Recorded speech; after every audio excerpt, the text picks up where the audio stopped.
Okay, how are we doing? Is everyone on here? Sam, Junie, Rachel, Adam, Mark, Nearby, Mary, Aaron. Do we have Bob here? Bob, there's Bob. Okay, so it looks like we're good to go. So Lynette, could you call the roll? Councilmember Brockett. Present. Friend. Here. Joseph. Present. Nagel. Here. Swetlick. Here. Wallach.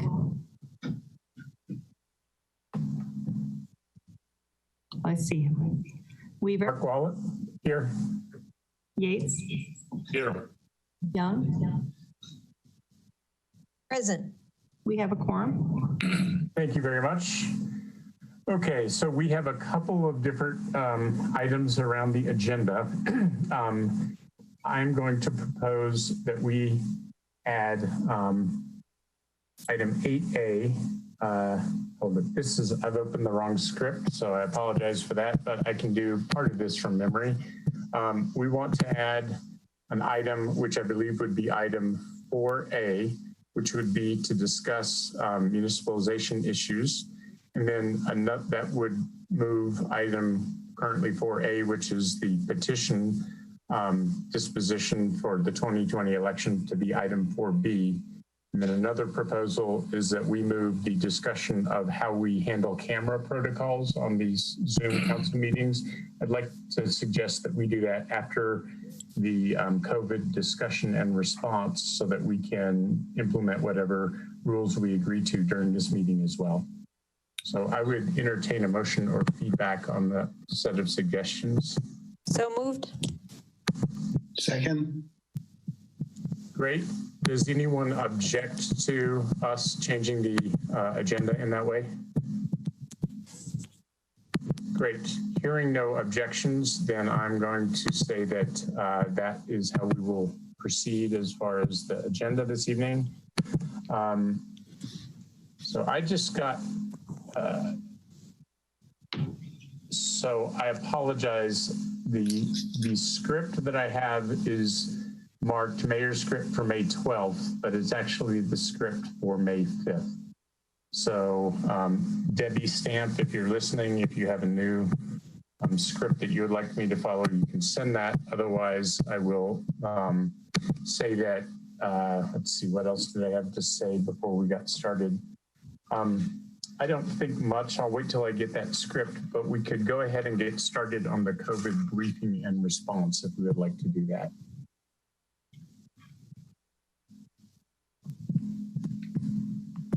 Super. I'll start, Sam, by saying that this is our typical briefing, and we ordinarily start out, as we will tonight, with a report from Boulder County Public Health. I know that Dr. Chris Urbina is on the call to discuss matters with us. I don't know if Jeff Zayak is on or not. Jeff, are you on? Jane, hi, I am on. Hi, Jeff. I think you will go first and then introduce Dr. Urbina. Is that right? Yes, that's correct. Great. You can go now. Thanks. All right, well, thank you, Jane, and thank you, Mayor and council members. Again, always a pleasure to be here. It's one of the places I feel most welcome. So I appreciate always having me here to talk about this, and it's a great way to get information out. So I appreciate it. So when I was here last week, I presented to you why we were comfortable with the stay-at-home order expiring on May 8th and talked about our phase.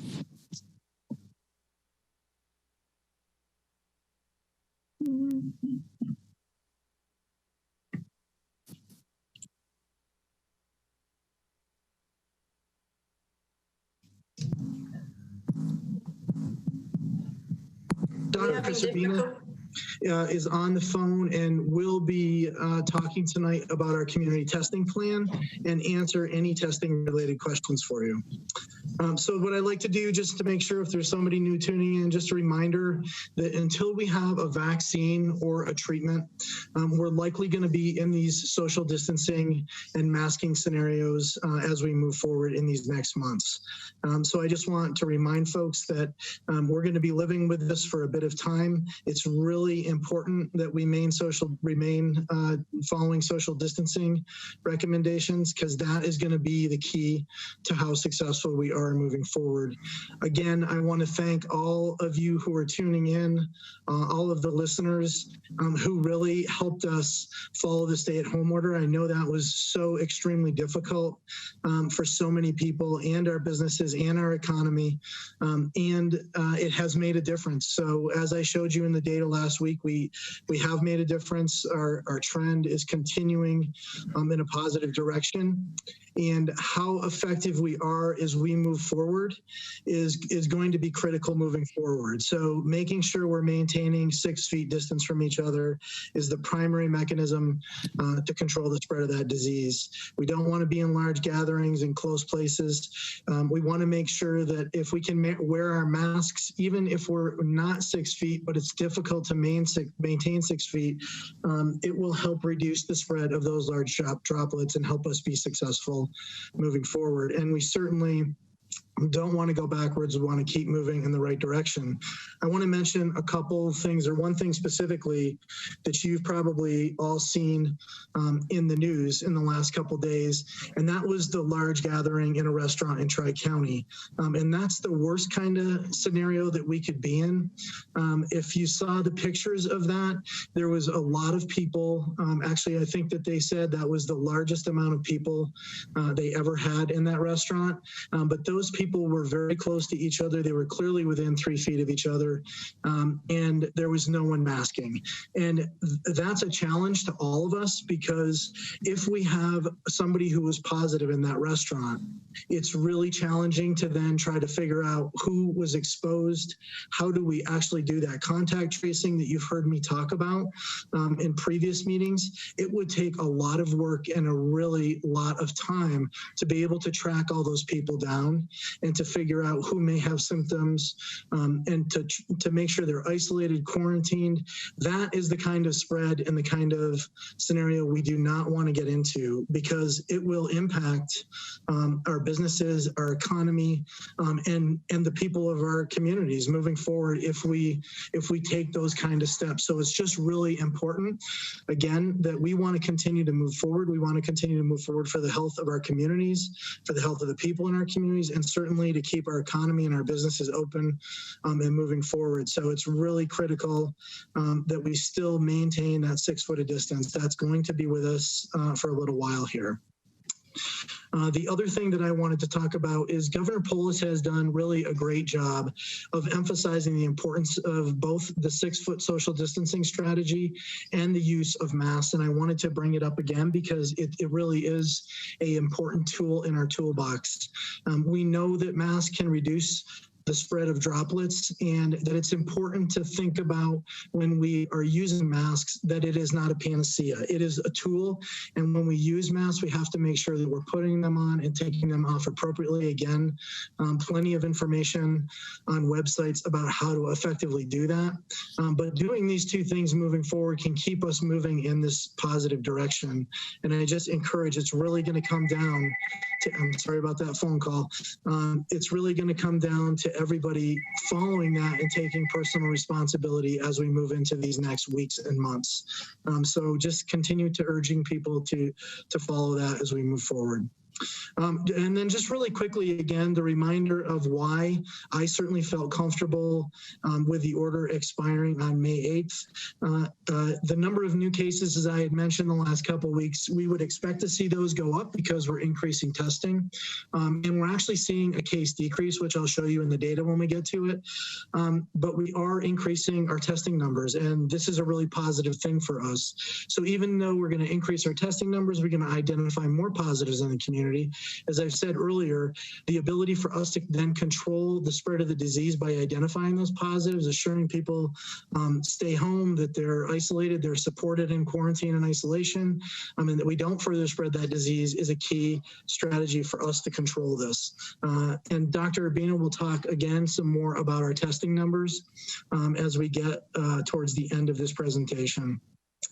And as I mentioned before, we increased our disease prevention control FTE. So at this point, we can adequately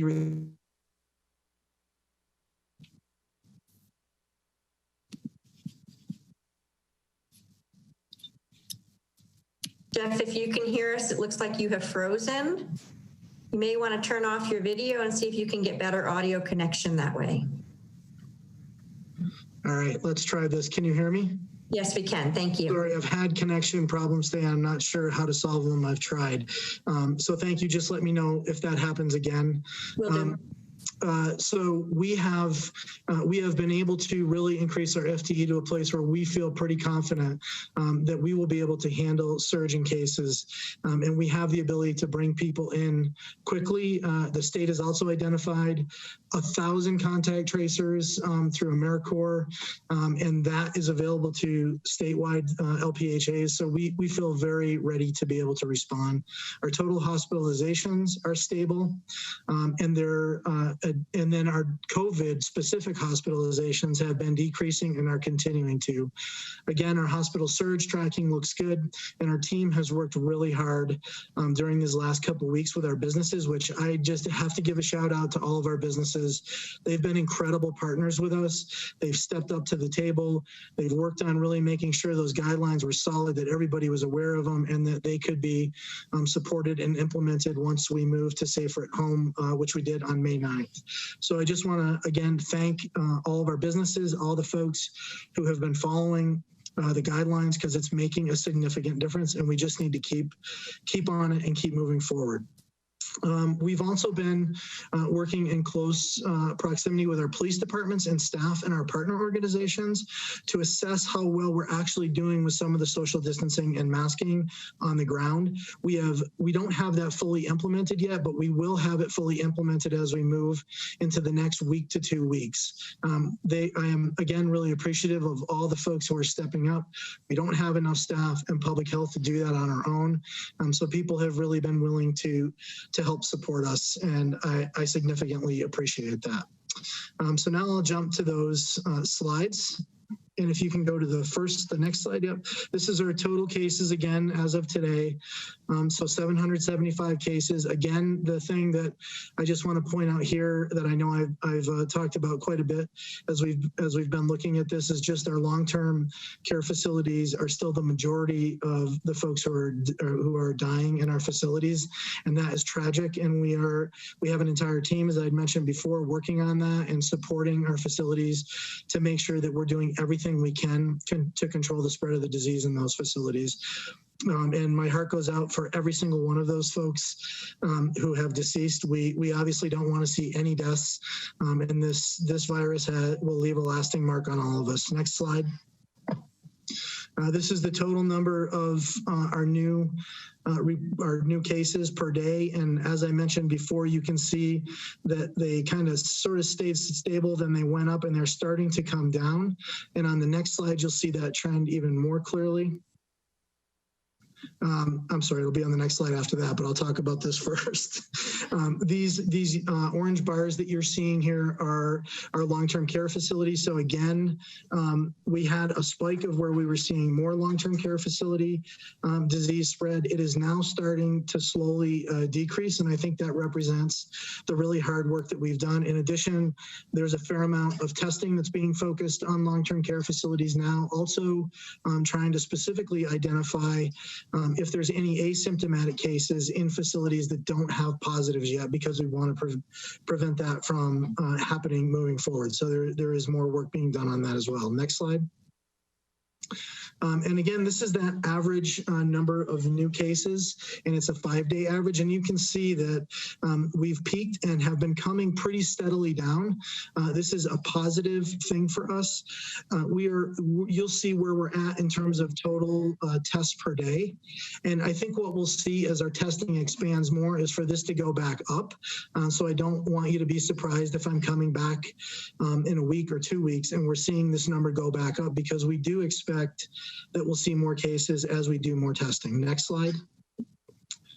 Again, this is just the rates of cases across our municipalities and the unincorporated county. So next slide. And again, no real change in the impacts that we're seeing.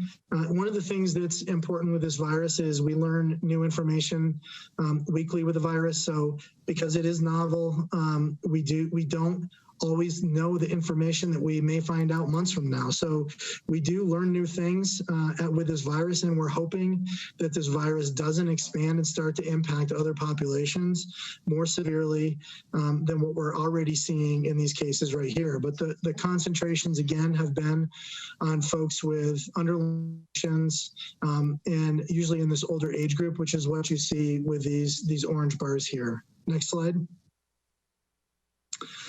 This is, again, the slide that demonstrates how the source of transmission is affecting people who are positive.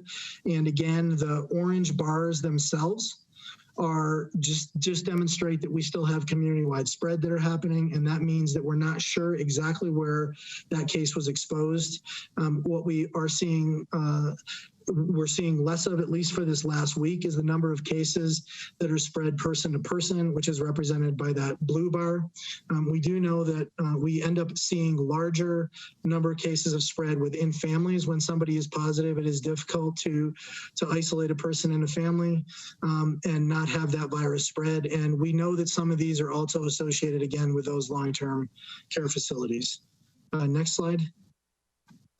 This is, again, the number of residents who tested positive or considered probable or who were hospitalized or deceased by race and Hispanic origin. And as I have mentioned in previous weeks' reporting, we definitely see a disparity here, and there's no doubt about it.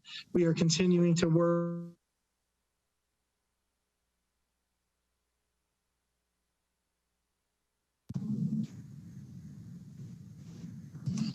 Jeff, we've lost your audio again. We'll wait a few minutes to see if you can resume most speaking. impacted in our populations. Can you still hear me? We can hear you now. We missed you Okay. for a minute or so. Okay, I'm sorry about this connection. Yeah, so anyway, we are continuing to work and look at what kinds of things can we put in place and do to help address the population specifically that's most impacted here that we're seeing. Next slide, please. This is just that hospitalization graph, total hospitalizations in the Denver metro area. You can see, especially for Boulder, these 3 counties down here have remained really stable. This is total hospitalization, so it includes COVID plus others. And there's a delayed reporting lag on this again. Next slide. And then this is tracking hospital surge beds, and again, these are the things that we will pay close attention to as we move forward as well. So this is a number of medical surge beds that are available at all Boulder County hospitals. When I go through each of these slides, as I mentioned before, we meet weekly with our hospitals. So when we're looking at these trends, we can also talk to them when we meet with them on a weekly basis and ask them if this is what they're continuing to see. So it's always nice to be able to get validation from our hospitals directly, but these have remained pretty consistent. Next slide. Number of ICU beds available. This trend has gone slowly up, which is a positive thing. Next slide. Number of adult critical ventilators in use, available. And this trend has also slowly increased as well. So all of this is really staying pretty stable. And at the same time that we're looking at our cases decreasing and our hospitalizations going down, especially for COVID specific, these all trends are all very positive trends for us. Next slide, please. This is the state total number of people that have been hospitalized. It's the blue line on the top is currently hospitalized for confirmed COVID-19. And again, as you've heard, if you've listened to the governor's press conferences, he's talked about how this trend has peaked and is on a decline. And we want to keep making sure that that occurs as we move into the next weeks and months ahead. Next slide. And this is where I'm going to turn it over to Chris Urbina. And Chris has been absolutely instrumental for us. He's my medical officer, but in addition to being my medical officer, he's taken a strong lead on helping us really expand and think about how to move forward with a community testing plan. And he's here tonight to talk with all of you about that. So Chris, are you ready?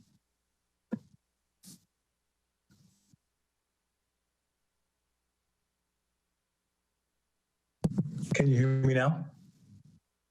Yes. Okay, great. Thanks, Jeff. And as I'd always like to say, it's a privilege to work with Boulder County Public Health. I get a chance to work with other counties in the state, and I've been a long-term admirer of the talented people in public health here. And I think, as you can see from the data and Jeff's leadership, we've done really an outstanding job in Boulder County, and we expect for that to continue. I'm going to move this over and talk a little bit about our strategic testing roadmap. And I know that we might be some questions at the end, so we might hold off to that, or however you want to do that. I'd be happy to entertain either one.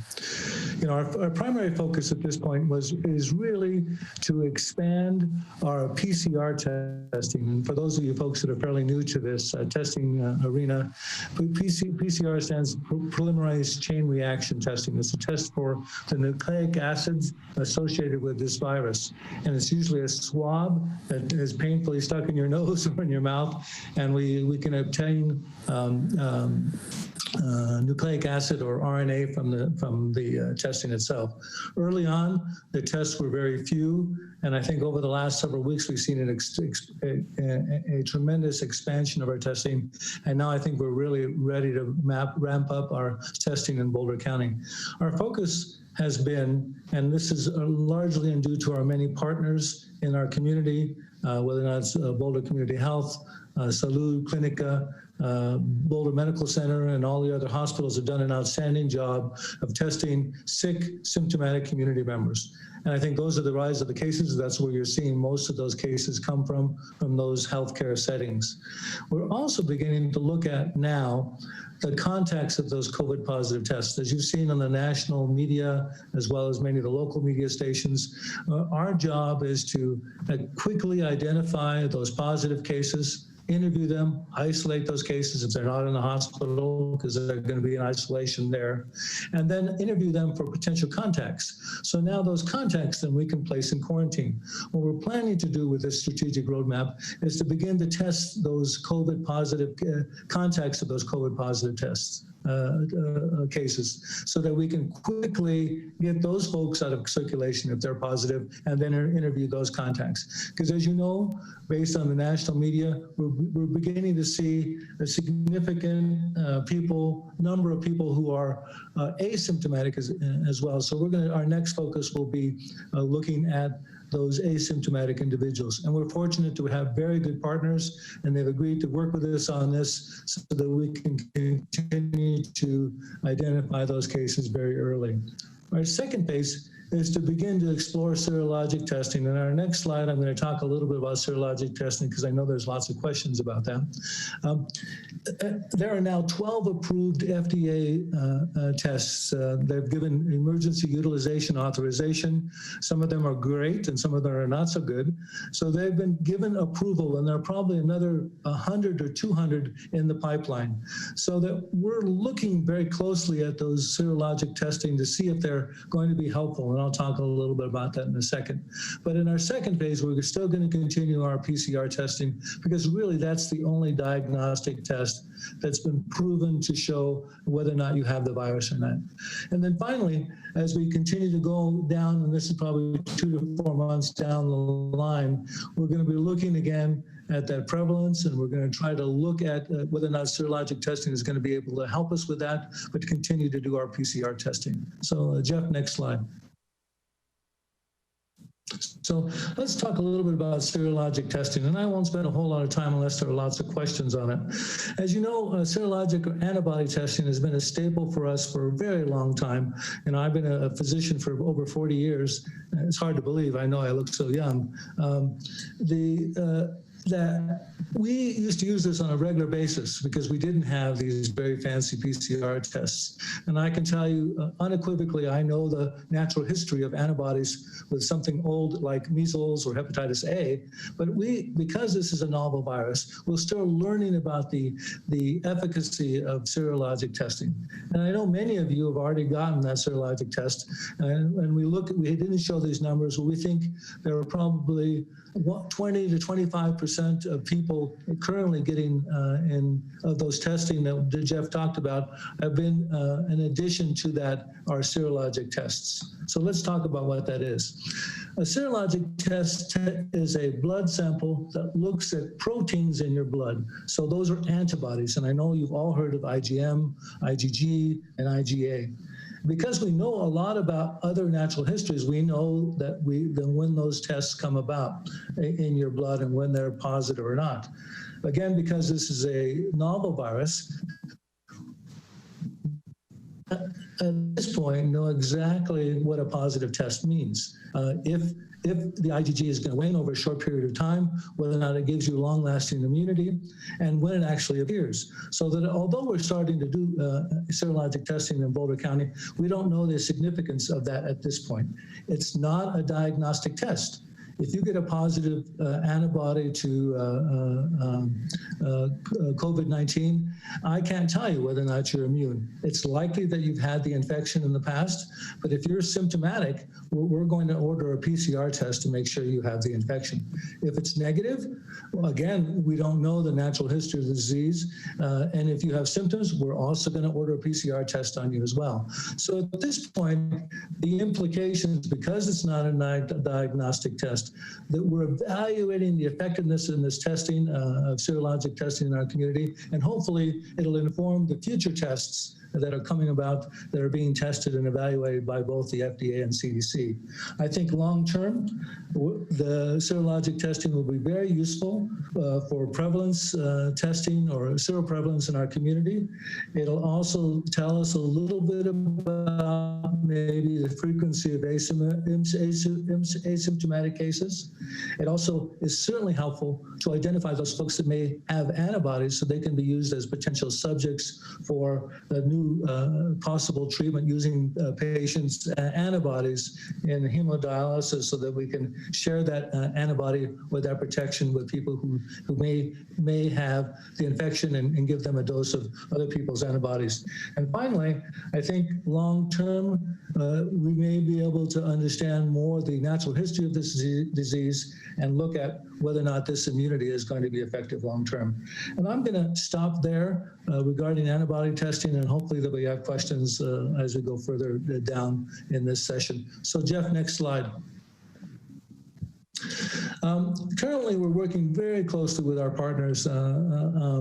We had a meeting about 2 weeks ago looking for potential community-wide testing sites offered in our community to beyond the scope of their patients, and lots of people stepped up to the plate. Clinica, Salud, VCH were all partners. UC Health and Longs Peak have all also offered to expand their testing for community-based partners, particularly as Jeff alluded to earlier, those vulnerable populations, people over the age of 65, people with chronic medical conditions, first responders, and a whole host of other folks that are essential workers. So we're going to be working closely with them. And so you're going to see a much more robust testing, because the testing is now more available with our partners. Next slide.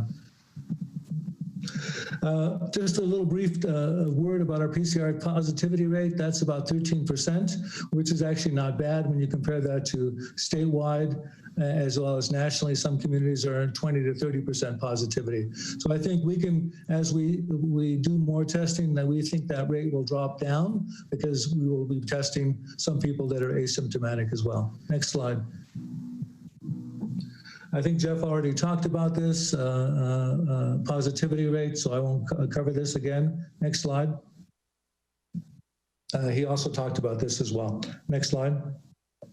So I'm going to stop there and to see if I don't know the format for this meeting, but I'd be open to answering any questions that you might have.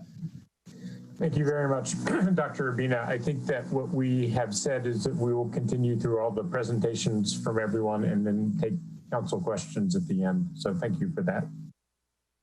Jane? Yep, thank you, Sam. So our next presenter is Dr. Keaton, the Chief Medical Officer from Boulder Community Health. Normally we have Dr. Vissers, but he's not able to be with us tonight. So Dr. Keaton, it's up to you to carry on. Thank you very much. Thanks for having me. And sorry, Rob couldn't be here. So you can all hear me okay? Yes. Excellent. Okay, so I'm just going to continue on some of the themes that Jeff and Chris both updated pretty well. And I don't want to be repetitive. I know you have a busy agenda.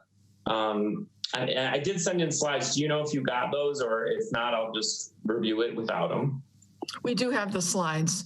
So you can just, go ahead and advance it. So this is just an example of our daily census at BCH. So people want to know how many patients we have in the hospital, how much capacity we have. And so, for example, for the last couple of weeks, we've had 4 patients, 2 to 4 in the hospital at any one point with COVID.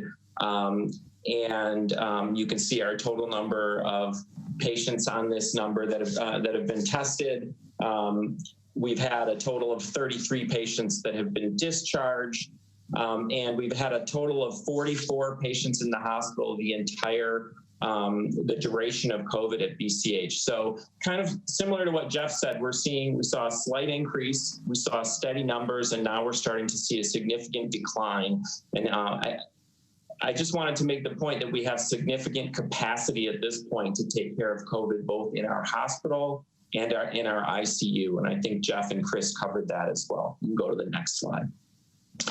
This is more of an overview slide that goes through our entire testing and COVID experience. And again, you can see that our total numbers remain pretty small. 44 patients that we've admitted throughout the last 8 weeks, I suppose, have been in the hospital, usually between 2 and 4 at a time. And our total number of ICU patients has been 4 patients, or 10%. So you hear a lot about the surge in ICUs, and Jeff showed you slides about ICU capacity. I think what Rob and I have been seeing is that we have significant capacity if there is a significant surge in COVID cases at BCH. I can speak for our health system partners at Centura, UC Health, and SCL, that we all have significant capacity at this point. You can go on. The last thing I wanted to say, I think that slide got left out, was as Chris was talking about, the testing capacity is much improved from even a week ago. And we are now able to test any symptomatic patient with COVID, inpatient, outpatient, in a clinic. We have 2 outdoor testing facilities and in our urgent cares. And our next step is to do exactly what Dr. Urbina was talking about, which is start testing contacts of symptomatic patients so that we can really start to help with opening up society and getting back to a more normal state of functioning. I think that concludes the remarks I had. Obviously, we've done a lot of video visits, and one thing we have been a little concerned about, and I think you have heard, is that a lot of people have been avoiding hospitalizations for things like strokes, heart attacks, and other important reasons. And so we're trying to address that and reach out and do video visits, telephone visits, and get people back at least for the most urgent procedures. And I think we're starting to see that come back, which has been good. We appreciate the leadership of the public health and the city government. Great. So thank you for that, Dr. Keaton. And I have one hand up for questions. If council members have questions, if you'd raise your hand using the raise hand function, and I will call on Mary Young. Thank you for those presentations, much appreciated.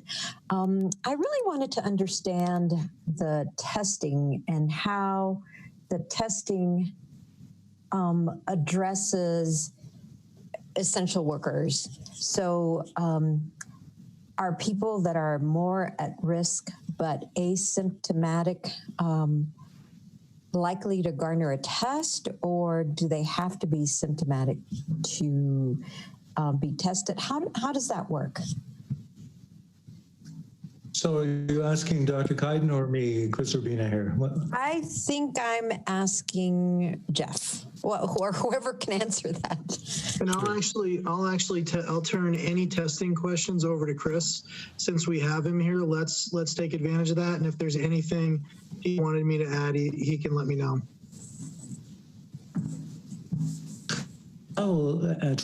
The question, I think it's a very good question. We, as Dr. Keiden alluded to earlier, we are trying to work with our partners to expand our testing, not to go beyond the symptomatic individuals, so that we're hopeful that our partners will agree to this, that we will begin to test not only the contacts to those positive cases, but also some of the asymptomatic essential workers as this testing becomes more available. Clearly, the more penetrance we get in the testing, the more likely we identify cases, and the more likely we can get, as Dr. Keiden alluded to earlier, get people back to work, particularly if they're in those essential work sites. So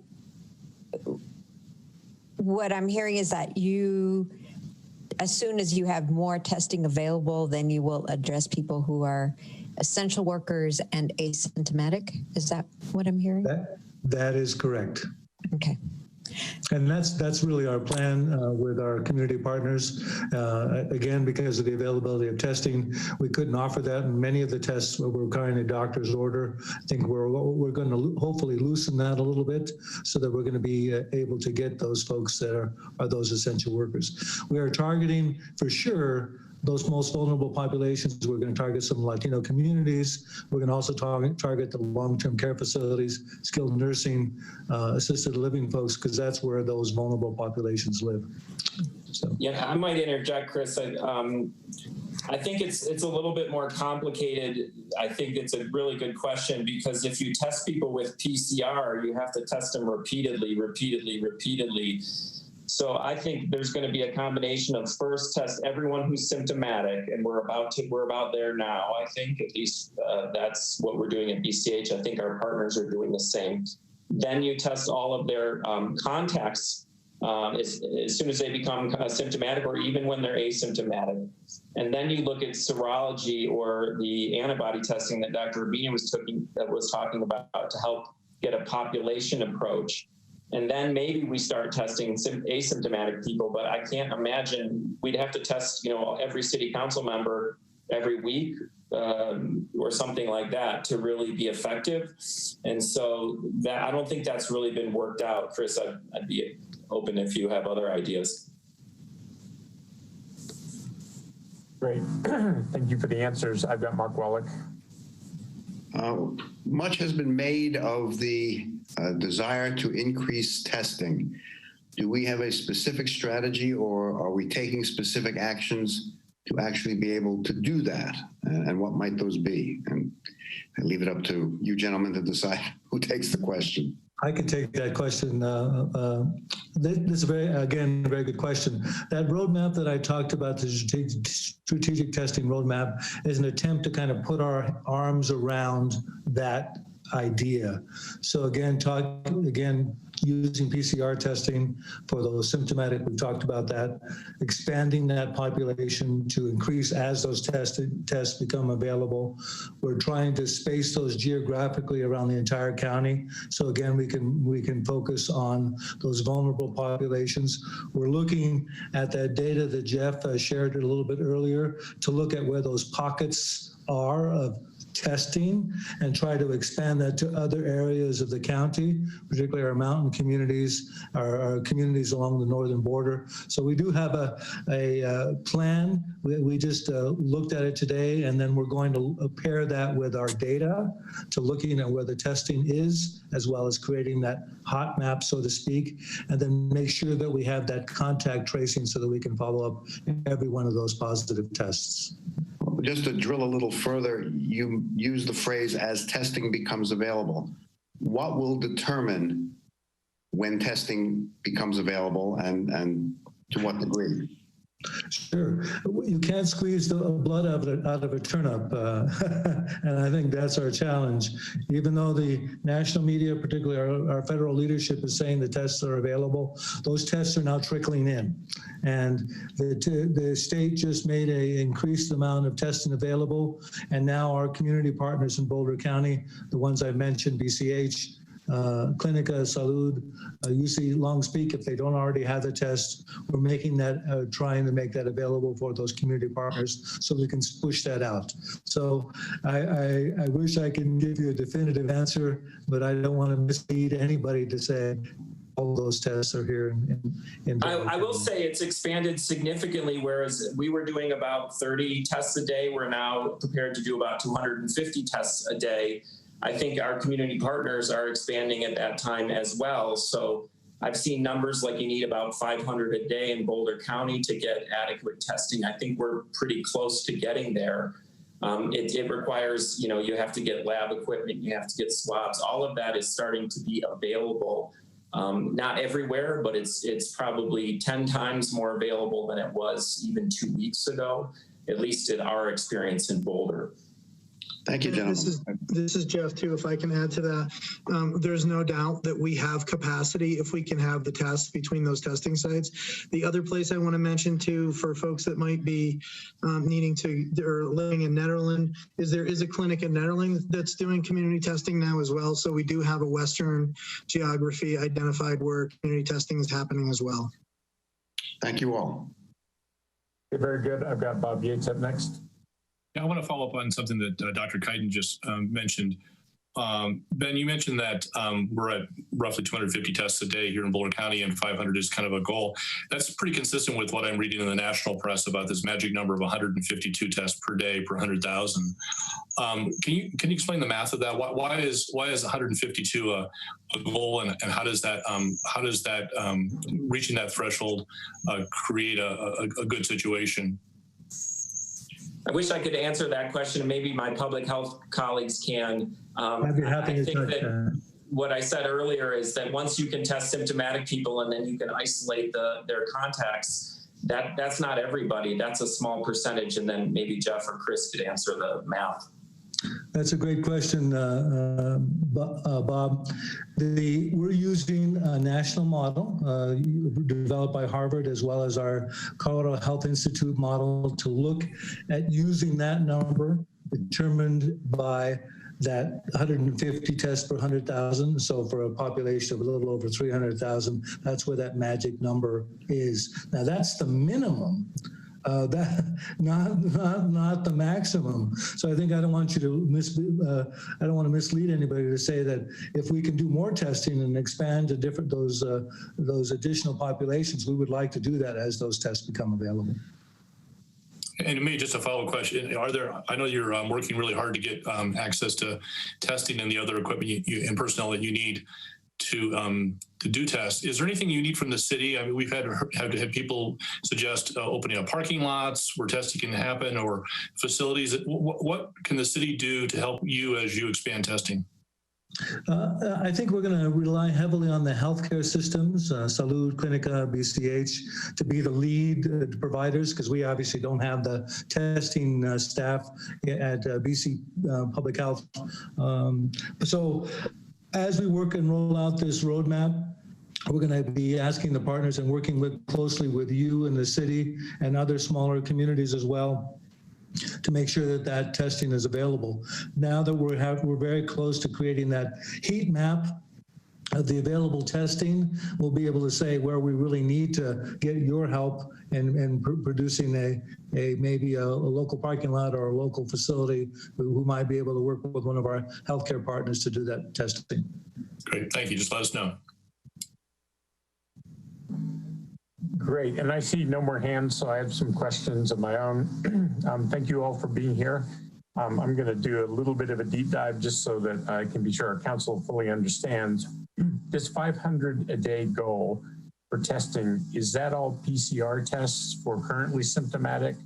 Let me start. Is it all PCR tests? The 500 per day goal, is that all PCR testing? That is correct, because that's the only available testing that is a test if you have an active disease. Now, as serologic testing becomes available, as I talked about earlier, we can add to that, but I think that's only PCR viral testing. Very good, thanks, that's very helpful. And so when we're up to 500 a day, I heard that the kind of order of priority is that you start with currently symptomatic patients who obviously will either be coming up saying they're symptomatic to a testing facility or going to the hospital. Then you want to expand to asymptomatic essential workers. And then I heard another mention of targeting Latino communities and congregate care facilities and so on. So if we had our 500 per day, would that be all the symptomatic and essential workers and Latino communities and congregate care? Is that enough to do PCR testing and really make a dent at 500 a day in kind of getting to our essential worker population and our communities at risk? The answer is no. We make two targeted populations. One, the contacts to those positive cases, because those are a large number of people that may be symptomatic or asymptomatic. I really want to make sure we target those folks to quickly remove those folks if they have the infection, we just don't know it. That's one. And the second piece is the long-term care facilities, and particularly the workers in those facilities. Those are two target populations that I want to make sure that we prioritize as we build up this testing. And so I think if we add up all those numbers, it's going to be significantly more than 500 tests per day. And as Dr. Kaidan alluded to earlier, we may be having to test multiple times the same population, particularly in the long-term care facilities. I think those are the folks I'm very worried about, because that's really where, as Jeff alluded to, where our hospitalizations and many of our deaths have come from. Very good, thank you very much. And the serology testing. So the serology testing sounds to me like it could be very useful for a lot of reasons, and I won't try and parrot those back, but you made it clear, Dr. Urbina, I think, that those tests are not yet available, but they are FDA approved. When do we first start expecting to see serology tests in the hands of the testing staff here in Boulder?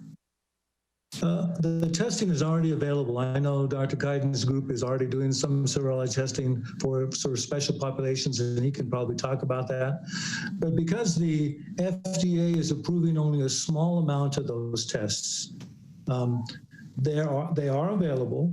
But I think in terms of what they mean is the important thing, because they aren't diagnostic tested. They're not a diagnostic test for the virus. The implication for this is we should be doing serologic testing. As we learn more about the natural history of the disease, we'll learn more what a positive test means and what a negative test means as the accuracy of those tests are being developed. So that early testing is going to help inform improve the the serologic testing and also help us to get some of that background information that we'll need to make better policy changes, particularly for folks as we may or may not have all the PCR testing that we need. And maybe we might target the serologic testing for asymptomatic individuals. So we have to use it as we learn more about it, and then use it in combination with the PCR testing. The only clear implication is to make sure to identify those folks that have recovered from COVID, to identify them as potential antibody donors for that unique treatment in terms of using antibodies to give to people that are currently infected, which has been proven to show some positive results. So it's a great answer. I'll add in, it is available. We're offering it at BCH. It's offered many, probably Quest and LabCorp with an order, and it's just in the interpretation and how you use the data. And so we're primarily offering IgG, which, although Chris is right, the data is in evolution. We believe it indicates previous infection and likely immunity for up to 9 to 18 months. And so I think it will be especially useful for people who had a COVID-like illness but were unable to get tested because testing was not available until recently. And so if you were sick and you had respiratory symptoms and cough and fever 2 months ago, you could get a serologic test, and it's partly for patient and people's information. And then we're sharing that data with public health and others. And we're actually studying some healthcare workers at high risk to see what percentage of them have serology. And so serology it's going to get much bigger very soon, I believe. Very good. Again, very helpful answers. I guess I would ask, as you develop, so I guess I'd ask first about the baseline, like how many serological tests do you think are being administered right now per day in Boulder County or at BCH, if that's all you know?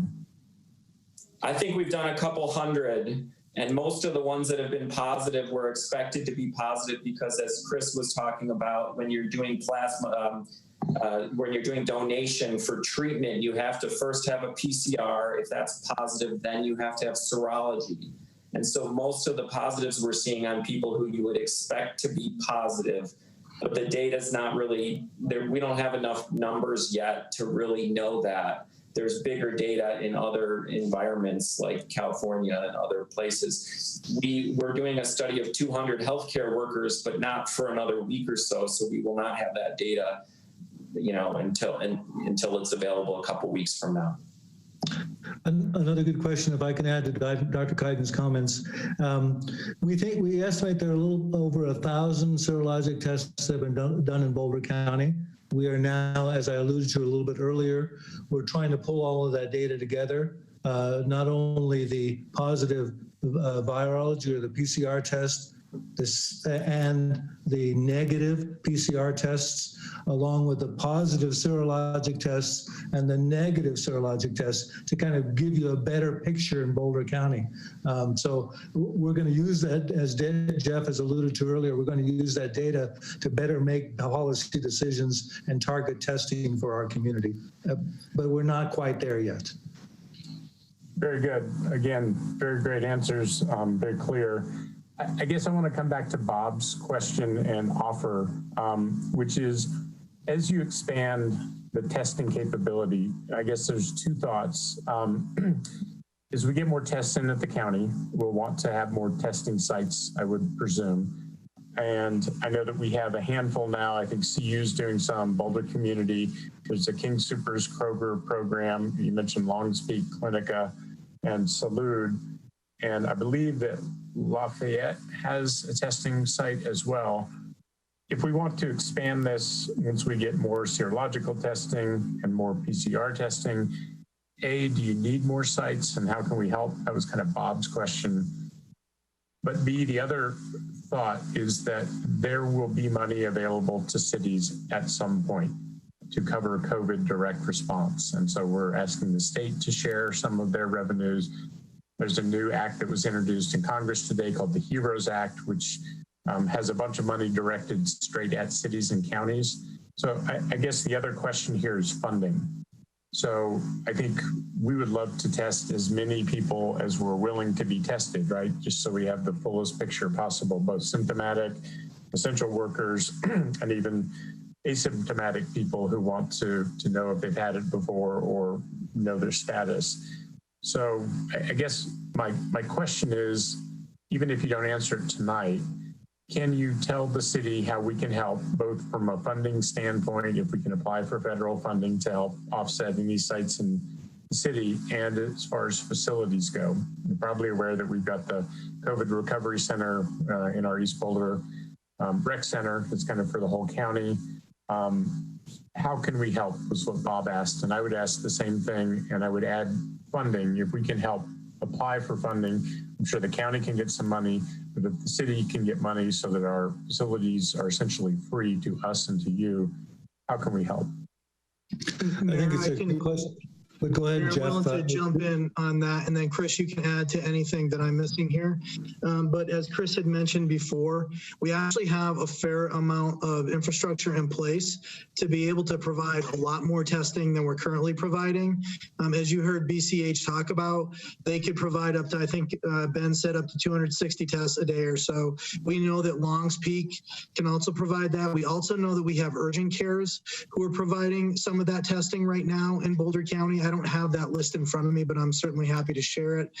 We know Salud and Clinica have that ability. And from a standpoint of cost versus return on investment, using our healthcare facilities that are existing allows us to be able to spend less money and get more tests out the door. So I think that's an important piece of all this versus standing up a separate testing site. I would say that we would do that if we found out that that was absolutely needed, but I think we have the infrastructure available to us right now to be able to provide a lot more tests in our community, certainly to get to 500 plus more than that with the infrastructure that we have right now. So that's what I would say right off the bat. And if we get to a place where we have enough supply in the future that we need to expand that because we want to do a lot more asymptomatic, as an example, that we would then think about what does that need to look like at a community-wide level.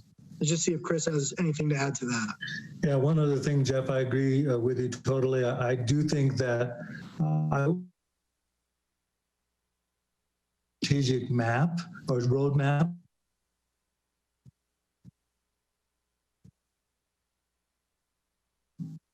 and that's test. So Dr. Urbina, I'm sorry to interrupt. You're completely cutting out. Maybe you could turn off your video and see if just your audio could come through.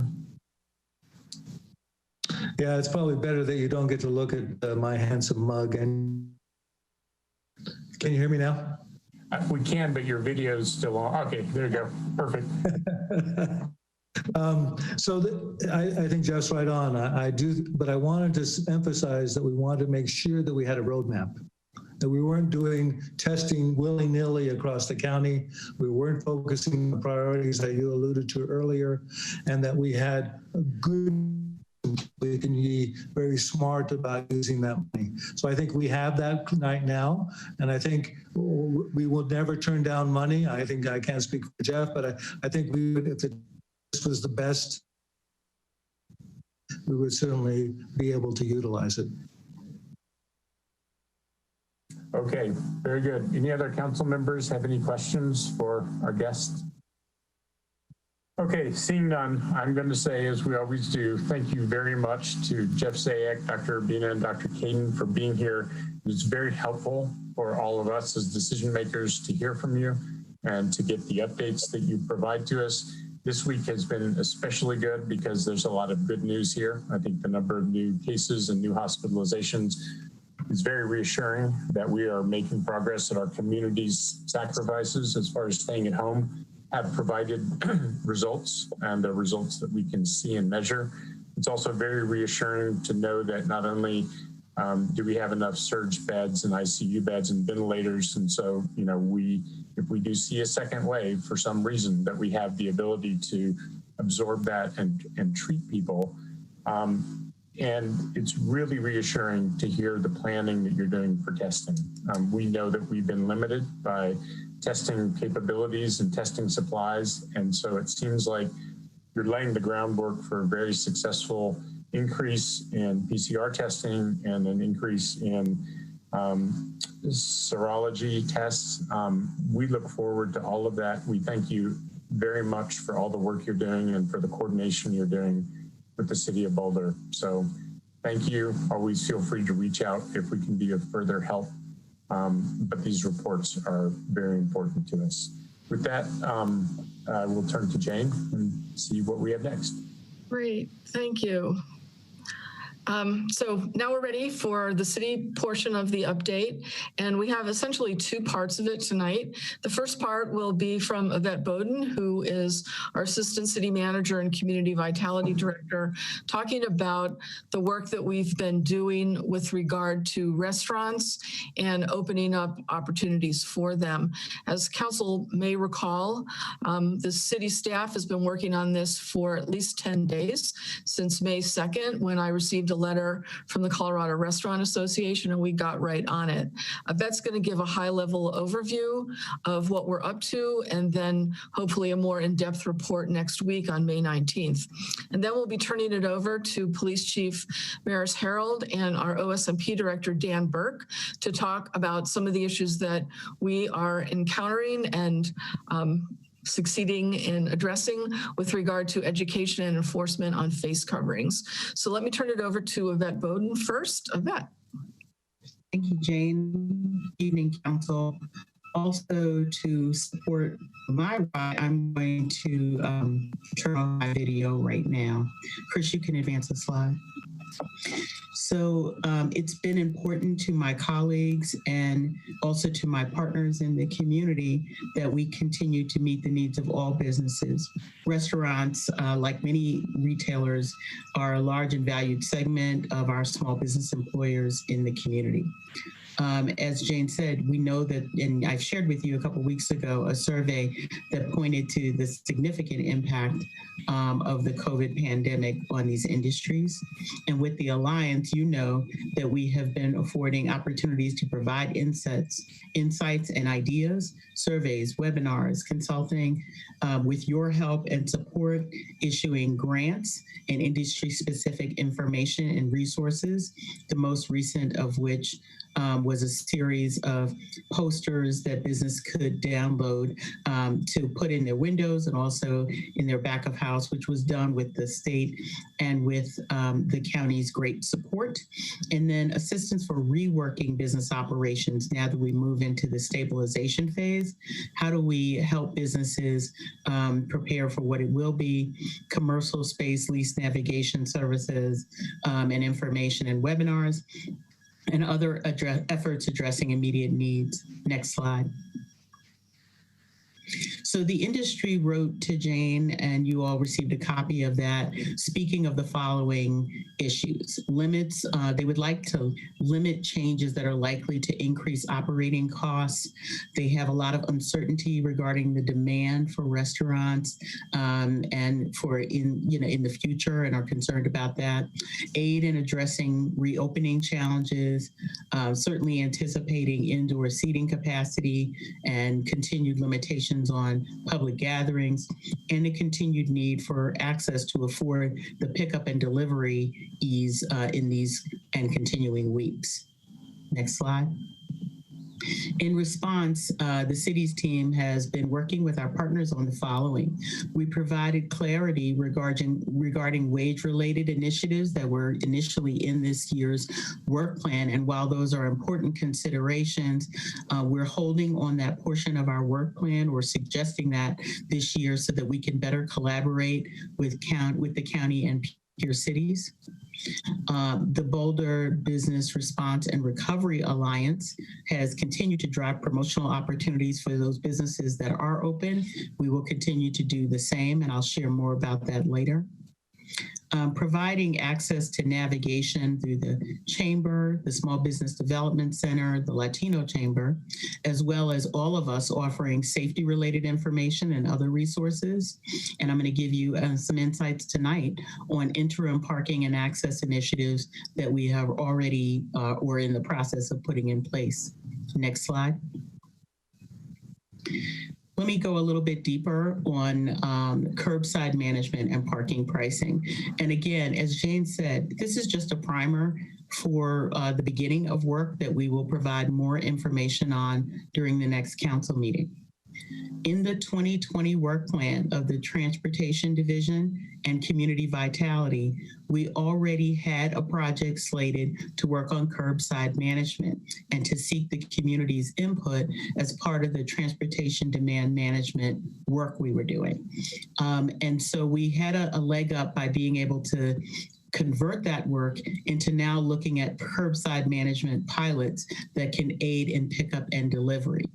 And so we are looking at these 24 locations between downtown and University Hill. And I'm hopeful that, within the next week or so, we'll identify a couple of spots that can be designated for that and might in the future, after we move past this pandemic response period, become spaces that make it more safe and suitable for people arriving by Uber, Lyft, or some alternative means. These are important efforts that we had already started. We can convert right now, and we intend to do so. Also, we're in the process of implementing, with the city manager's approval, adjustments to special district parking rates. We're starting from May to June, and I can explain more about that time frame in a minute. But this balances the impacts in our special districts of varied business types and residents, of surrounding neighborhoods, and between our customer groups. What I mean by that is, if we start to impact too much of the on-street, we may send people to park in the surrounding neighborhoods, which we know have created challenges in the past. And we also want to respect that besides restaurants, there are offices and other retailers on the street. So with our partners and the industry, we're going to take these immediate steps and continue to work over the next week, listening hard and being nimble. The first is the favorite pilot of council called the 3 for 3 program. We'll continue through the end of the year, affording a flat rate for evening utilization of the downtown garages from 3 p.m. to 3 a.m. Monday through Friday. Weekends will remain free. That $3 rate helps workers, and it also helps visitors. We will also have daytime hourly rate interim adjustments in the garages. In the past, if you entered our garages Monday through Friday in the Cajun district, it was $1.25 per hour and then ramped up to, after 4 hours, to $2.50 per hour. We are implementing an interim $8 cap for daytime use Monday through Friday in the hopes that many people who have been parking on street will move into the garages as we make this more affordable. Again, the biggest consideration here, other than that use, would be how do we make sure we take care of the ongoing costs of all of these programs and infrastructure, and that we are respecting the quarterly permit holders. So we're working on that. The general fund supportive on-street parking grace period has also been adjusted from 5 minutes to 20 minutes in the special districts. And that allows for us to also immediately respond to these pickup and delivery uses. We'll continue and have continued to be in constant contact with Downtown Boulder Partnership, with the Hill Business District, with BJAD, and I'm just leaving a DMC meeting earlier. So keeping all of the boards and commissions informed as well. Next slide. None of that stops the additional considerations that we were asked to look into. So I'm just giving a highlight of what's to come. My friends in licensure and Michonne's team are taking a look with the state at the alcohol licensure area expansion potential, things like, alleys and patios, and where can people serve alcohol, which are critical to the revenue of many of the businesses that spark this concern. There's also a look across departments at temporary right-of-way repurposing through revocable permits. And we have sent an invitation for a meeting this Friday with the industry, the Chamber, and Downtown Boulder Partnership, prioritizing segments of the downtown and University Hill areas first, and certainly looking beyond that, as well as considering minimum parking requirements for retailers, which goes beyond restaurants. Permitting guidance regarding space modification will also be looked at around the easiest ways to navigate toward expansion of patios, use of leased alley spaces, and Event Street, all necessary, all ways to afford access for safety vehicles, including police and fire. The industry also asks us to look at ongoing promotion assistance, and I know the letter was written broader than just Boulder, but I wanted to remind Council that the Boulder Convention and Visitors Bureau has a dining to go site, everyone, that currently lists all the sites, all of the locations that are offering delivery and/or pickup meals for sale, and other ways to support our local restaurants. And restaurants can also add their information to be included on that site. And Downtown Boulder has Love the Local, which is up and running, and I provided that website as well. In addition, Downtown Boulder Partnership has a survey currently underway in which they're exploring consumer sentiment to address some of the curiosities around the demand as it comes back over time. Next slide. So to summarize, staff, our alliance partners, and the industry will be meeting concerning options, hopefully this week. I hope they have availability to do that. We anticipate getting an update on the Downtown Boulder Partnership Survey around consumer sentiment. And on the 19th, you'll receive an update about curbside management, about right-of-way use and minimum parking requirements, the state update, because it's really not the city's alcohol licensure, it's state alcohol licensure, concerning any limitations or options, and our continued work with the state and county public health department to discuss any considerations around gathering that they might bring to the table. With that, I'll turn it over for any questions, and I thank you for your attention. Thanks, Chris. Very good. Thank you, Yvette. Wonderful update as always, much appreciated. I have got Aaron, Bob, and Mary on the stack, so let's start with Aaron. Yeah, Yvette, thanks so much for all the work you're doing to help keep our businesses and restaurants going. Really appreciate that. Just want to ask a little bit more about the right-of-way repurposing. So really, I'm glad you're looking at that. And so I noticed you, in your list, and I may have missed something, but you mentioned angled parking spaces and event streets. Would you also look at perhaps temporary road closures that are not technically event, like I only know one event street, which is the one on the hill, which seems like a great candidate for doing this in. But also, would you think about other places like, for example, West Pearl, like the blocks between 9th and 11th come to mind as places that could be, where the whole street could be potentially repurposed for outdoor seating? Certainly, I don't want to speak in advance of the rest of my internal, peers, as well as, the police and fire department and everyone else who has a need. And RTD is a big consideration as we think about this as well. But yes, nothing is off the table at this point. What we're doing is trying to be methodical and use the information we were already gathering for curbside management and the other things that we had. We also want to make sure we're listening of where it would be most valuable and where there might be hard-pressed concerns.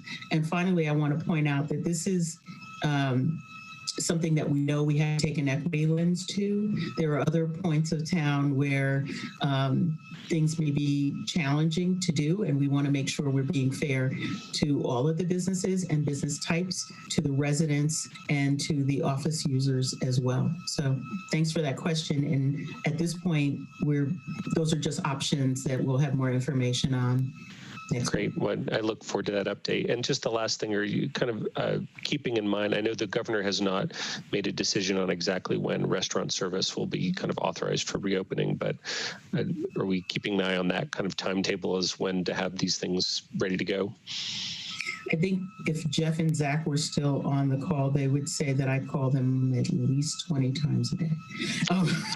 Yes, we're all in this conversation together. And part of the reason you see that May to June timeframe listed is we want to make sure we're being thoughtful and flexible.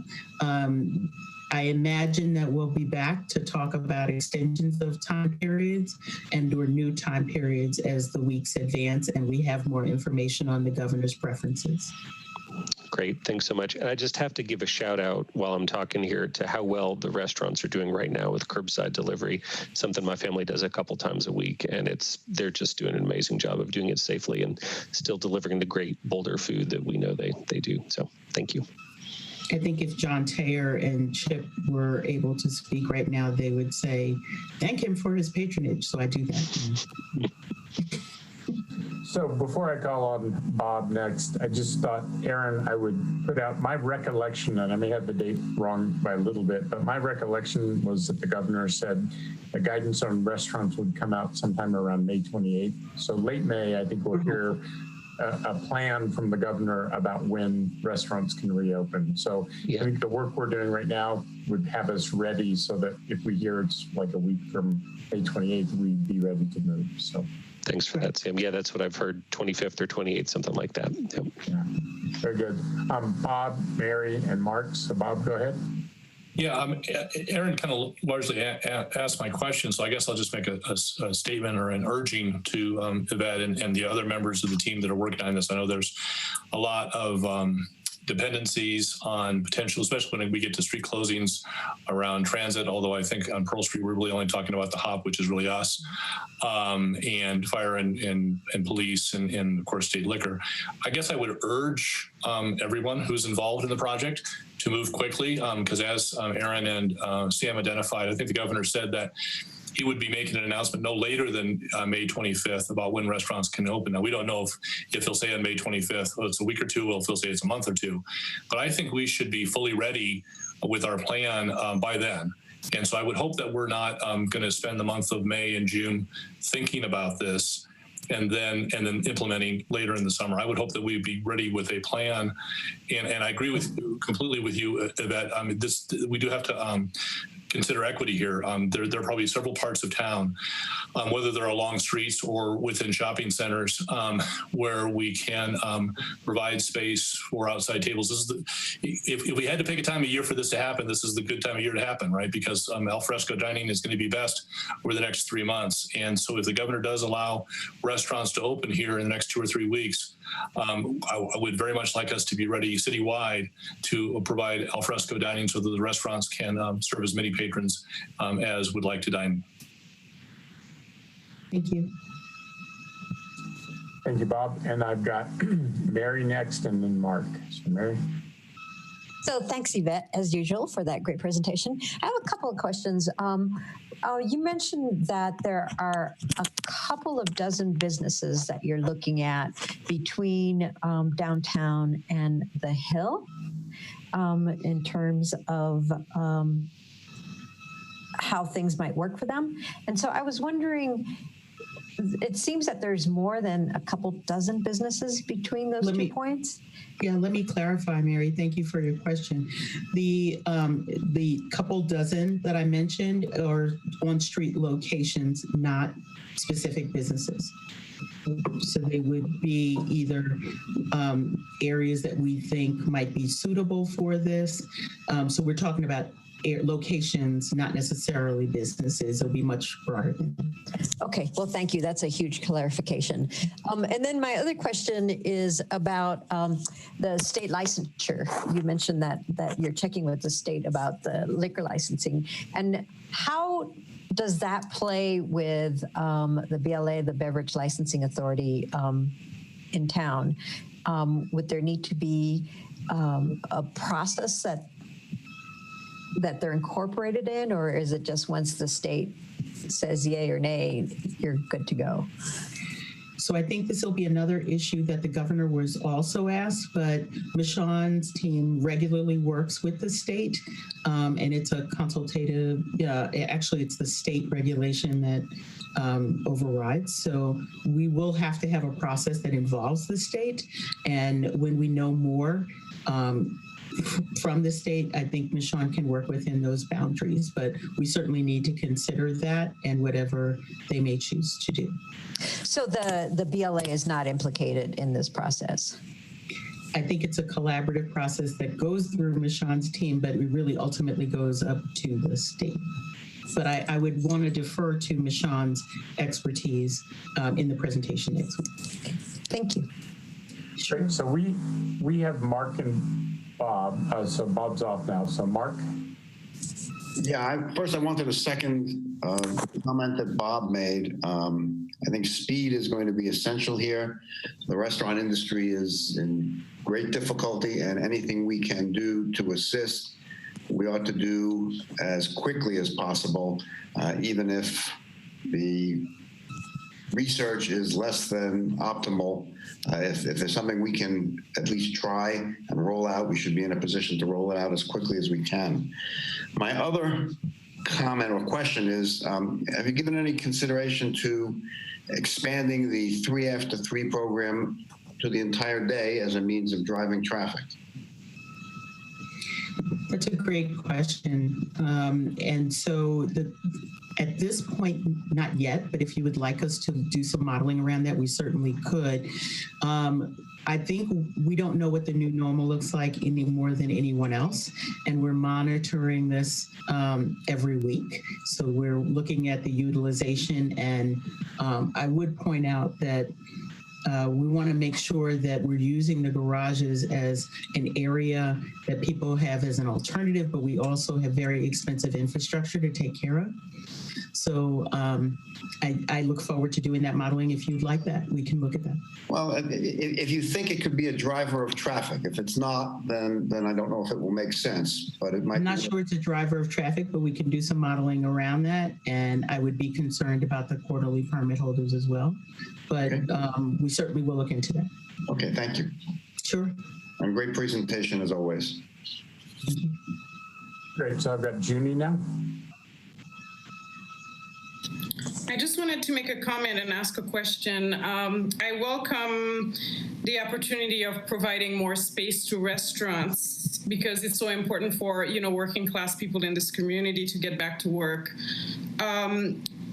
Also, my question to you is, are you working with the health department on what it would be like to have tables on the outside when it comes to social distancing? Yeah, so much depends on what is the space for, right? Is it for food service? Is it for alcohol service? Is it areas outside of where there would be service, where then you get into gathering considerations, and you saw that in the presentation. And again, the state and the county health department have been, and particularly the county health department, have been step by step with all of the alliance partners and with my peers and other departments in evaluating all of these options. And that will certainly be a consideration over the next week. And hopefully we'll have more to provide them. Thank you, June. Thank you. Great. Well, thank you, Yvette. I have a couple of questions here. One of them was, as I walked up and down the mall on Sunday and had a look around and went to some other places in the city, I noticed that some of the businesses have really great signage.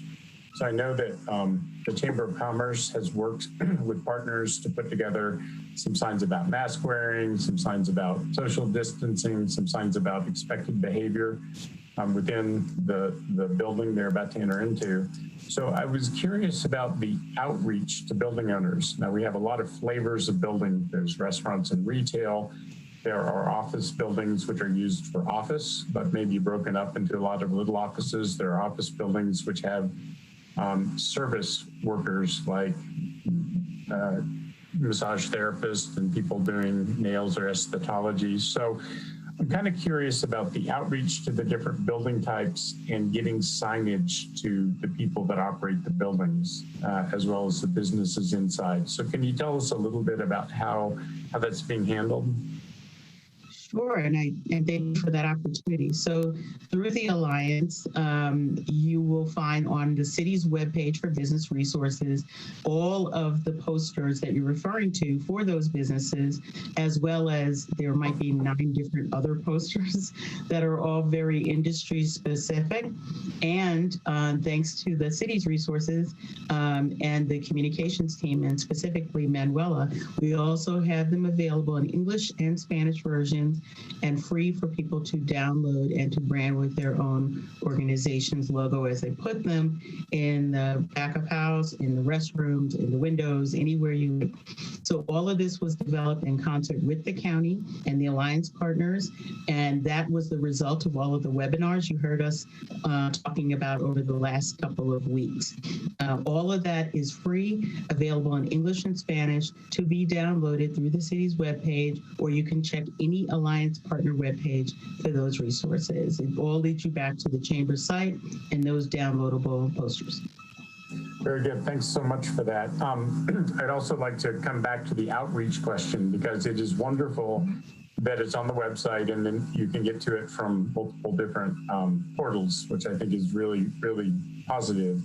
But there will be businesses that do not know, very small, like sole proprietors or a few people, who won't be able to find this. And so one thing we did with our composting ordinance, once we put that in place, we had folks who reached out to all of the restaurants, and there, within the restaurant industry, there's the fast food, there's fast casual, there's the, full wait service kind of restaurants. And for each of those, the zero waste folks had to help develop strategies for the different business types. And I'm curious, have we gotten to the point where we can think about doing outreach to help businesses and landlords, building owners understand how to get to these resources and what's expected of them? And I'll have a follow-up as well.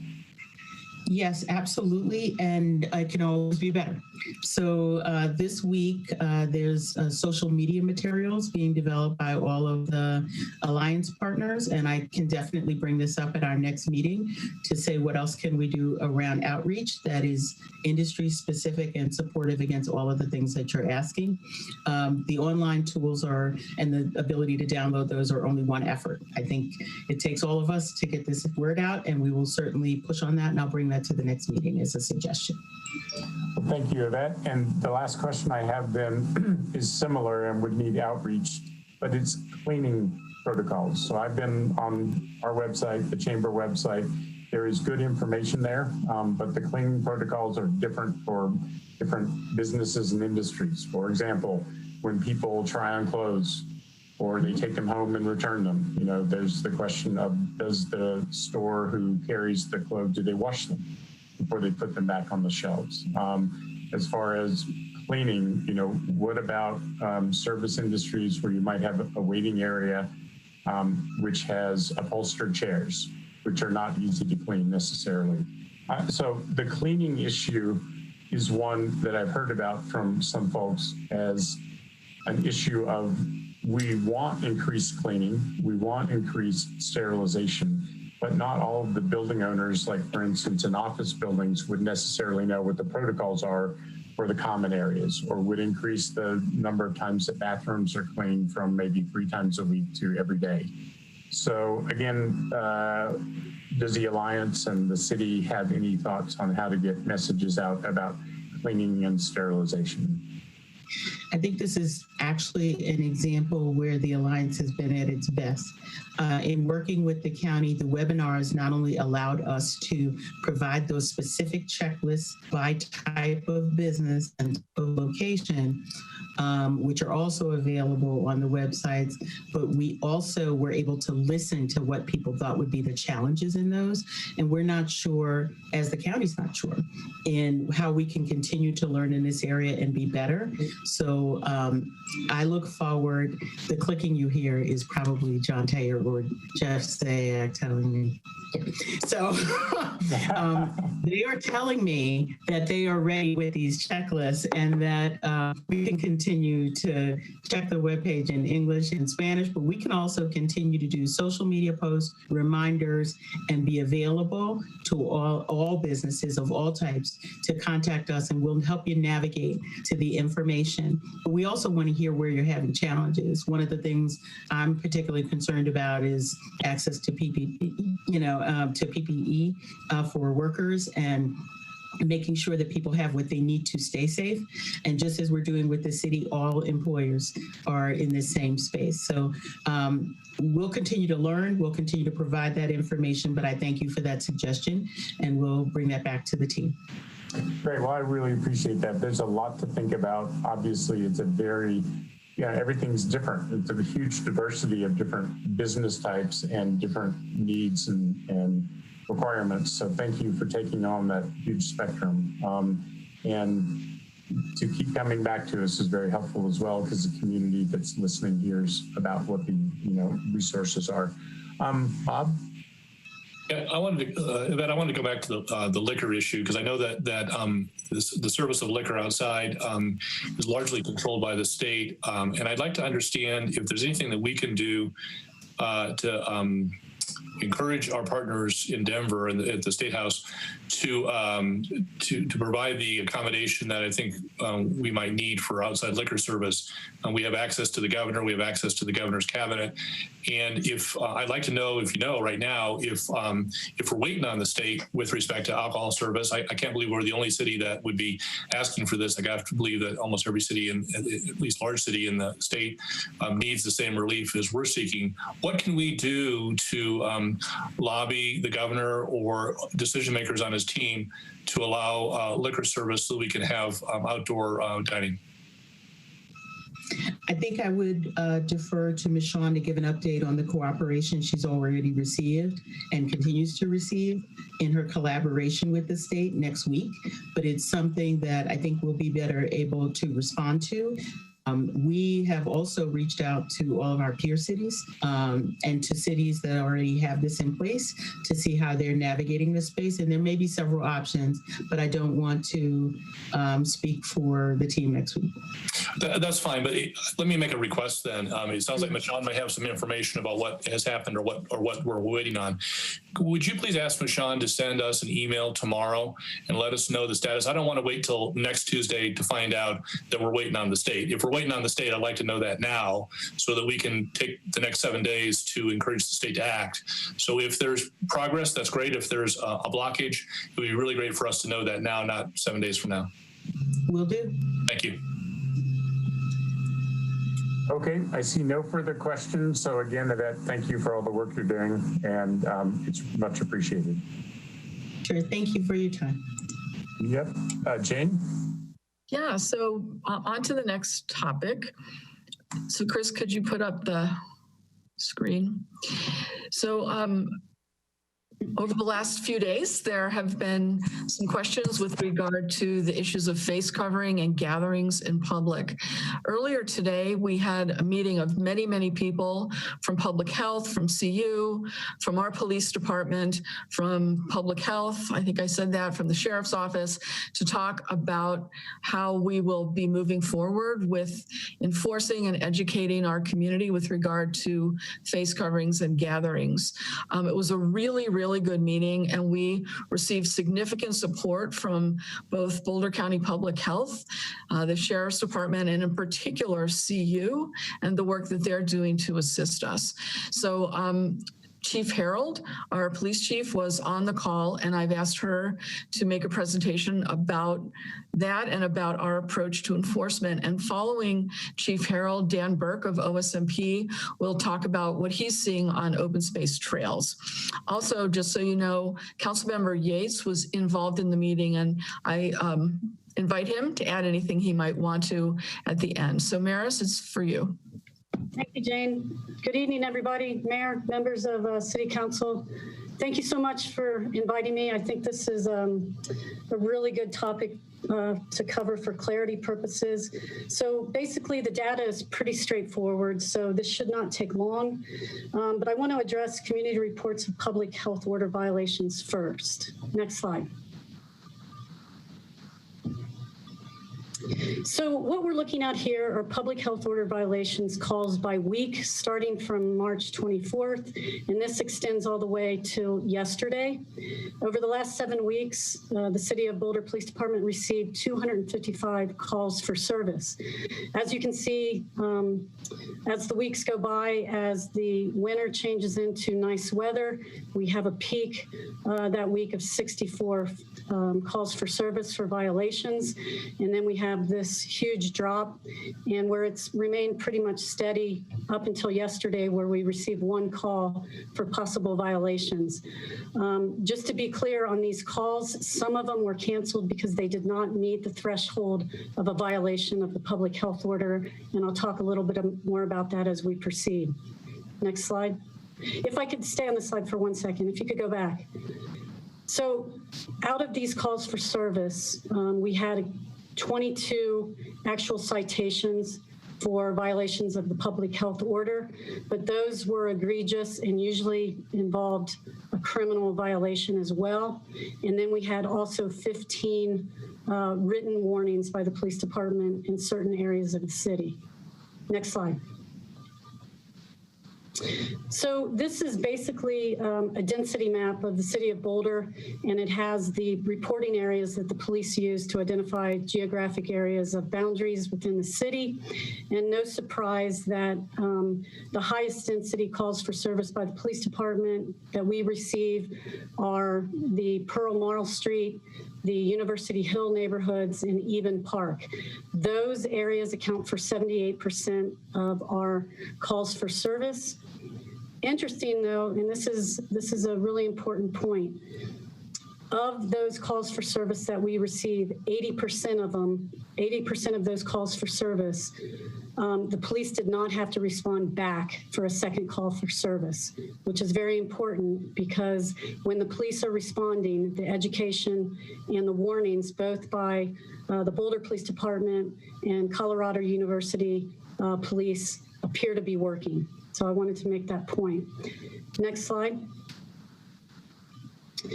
I always think it's very important to look at national and even international trends. So I had a couple of doctoral students do some research for me across the country, and I have some international standards as well.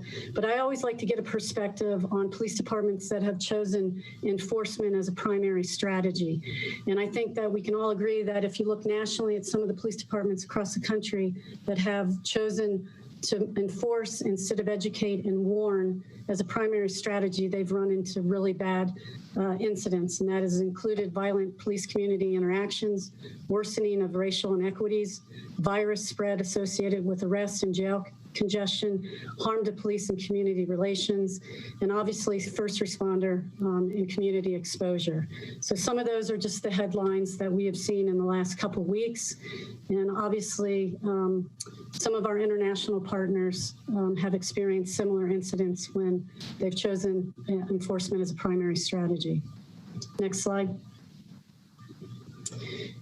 The research also shows some of the programs that have worked very successfully. And one of the programs that I'm very interested in is a civilian ambassador program to provide literature, voluntary compliance, education, and mask.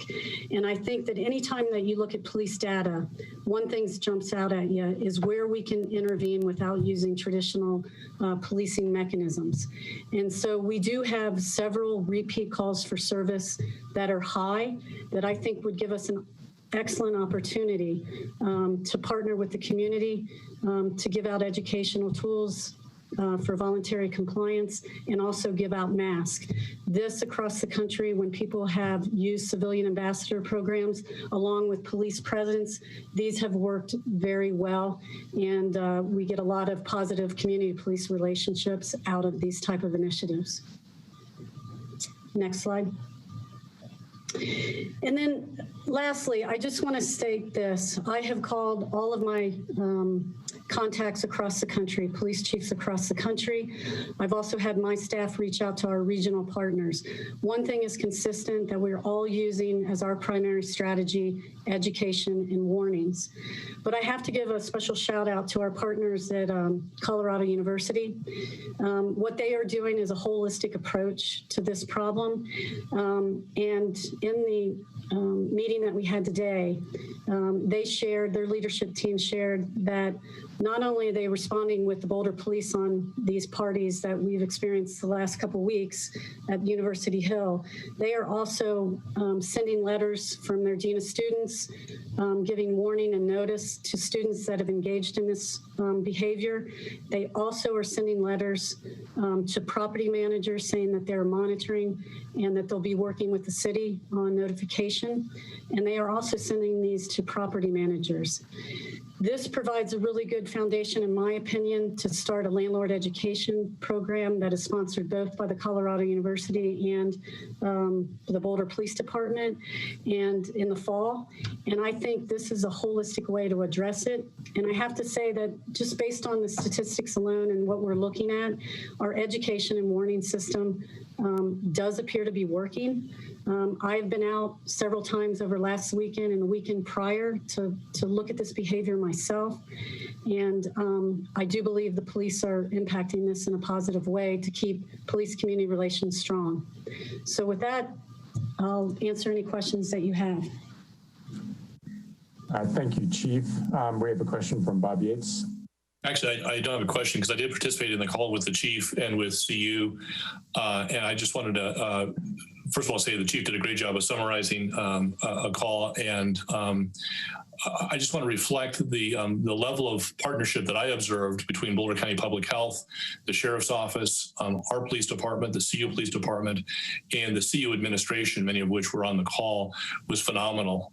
Jeff Zayak, who we all know, had expressed some concerns a few days ago about some of the parties on the Hill and the close contact. At the end of the call, he said, "My God, this is great. This is exactly what we need to be doing." The partnership between the university and the city seems to be very strong, and we're educating and warning students when they are violating the rules. And as the chief's numbers indicate, the number of violations seems to be dropping off, probably in response to that. So I just do want to compliment the chief and the university for a high level of cooperation, and it seems to be working. And obviously, we'll continue to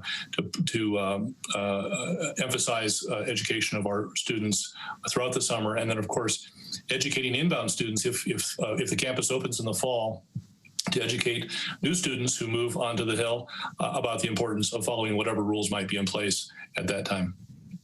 Thanks, Bob. Great. Thank you, Bob. I've got Rachel and Mary. So Rachel. Hi, thanks, Chief Farrell. That was super helpful. Just a couple questions. First, on the list you had for the calls that BPD was responding to, is there a separate log that the county was responding to? Because I know that some calls go into the county. Do those then get funneled to you to respond to? Or is there a separate chart of like additional calls that are coming in there? Rachel, we received 3 county calls that are eventually handled by the county, but they would have their own data sets on what they respond to in the county. This was specifically for Boulder boundaries. Okay. And I guess it's a little bit unclear because some of our, at least early direction was that any violations of the public health order went to the county. So is that still true, or are those coming to you? And then what were the general types of violations that we were writing warnings for? What were their categories? Yeah, so we respond in our jurisdiction, Boulder jurisdiction, which is dispatched normal if it's in our jurisdiction, and if it meets the threshold after a supervisor reviews it, then Boulder Police responds in their jurisdiction. As far as the citations themselves were issued when, with the exception of one, the citations themselves were all issued for a serious crime associated with it.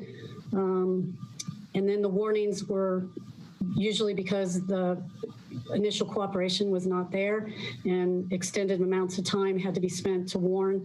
And so eventually people complied and the police officer wrote out a warning citation, if that's okay. helpful. Yeah, I guess I'm just trying to figure out, like, what are we getting calls for, and are they specific to COVID? Like, are they for facial covering violations or? Yeah, and it's a great point that you make, because unfortunately, I'm just glad we have strong supervision, because some of the phone calls we get, you know, are on construction sites or landscapers or, you know, things that, you know, doesn't even meet the threshold of the violation. So you have to discount all of those calls. But the majority of the calls do have to do with social distancing and wearing the mask. Okay. And then you showed us a slide that was pretty cool that had sort of international trends and the benefits of doing education over enforcement. Could you send that to us? And if there were articles that was coming from? Because we get a lot of emails saying, you know, why don't you enforce this more? And I think that might be helpful for us to have handy. I've got a really good Excel spreadsheet with the research across not only this country, but across the pond. And I'll be more than willing to send that to you if that would be beneficial. Awesome. Thank you. That's all. And Mary? Thank you very much for that presentation. And I was especially impressed by that same slide that Rachel just referred to, and that actually clarified a lot for me in terms of the conversation that we were having a few weeks ago, whether or not we should create the mask order for open space or not. And had this whole conversation about enforcement. And so this really clarified why that was why we went the direction that we did. So thank you for that. My question has to do with, you were talking about the areas that seem to have the most calls, and you referred to the civilian ambassadors. And I was wondering, are there models across the country that we might want to refer to, or have you looked into what we might be able to tap into that already exists locally? Great question, and thank you. I think there are models that cities that have experienced litigation, and obviously New York jumps right up to the top of the page, that they transitioned into more of an ambassador program. So we most certainly can look at that. But I'd be more than willing to start conversations with our partners to see if we could get volunteers, as long as police presence was close. So I most certainly could look into that. But I think we have excellent intervention points, like locations where I think this would really work on multiple fronts and for multiple reasons. So that's what I'd be interested in doing first. Are those places within Boulder that have numerous repeat calls for service? Because you do not see that in other areas. So I think that would provide us really good intervention points. And as far as volunteers that you could tap into locally, is that something that you've looked into already, or is that something that needs to be developed, or how would that work? Well, I've most certainly been in contact with partners at Colorado University, partners with the city. It is not solidified that I have a volunteer pool that would be willing to do this, but I'd most certainly be interested in exploring that and could. I think time is of the essence, because this weekend we'll probably have a little bit of an uptick, if I'm understanding the graduation this weekend. So, well, thank you very much for that. Thanks, Mary. Thank you all. Bob? Chief, if I could follow on Mary's questions about volunteers and ambassadors. We probably need to look no farther than Fort Collins for a really great model. Fort Collins, of course, has a university, but they also have got a downtown that's very similar to ours, and they've got a volunteer ambassador program. It's civilians. They work in pairs and twos. I think it's an 8-member team.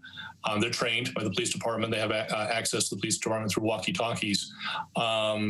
and many of them are social workers. They work with homeless people, but they also work with students, and they work with visitors to their downtown. And I encourage you to reach out to your counterpart, the chief in Fort Collins, and we can certainly reach out to the mayor and the council up there and talk about how they've modeled that. How do they get their volunteer ambassadors, and what role do they play, and how do they interact with the police department? So I'd encourage that is if you're looking for models, I think those folks do a really great job. I will do it. Very good. Thank you. Any other questions for the chief?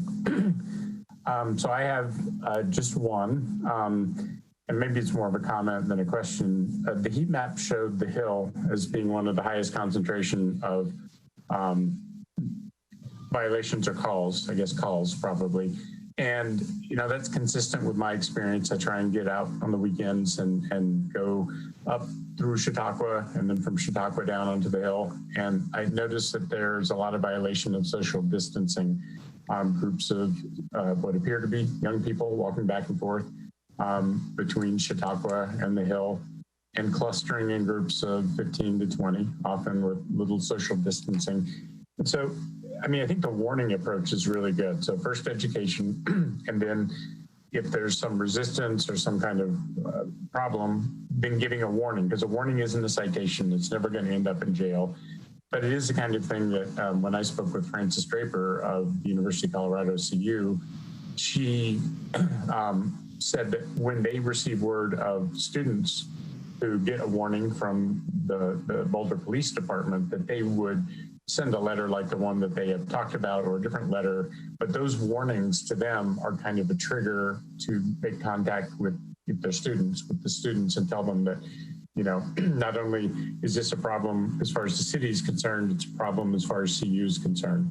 So it seems like that's an area, because the heat maps show it, of a concentration. So perhaps on the weekend, if there is the ability to have a police unit go through there and just look and educate folks, and, you know, try and make sure that they understand that they're part of the community as well. I mean, like many university communities, a lot of times the university has an insular student population that's really a city within a city.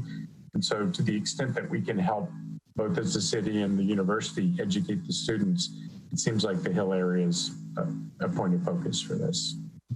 I agree totally. And, you know, I had a great conversation. Well, I've had constant contact with Chief Doreen Yokerst, and I think the important part is that they rely on our data sets for their letters, and vice versa. We rely on what they see to give warnings. So we have to have a very tight data sharing relationship if this is going to be proactive, and not only right now, but I'm looking to the fall as well. And so we're working together to tighten some of those issues up. But I think that we have a really strong partnership there, and we will, obviously, we have put a tremendous amount of human resources into the Hill for the past 7 weeks, and we'll continue to do that. And we're developing a deployment strategy for this weekend so we can be visible, and hopefully we can get some volunteers to help us out. Great. Thank you, Chief Harold. Mary, I've got you. Yeah, kind of along the lines of the what Bob was talking about and the civilian ambassadors. Based on a lot of the email that we get, what I'm gathering is that folks are out there taking matters into their own hands and commenting to people who are in violation of the orders, and asking them to cover their faces or stay, 6 feet away or whatever. Is there any advice that we could provide to folks that do choose to take that route? A way to approach people that doesn't cause an encounter, I guess, a negative encounter, and is more productive if people choose to take matters into their own hands, so to speak. Yeah, I always recommend that you really have to be very confident in your ability to communicate with community members. I think the level of frustration on both sides of the equation tends to run high. And this is why I really believe that just like if you're talking about personal safety and what you're willing to do as personal safety, you really have to be confident in your approach to challenge someone that's not wearing a mask or social distancing, because some of the behavior I've seen across the country is concerning. These incidents can turn very ugly quick. And so it just appears to me by everything that I've looked across the country that people are having success are people that are clearly marked as safety ambassadors, and they have literature to hand out, and they have some type of tool to help. And that seems to go over very well. It's better even than the police giving warnings because that's perceived as some type of strict enforcement or violations of people's individual rights. So I always caution people, you just really have to be very careful when you're challenging someone on social distancing or wearing a mask, because there's incidents all across. In fact, you know, even police officers that have just been telling people to please wear a mask. I mean, we've had a case close to here where a group of people pushed a police officer into a lake. And so I think that I really like that Safety Ambassador program. Thank you for that, Maris. Is that helpful, Mary? No, it is helpful. And what I hear you saying is that if you're inclined to approach someone about their violations, it's probably better not to. Yeah, I just think frustration is high right now over these issues, and I see it. Yeah. It's hard. Yeah. Thank you. So that brings up a question for me to follow up on Mary's, which is that our businesses are being put in a situation where the people who work there, potentially the owners, are going to have to tell people who may come inside without a mask or may be stopped at the door because they don't have a mask. We are asking a lot of folks who work or own businesses in town to be confident in the way you described in asking people to please come in. And some of the signage that I was speaking with Yvette about talks to that. You know, it basically says, if you don't have a mask, we're going to have to ask you not to come in. This is because of the orders we're under, you know, so it's not their fault. Is there a way that we can have the police work with Yvette and the chamber and, you know, employees and businesses on how to do that well, and, you know, when to call the police because they need help? Because we have seen, you know, even fatalities in confrontation between clerks in stores and people who believe that their freedoms include the freedom to ignore health orders. So any advice you have here is great, and any work that can be done to help coach businesses, because that's one of the onuses this situation in our city is putting on them. So we need to be able to support them in this. I couldn't agree more, Mayor, and I'm going to certainly work with Yvette moving forward to offer any guidance I can. But I have to tell you, I've been out a lot since I've been here, and the businesses have been really fantastic about professionalism and having signage and education. And so that's been really good news all the way around. Okay, good. And thank you for anything you can do to help Yvette and the chamber get messages across to the business owners. So I see no more questions. Thank you again, Chief Harold. It's very helpful. And Jane, thank you. Yeah, thank you. So now we have an OSMP update from Director Dan Burke. Dan? Good evening. Good evening, Council. Can probably just go right on to the next slide. But so 2 weeks ago, we had a nice, great, robust conversation about face coverings outdoors on open space. And at that time, that was prior to the county face covering order coming out, which I believe began on March 9th or May 9th, just a few days ago.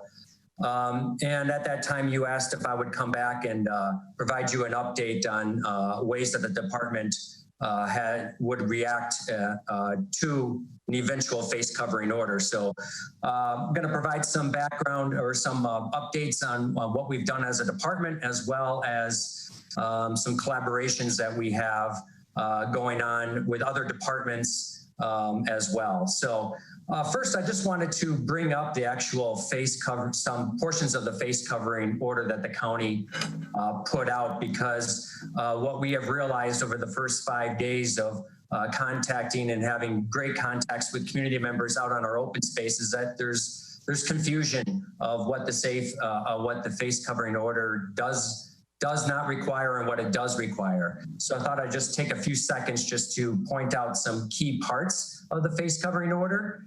And that is that if you are over the age of 12, and there are also a couple of exemptions, but if you're over the age of 12, you are to wear a face covering whenever you are outside of your residence and unable to maintain, or when not maintaining, social distance of at least 6 feet from any non-household member. So that's a little bit convoluted. So how we've been basically approaching it is that if community members are at least 6 feet away from others, they are not required to wear a face covering over their nose and mouth when they're outdoors. However, if you come within 6 feet of distance to someone else on the trail and they're not in your household, then you must be wearing your face covering. So because it would be, it's certainly not impossible, but if you're somewhere on Chautauqua or a busy area, you're likely to come across and be within 6 feet of somebody. So that is why we're advising all community members to always bring a face covering when they're leaving their residences and they're going outside, and especially if they're going out onto open space. So if I can go to the next slide, please. So what we have seen over the first 5 days or so is that there has been some initial confusion on exactly what the new face covering order does and does not. And I alluded to that a little bit just a few seconds ago. But I think a lot of the confusion is whether or not you need to be wearing your face coverings at all times when you're outdoors. And it's just if you're unable to maintain that 6 feet of social distancing.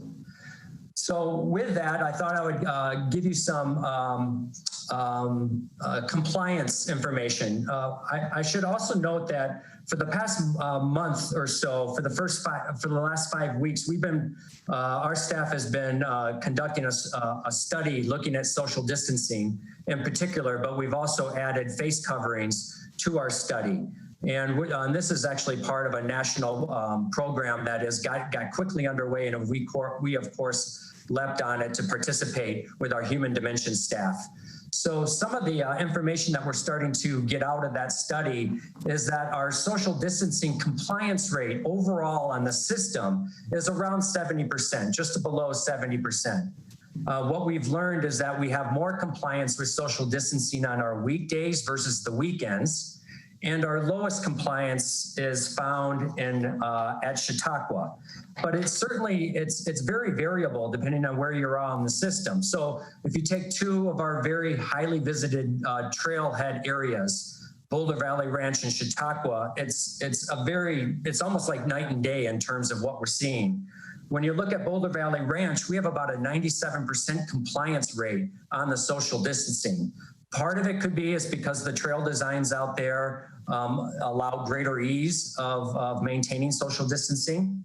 And another part of it that we think is that tends to be more of a local crowd and folks that are used to visiting open space and perhaps have got the messaging and the communications about the expectations of when you're out on open space. So you take that 97% compliance and then you compare that to Chautauqua, which sits around 51%. And you begin to see some stark differences depending on where you're at on the open space system. So that's really great information for us to know, because then we can direct capacity and resources to certain areas. With regards to face covering, the compliance is relatively low. Last week, we saw an increase. We were seeing compliance rates around 20%. Last week, we attest to probably the big push that we've been doing in the county order and the big push we were doing. We bumped that up. We're now seeing around 30% compliance. But obviously, as you compare that to social distancing, it's quite a bit lower. But it has increased and is trending upwards this past week. And again, the rate is higher at certain locations and lower at Chautauqua. So let's take Boulder Valley Ranch. Again, for instance, we're seeing about a 50% compliance rate on face coverings out at Boulder Valley Ranch as compared to about a 20% compliance at Chautauqua. So again, great information for us to have in order to where we can direct more resources to it.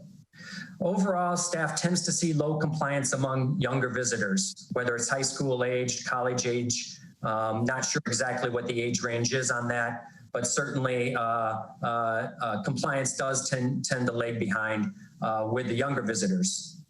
And what we've also seen, and Chief Harold alluded to it, is that rangers and our other education and outreach staff that are out in the system are sensing a growing frustration with community members over the issue of coverings. Again, those folks that are feeling like their health is at risk for those who aren't wearing coverings, and the ones that are choosing not to, feeling anger on the other side.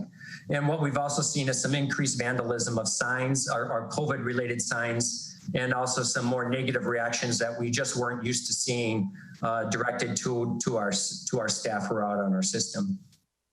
If I can go to the next slide, please. So what are we doing, and what have we done over the past, just the past week or so? It's been a huge week for our communication staff, our sign staff, and our education and outreach and rangering staff. So just a big kudos and shout out to them. But I also just want to point out that we've been in really close coordinations regionally and across our city department.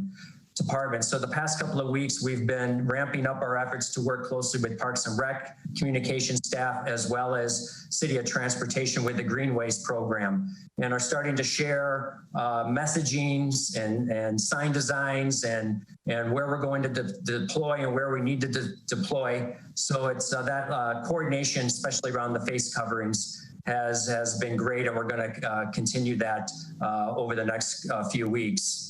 So one of the first things we did is we realized with face coverings, probably even more than social distancing, where it's sort of a behavioral change aspect that we're after. And so we wanted to do something on a social media campaign. So in English and Spanish, and with Boulder and Jefferson counties, we've launched a social media campaign in which we're encouraging members of the public and staff that are out in the field to show us hiking with their mask selfies.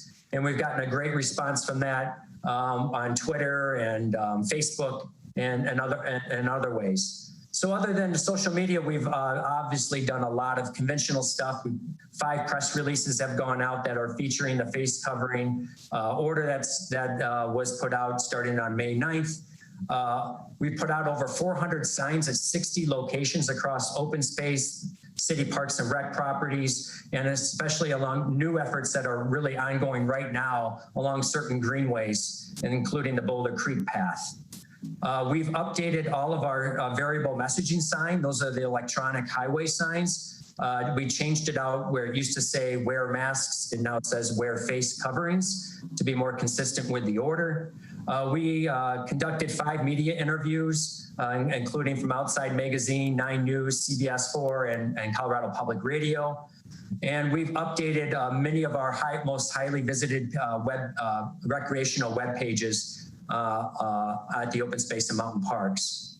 And probably most importantly, as we've continued and we're planning a sort of ramped up presence to have direct contacts at our OS&P trailheads by not only by our rangers and open space and mountain parks education and outreach staff, but we are gearing up to soon involve volunteers, and that's going to be integrated soon as the city begins to develop and put out their protocols for how to bring volunteers back to service as citywide, and especially and also here within the department. So what's on the horizon for us is around the volunteers, as Chief Harold mentioned, an ambassador program on their end, and that's exactly what we have in mind too. So we're going to be forming a volunteer ambassador program, and that's going to be pairing up volunteers initially with staff.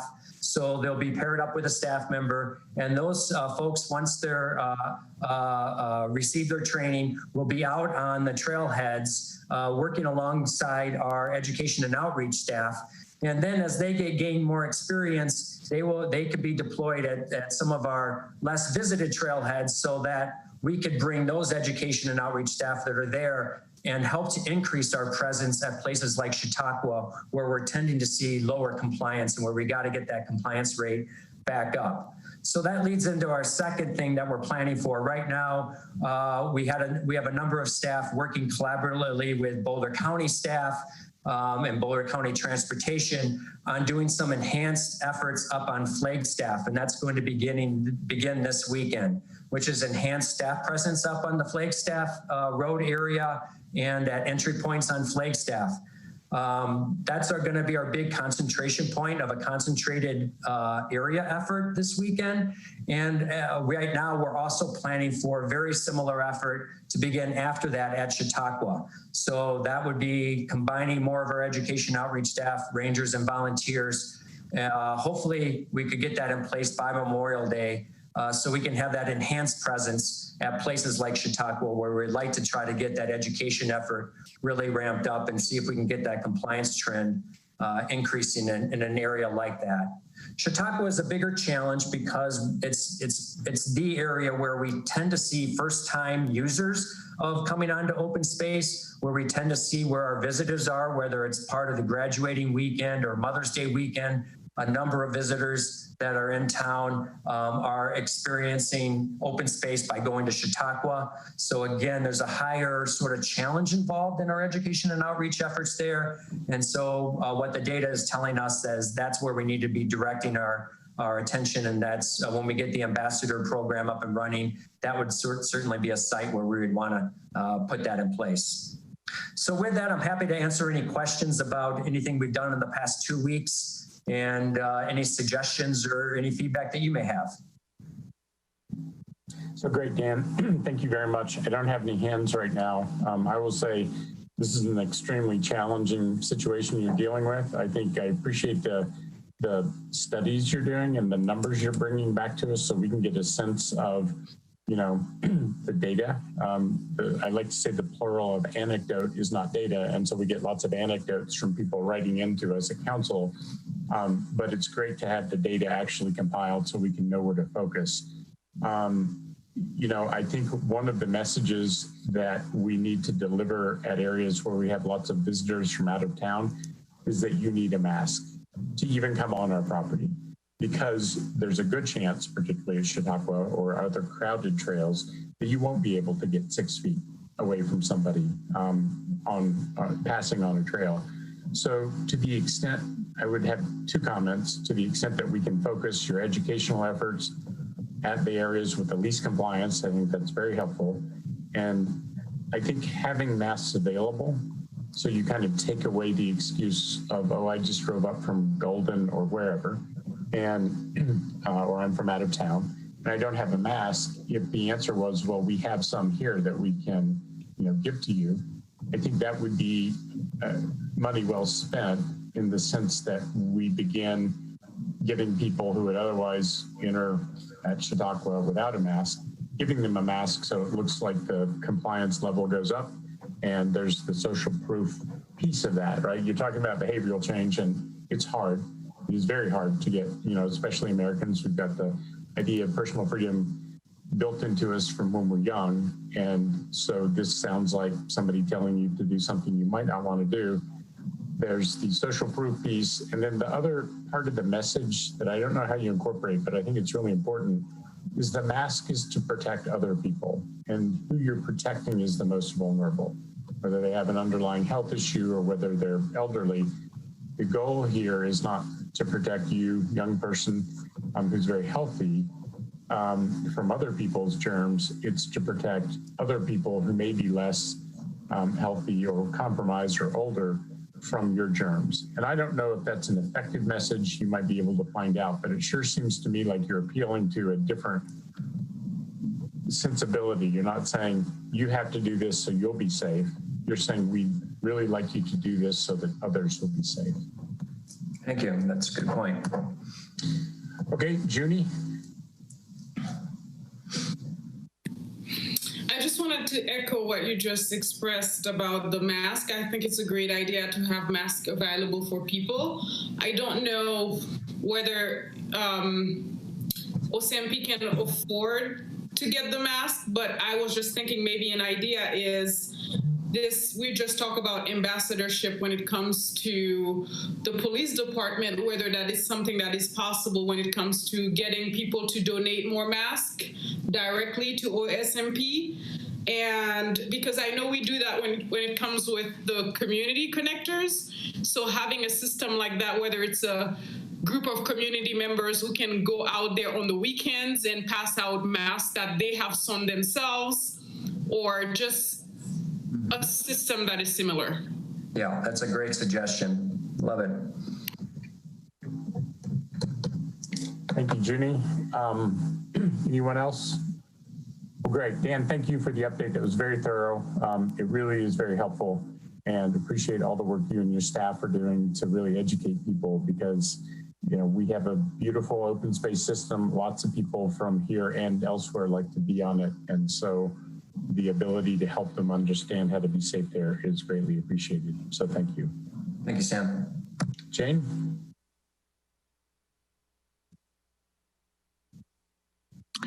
So that's all we have for the COVID response today. So I'll turn it over to Lynette as we go on to the next item. I think you wanted to move the camera discussion to this point in the meeting. I do. Thank you, Lynette. So Mary had suggested that we discuss the protocols for using our camera and our video during our council meetings. You may have noticed that mine was on and off. I was eating dinner. And so I think that's one of the things is I don't need to subject people to my mastication. And so I thought it would be useful for us to talk about generally whatever we'd like and then what the exceptions are. So Mary, do you want to kick us off? Yeah, sure.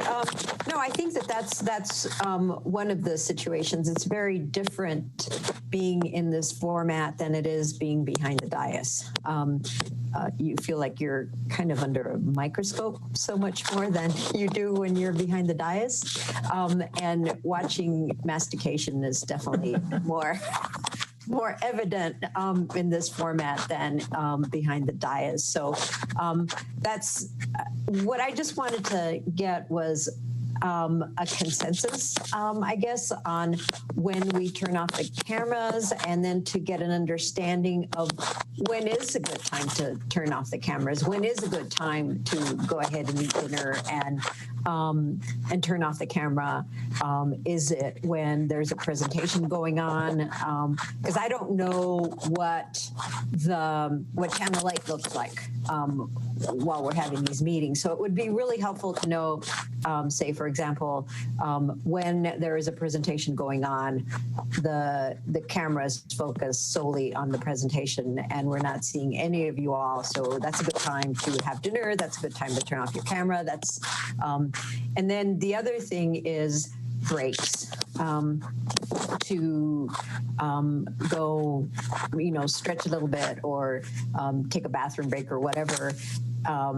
It's difficult to do that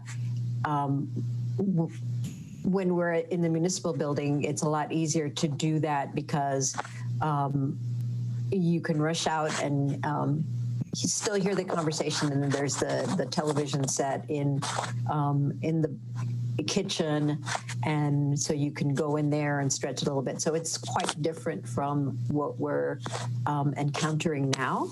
And so is having a break once an hour, an hour and a half, or it seems to me like that would be something to do that we can depend on and just say, okay, I can hold on for another 5 minutes because we're going to get to it. So that's, and I just wanted us to have that common understanding so that we can also give the public an idea of what to expect. Okay, anyone have any follow-up on Mary, Rachel? Two things.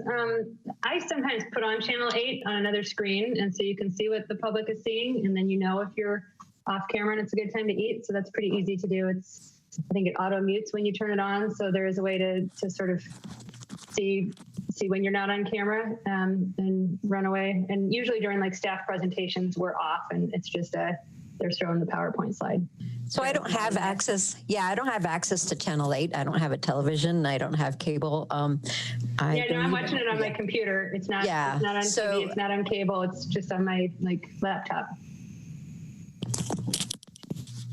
So like the same way that you're doing this, you should be able to get to Channel 8. It's like I just have it on a side screen. So that's one thing that people can do. And then in terms of taking a break, these meetings are already going so long. I would not love to inject any additional time, and I can still hear on my headphones. As long as I'm muted, then there's no danger of doing something untoward while I'm in the restroom. The whole public of Boulder here, so you can take the breaks and kind of mute your screen. And so I don't know if it serves the public to give breaks and elongate the meetings either. So those are my thoughts. Great. I've got Mark and then Aaron. So Mark. I actually think that taking, a couple of short breaks is merciful to the people who are viewing us.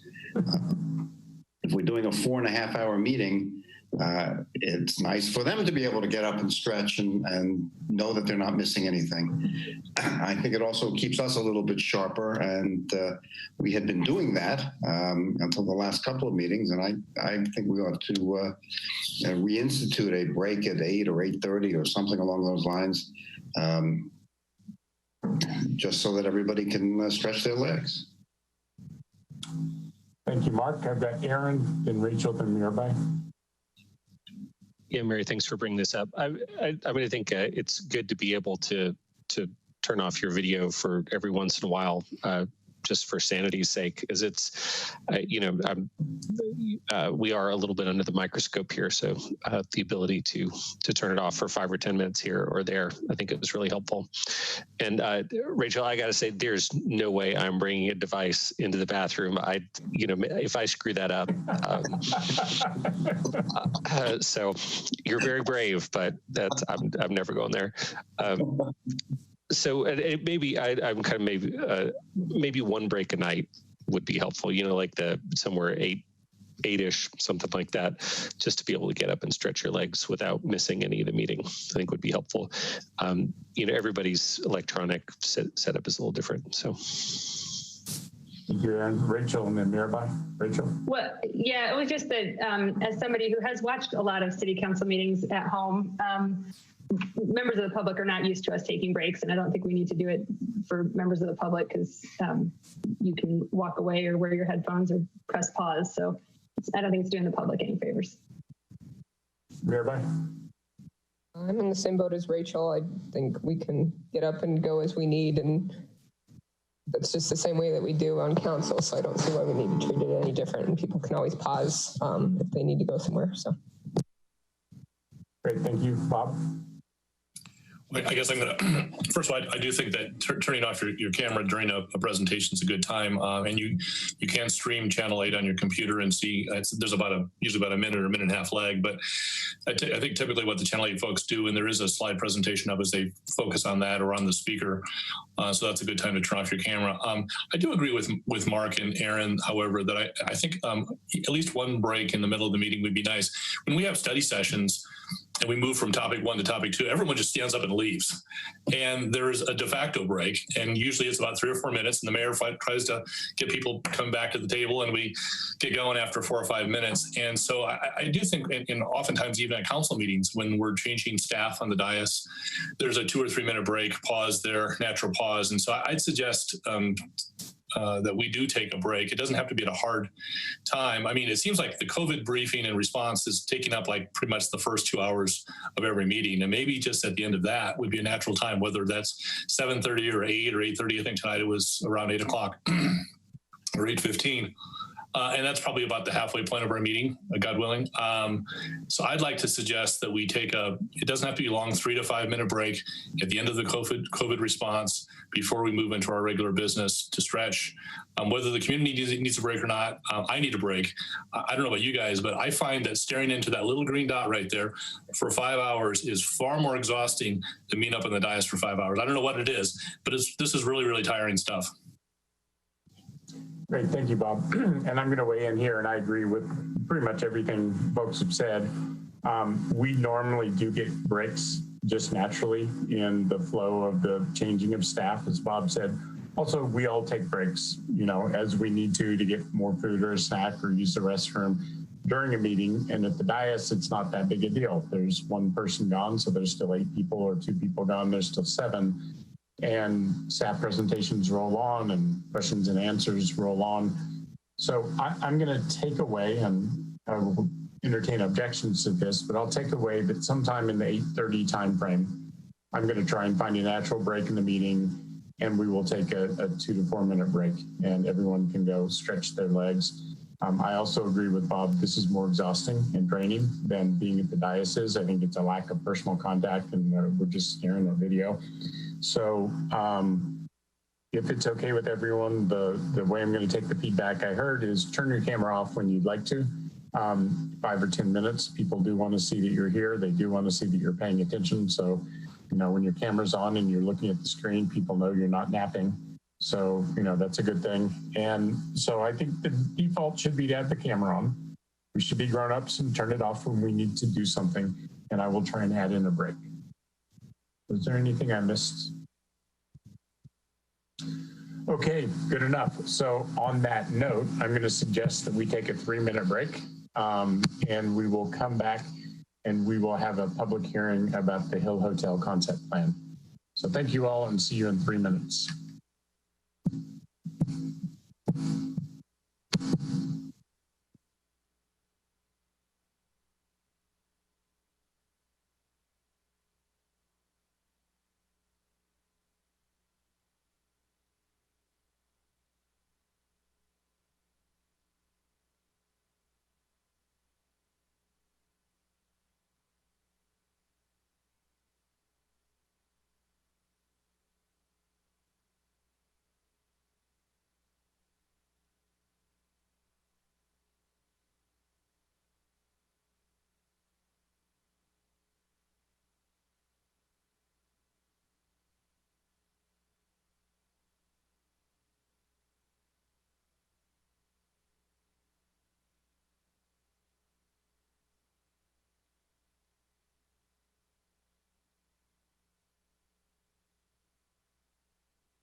Okay, council members, if you are back, if you would turn on your camera and so I can see who's live.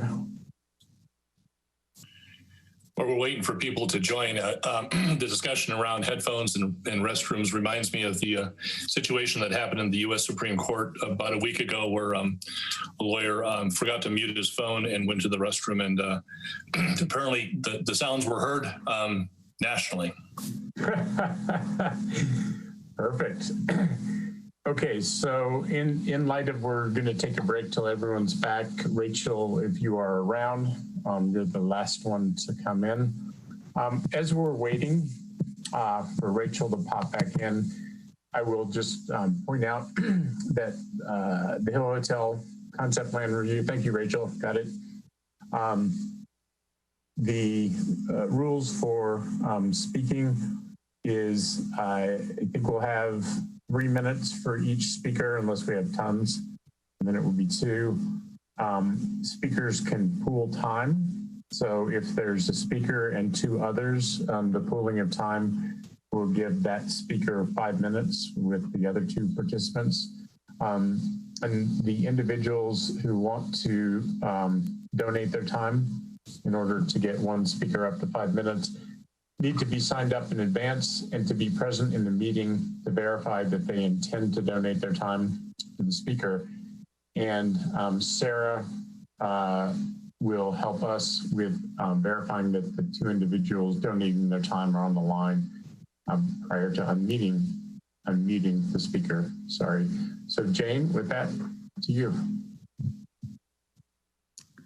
I actually think I am turning it over to Elaine McLaughlin and Tom Carr, who will start off this presentation. So I just wanted to take a minute and just sort of set the rules for about what a concept plan review is and isn't. A concept plan review is a voluntary application by someone who has a major plan going on to give council and planning board an opportunity to give feedback. It is not a quasi-judicial proceeding. It is not, nothing you say is binding. Your statements do not have to be based in any criteria. So it's okay to say almost anything you want. If this project comes back for a site review or a use review, those are quasi-judicial decisions and they must be criteria based. So if you are going to make a comment and a quasi-judicial in a later proceeding, you have to base that in criteria that are established in the code at the time the application is filed. This is a matter of due process. Due process does not bind you here today. This is just a concept plan review. It's an important step, but it's not governed by the same quasi-judicial rules that some of your other planning document review things are. So feel free tonight, but remember, if this ever comes back as a site review, you will be more strictly constrained in what you can and cannot say and what you can base your decision on. Thanks. Elaine? Great. Thank you, Tom. Jane, good evening, Mayor and council members. I'm just also going to note that also on the call this evening is Charles Farrow, who's the Development Review Manager for Planning, Sarah Webenson, the University Hill Community Development Coordinator to help answer questions, and of course, Yvette Bowden, Community Vitality Director. As we jump in, it's important to note that this particular application came in pre-COVID, and I'll say it came in as an application in January, late January, and Planning Board heard it in late February, and then this was called up by Council in late March. So this has been in the works for quite some time. And as I'm going to take controls here. Chris, let's see, there we go. As Tom mentioned, a little bit about concept plan review. This is just a quick overview to help understand it. It's really an opportunity to have staff, members of the public, planning board, and now council provide comments to the applicant. There's no formal action of approval or denial. And essentially we look at conceptual land use, circulation, architecture, and the context in particular. So as a quick overview, staff is we're gonna go over background of the proposed project. The applicant will spend quite a bit more time on that. We'll take a look at the built and planning context and key issues that were identified during the review. So beginning with the broad context, as we all know, the site is located at the corner of Broadway and University, across from that northwest edge of the main campus of CU. And this photo is interesting because you get a sense of the large university buildings that are evident with the clay tile roofs on the east side, and then the varied context of University Hill up to the southwest there. The proposed project site's about 11.5 acres, and it slopes about, rises about 15 feet between University and Pleasant Street. The concept plan consists of a couple of interconnected building wings, one of which aligns Broadway and the other one's on the west side of the site. It's a proposal for a 198-room hotel with ground floor retail and co-working space, 100,000 square feet of floor area is planned, and that works out to be a 1.58 FAR, where 1.85 is permitted.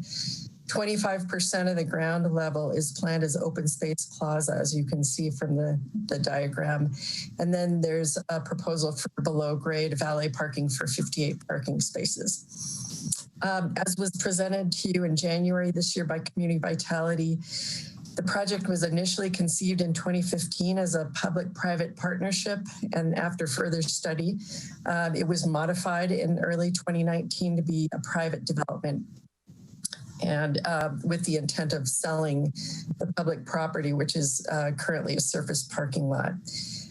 For the concept plan, the applicant provided massing diagrams. That's what you see in your packet, and it's essentially line drawings and massing along with precedent images to illustrate design intent and finish materials. And included in the images are patterned brick buildings. There's transparency along the street frontages, public gathering spaces with terrace steps and seating areas, and outdoor focused retail shops.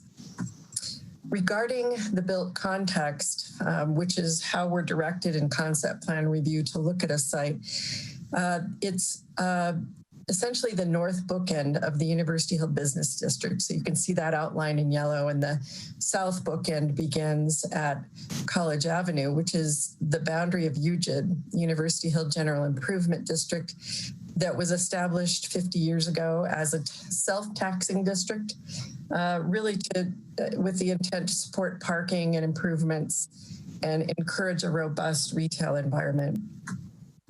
And then, as you can see from these aerial photos in the context of the district, starting on that south end near College, there's quite a varied mix of building sizes and architectural styles, from that modernist former Meininger's Art Hardware building shown on the left to more eclectic buildings and uses along 13th Street, where in the 1930s, large homes were retrofitted with storefronts. That's pretty evident in that photo.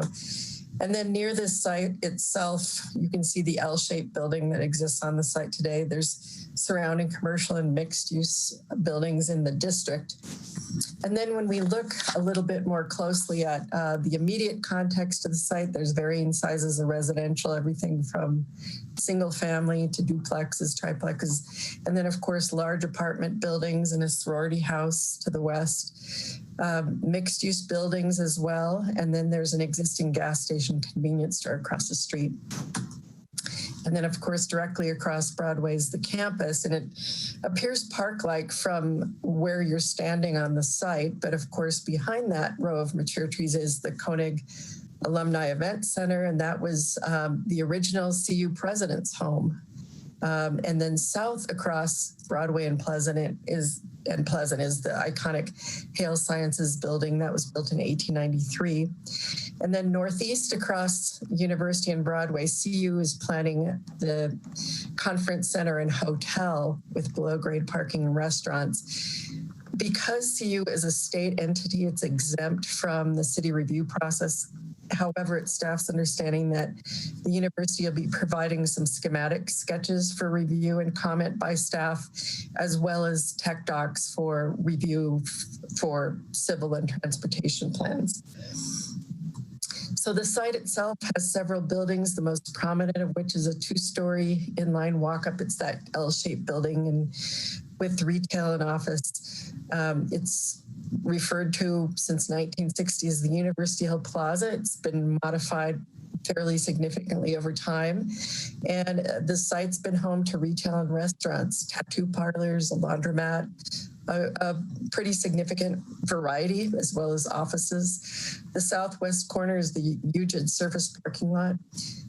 Concept plan review criteria requires an understanding of the environmental context, and in that regard, because it's an infill site for decades, of course, there's little in the way of natural hazards or wildlife habitat. But the criterion also talks about important view shed. And in that regard, this slide shows in that lower right that there are views toward the property that are backdropped by views of the Flatirons. As one moves to the south, or if you move left on the screen, those views are interrupted by existing buildings and trees. Similarly, you can see in the row of photos above that on the west side of Broadway, there's only glimpses that you can get of the Flatirons, really due to topography and mature trees and buildings. And this is a classic case of most of the view shed opportunities in urbanized Boulder. The view shed changes as you move through a space. Views open up or they become shrouded due to buildings and trees, as well as the distance that one is from the foreground to buildings. And just as in this situation, views are typically most evident at intersections where there is no buildings or vegetation. Then in terms of the planning context, the comprehensive plan has for decades identified activity centers in the city as places of higher intensity with potential for infill and redevelopment. The highest level of intensity are the 3 regional centers that form that triangle at Boulder's geographic center.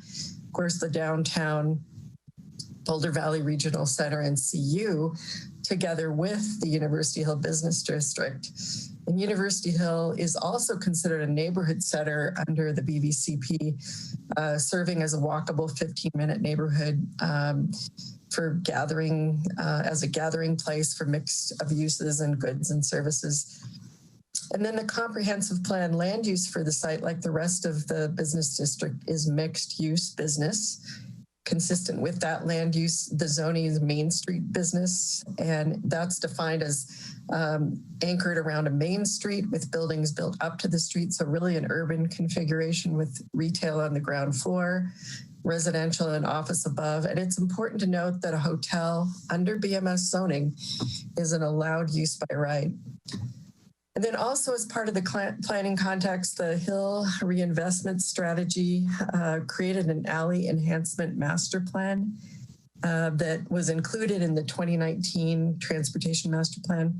It targets specific alleys in the business district to augment connectivity and enhancements for pedestrians, really to make that connection throughout the district.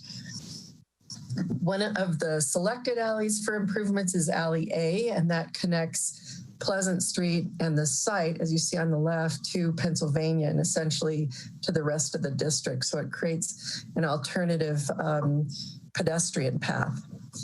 For key issue 1, as described in the memo, there's several policies that the concept plan's consistent with, and that includes policy 2.20, the role of the central area.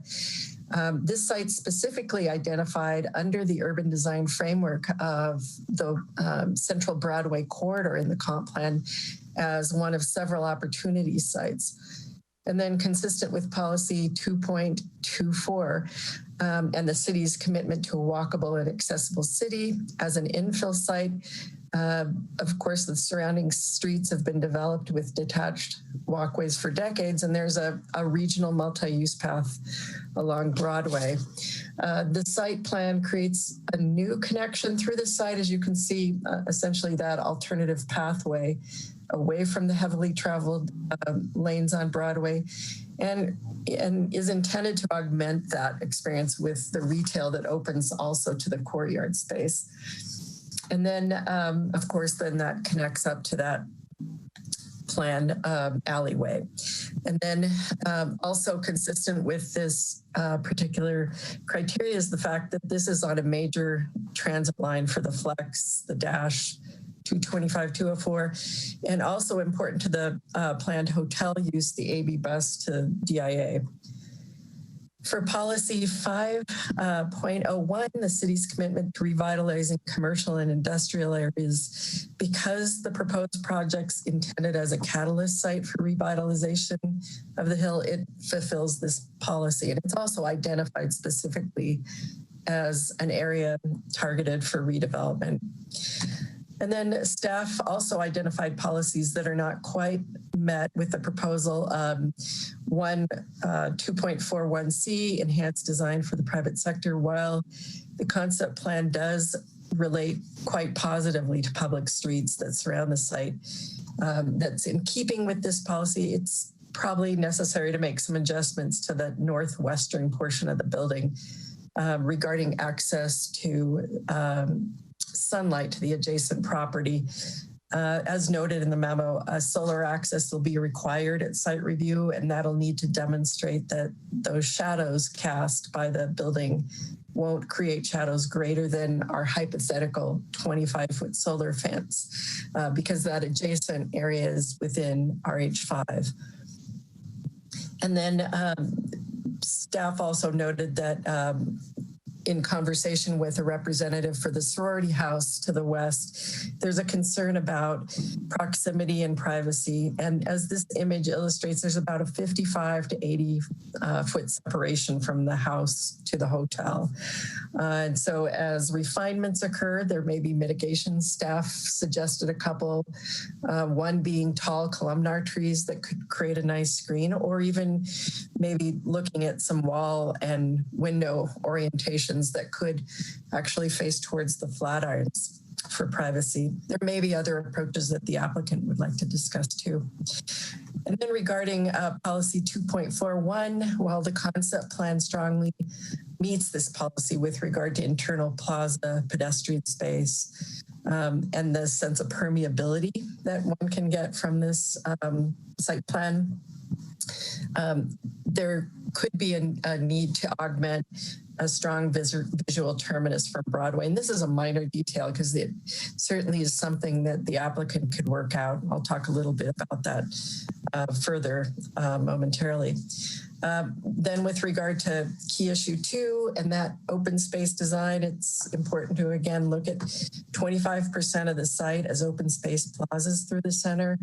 And it effectively channels pedestrians into the site away from that busier corridor.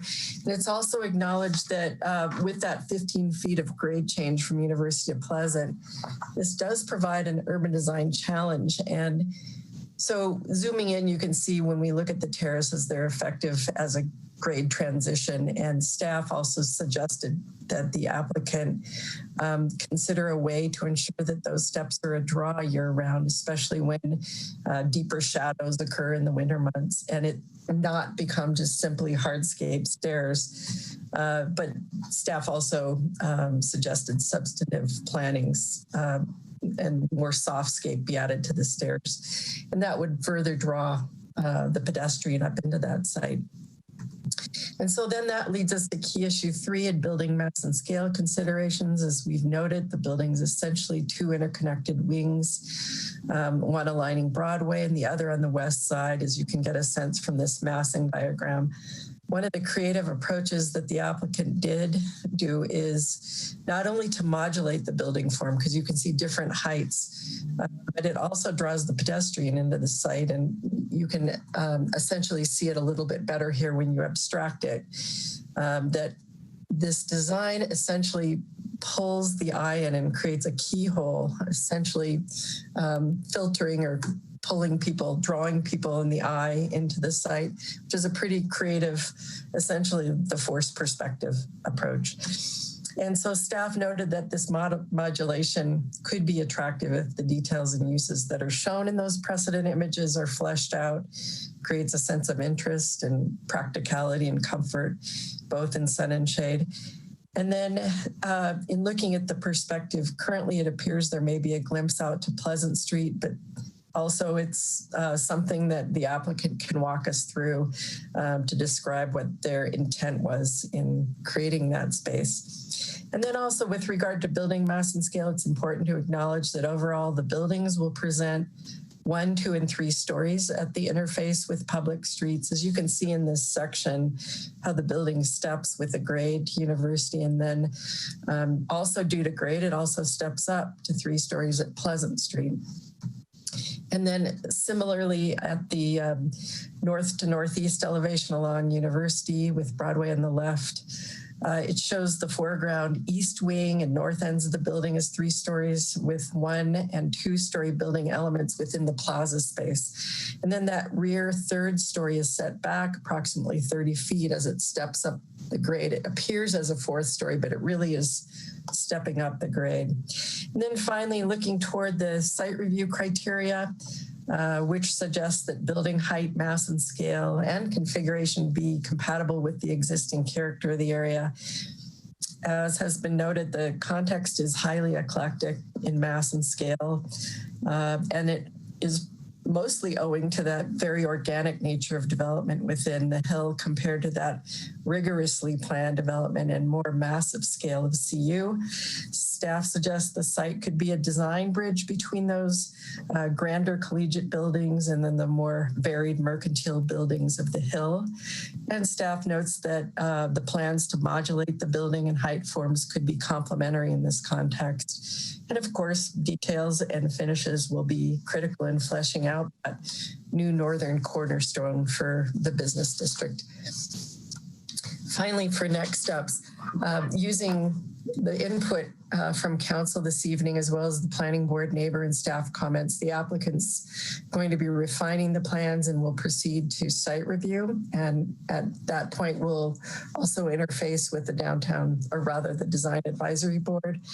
And then the city's going to continue to negotiate a real estate transaction for the Pleasant Street parking lot for council consideration as council acts as the board of directors for Uni Hill General Improvement District. And that concludes staff's presentations. Are there any questions? Thank you very much, Elaine. Council, questions at this point? So I see Mary and then Mark. Mary, go ahead. Thanks, Elaine. Appreciate the presentation. I have a question about the sanitary sewer realignment that was mentioned in the memo. And it was considered a significant challenge in being able to accomplish this particular site plan. And I'm wondering if there might be a backup plan for the site plan if that realignment does not work out. Because if that realignment doesn't work out, that seems to me like it would have a significant impact on the site plan that we're currently looking at. Yeah, and that you bring up a good point. There is that existing sanitary sewer that bisects the site. It's in your packet.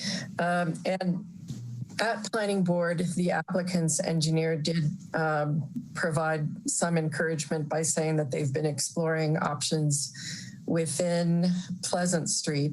And of course, Pleasant Street's challenging because there's all kinds of utilities that have been in place for really a century, if you think about it. So there's going to be some challenges ahead, and I suggest that would be a great question to ask the applicant if they've gotten any further on exploring options there. Thank you very much. I think that's all that I have in terms of questions. Thank you. Great, Mark. First, thank you, Mary. That was my first question as well on the utilities, and I was concerned with that. You made a reference at the very beginning of your presentation to the site being 11.5 acres. Were you referring to the UGID district? I mean, the hotel site is not 11.5, I don't think. Well, I can double check that. Later in the packet, I referred to it as 1.45 in contrast to the Yeah. You're right. Absolutely. It is. It's UGID. Thank you. Okay. And my last question is, The massing diagram, is that illustrative or is that reflective of what is actually going to be built?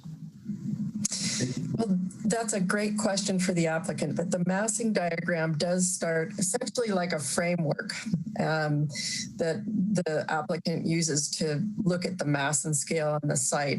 And then it gets fleshed out with detail and material types. But the intent really is to establish building mass and scale. And so representative of what's planned on the site. Well, as I look at it, it's sort of rectangle on top of rectangle.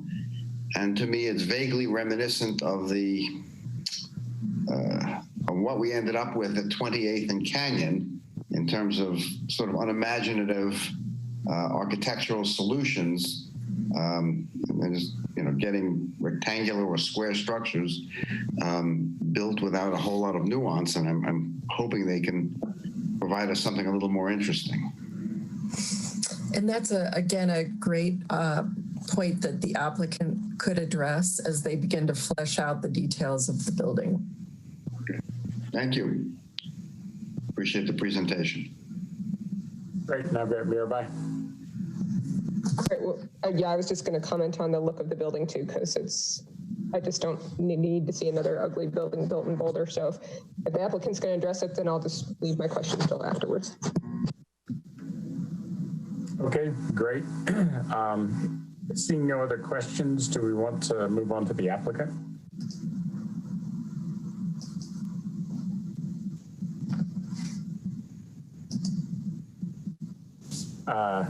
Elaine, just checking in with you. Is the applicant getting ready?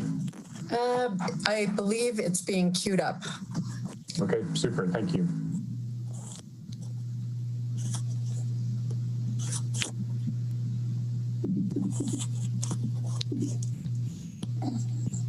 Can you hear me? Yes. You see me? Okay. Yes. Great. I think Chris is getting the presentation ready. Thank you.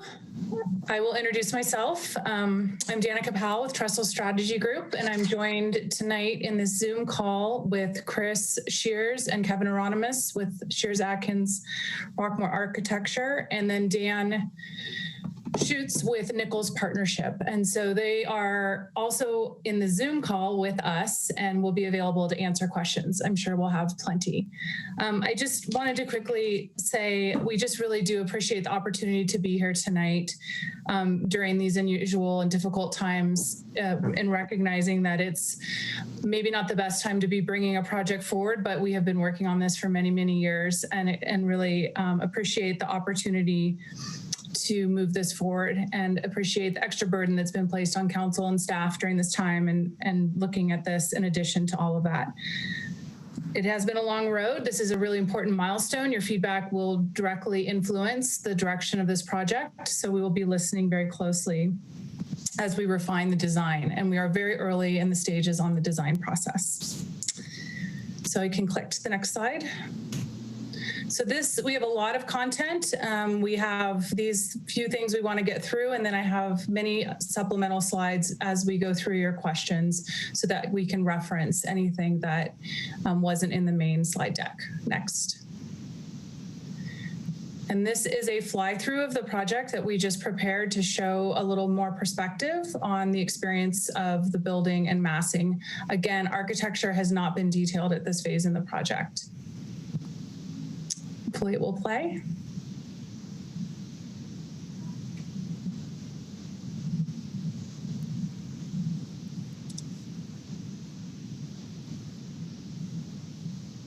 So here we're coming up Broadway and looking up through the plaza and that pedestrian connection through the site. You'll notice the significant grade change as we travel through these plaza spaces and the three different plaza experiences as you go towards Pleasant. Now we're heading west, taking a look at the hotel building on the western edge and the retail space and lobby on the first floor. Now we're turning back towards Broadway. This is the mixed-use building with retail on the ground floor and hotel above. Stepping across the street and going back down Broadway towards Pearl Street. Quick look at the corner. And back to where we started. Back up University, and that's it. So that's where we are in modeling the project from a massing and scale perspective. Next slide.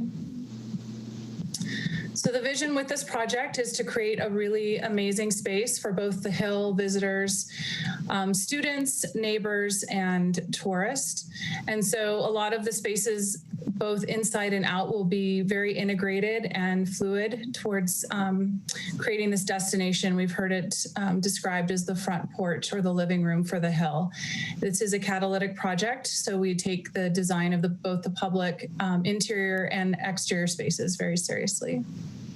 Next. From a project schedule perspective, we have a long road ahead of us. We're where the yellow star in the circle is up in the May point. And what I wanted to note is that we will be starting site review in a few months. There is still a discussion around the purchase of the parking lot. So it is our goal to discuss that with you tonight and the timing of that decision. As site review then will start in the summertime and take approximately 9 to 10 months. Along the way, we'll be doing a lot of design and architecture and engineering and hiring a general contractor to bring on board with pricing and scheduling, construction, phasing. Along the way, there's a lot of community engagement that has been done to date, and the purple line at the bottom will indicate that we are going to continue to do all of that community outreach as we have been doing this whole time. Next. So in terms of community outreach, again, we've met with many different groups and organizations, including the University Hill Neighborhood Association, focus groups, Hill Merchants, UCAMC, and most recently we met with Kappa Kappa Gamma, who did come and speak at the last planning board meeting, as well as have a meeting with UCAMC to discuss next steps and initial concept design. And happy to address any of those comments. Next.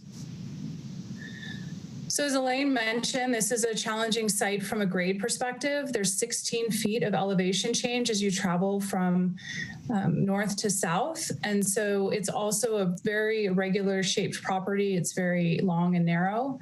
It also, in terms of really achieving Vision Zero goals, we're limiting automobile access into the site and only taking access off of Pleasant Street with a service access off of the dead end service alley.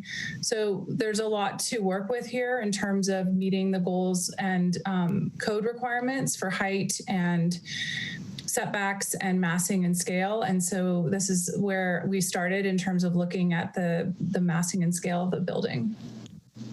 Next.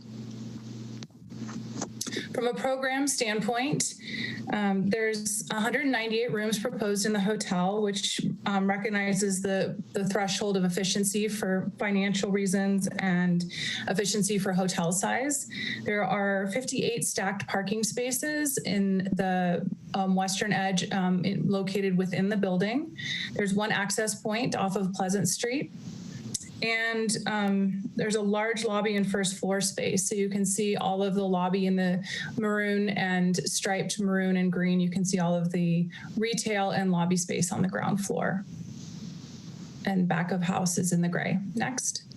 Can I step in now? Thank you. This is Chris Shears. Good evening, everyone. Hey, Chris. And thank you very much. Yes. Sorry, you were breaking up at first. Hey, Chris, this is Sam. Go ahead again. Okay, thanks, Sam. Yeah, good evening. And thank you very much, all of you, for allowing this agenda item to be discussed, the current situation. And also, we recognize that your images on your screens are very small. So that may lead to more questions. If you can't see things, then please let us know. And then finally, thanks to all the people for the last 4.5 years, both city staff and council persons, neighbors, everybody who's been involved in this project. It's one heck of a lot of great people. As Micah said, the hotel program, I'll just add to what she said. It's important to note that the space identified as the lobby is a combination of lobby and commercial space, which will be programmed to be accessed by all, very inclusive, as are the open spaces in the plazas. The hotel drop-off is where the arrow is. And of course, services logically on the alley. Let's go to the next slide. These two buildings, these two parts. Now let's go back to the last one. These two buildings, there are really two parts to the project, connected by a bridge, and the two buildings form two plazas, a lower plaza and an upper plaza, connected, as Elaine suggested, with a transitional area, which is a series of stairs. We think that's obviously a very unique design opportunity. And these plazas provide a much needed active community public place. And that's been a real important objective for this project. We didn't feel the need to max out the floor area or the gross square footage on this project. Rather, the open space we felt created value for the neighborhood and for the project. And then we'll go to the next slide. These are a series of vignettes.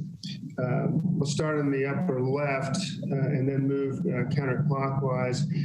That image would be what you would see from the alley that Elaine referred to earlier, which we hope over time will be developed and improved, and a connection then to the hill to the south, the commercial uses to the south.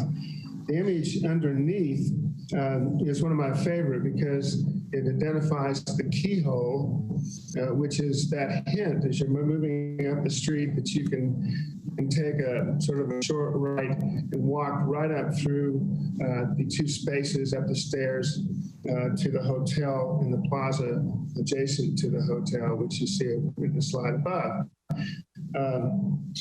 This is sort of a unique approach. Really, it's important that this project be broken into pieces for obvious reasons. That's consistent with the development pattern that we currently can see on the hill.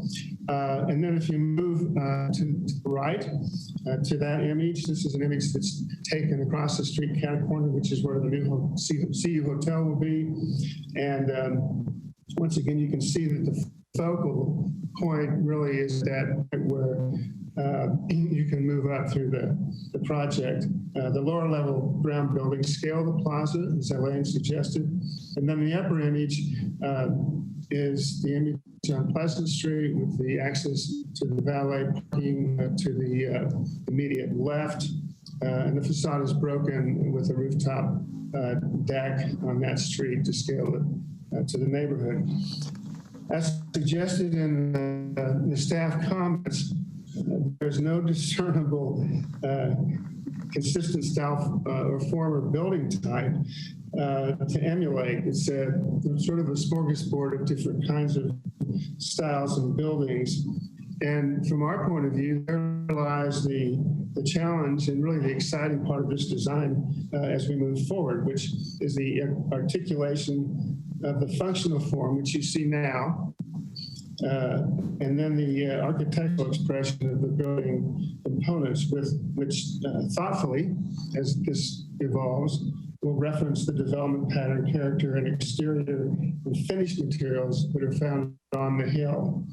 And that's, of course, predominantly masonry and glass. There's some stucco, but the materials will be consistent with both the hill and maybe some of the materials across Broadway at the university. And we're confident that this concept is solid.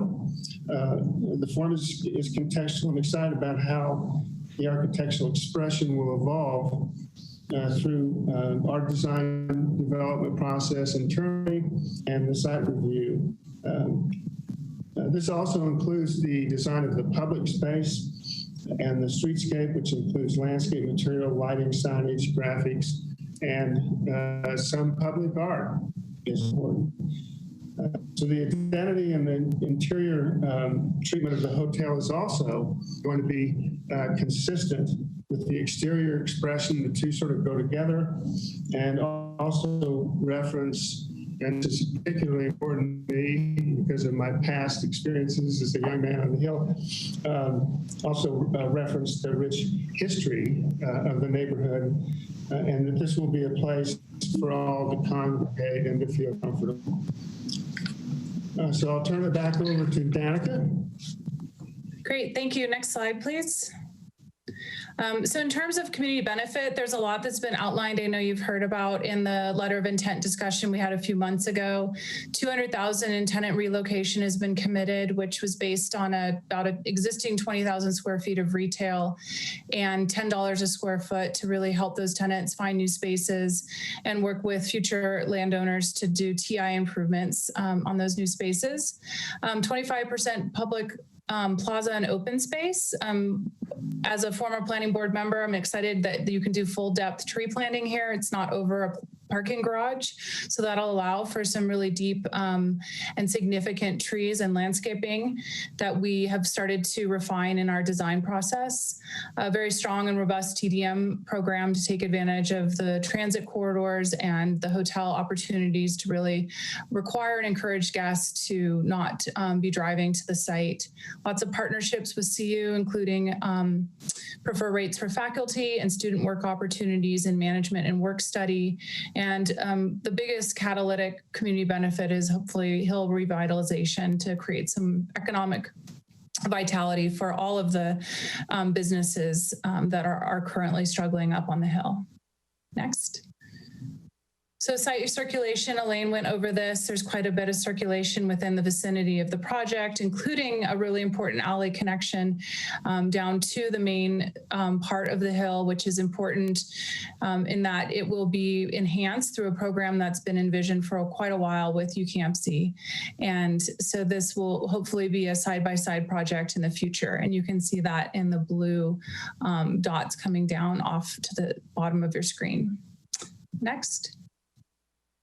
Vision Zero is very important for the community and will be strongly supported by this project. Currently, there's 4 curb cuts into the site with very dangerous vision and low sight distance. Often the traffic backs up on Broadway as pedestrians are traveling along Broadway. We also have a bus stop right there near one of the curb cuts. So we'll be removing all of those with one curb cut onto Pleasant to really focus traffic into the parking garage off of the street.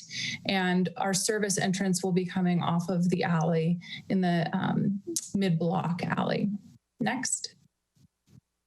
So in terms of shadow studies, Elaine discussed this in her presentation. We have done some further study and evaluation and in discussion with CAPA to really understand what the impacts will be to adjacent property owners, specifically the Kappa Gamma House, which is directly to the west of the property. There's their outdoor spaces are outlined in orange, up kind of there on the northwest quadrant of these shadow studies. And as you can see, the shadows are really cast to the north and a little bit to the west, with the winter solstice offering the most shade on December 21st of their outdoor patio area.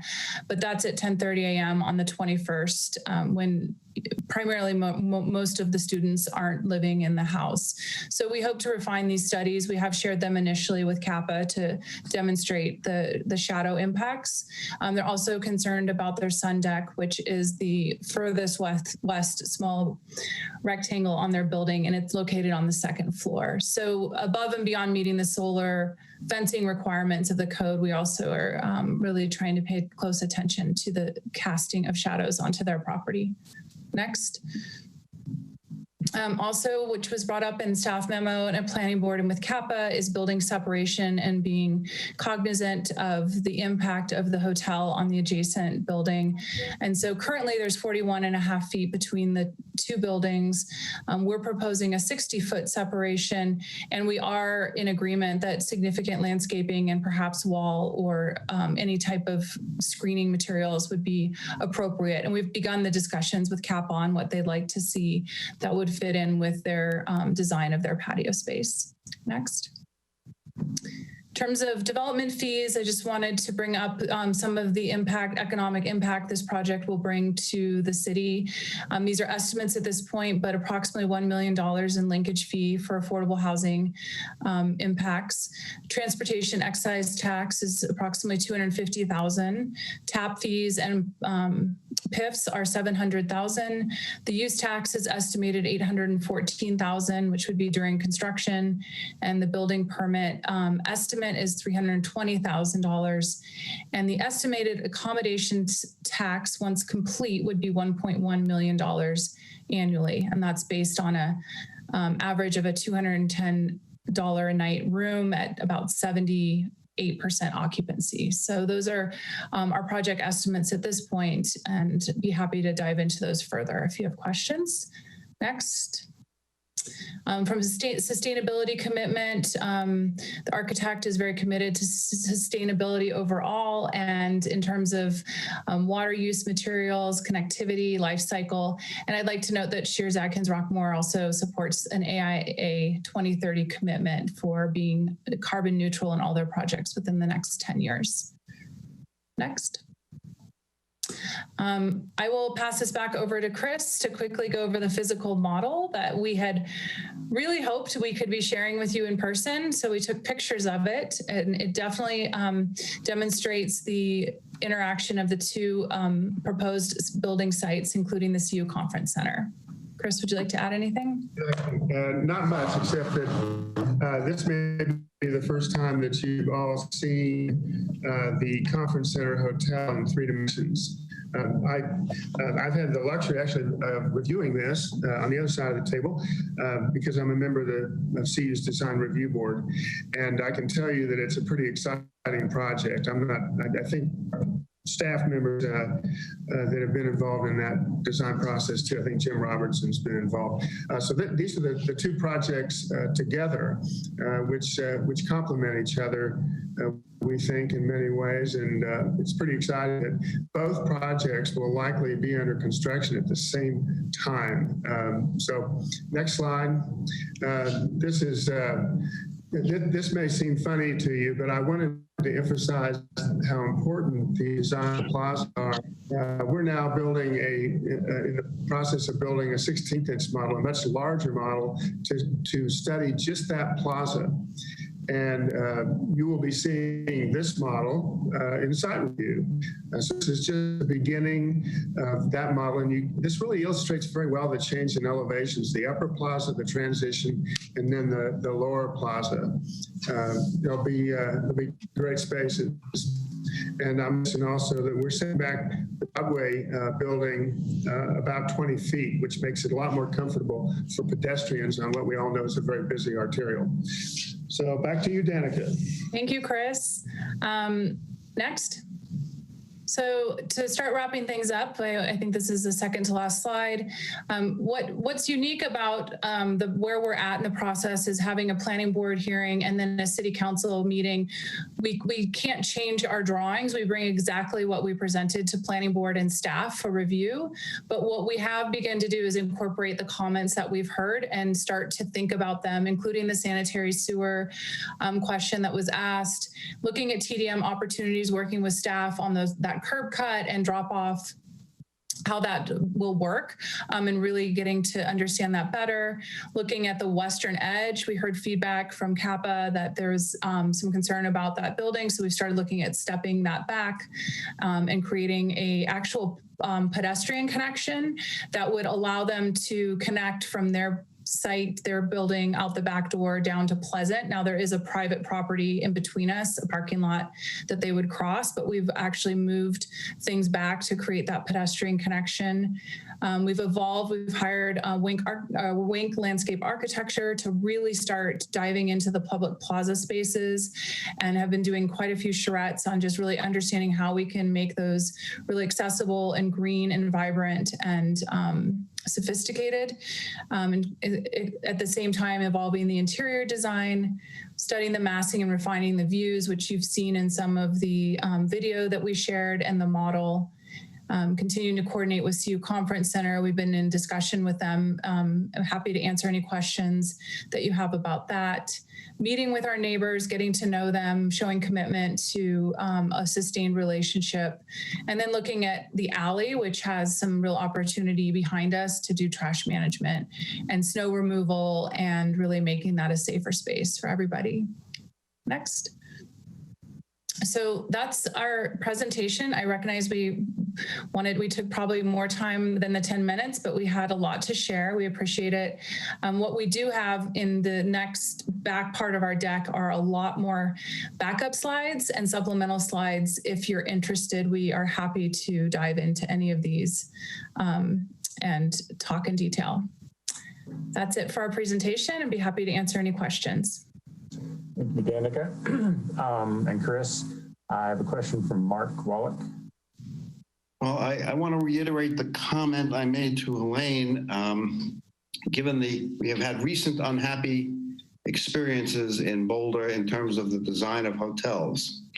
And given the prominence of this site, I think it is imperative that we not end up with another really homely pedestrian kind of structure. And so to the extent that my initial response to the massing plan was, I'm assuming it's simply illustrative of what you can build, not necessarily the final form of what the hotel will look like.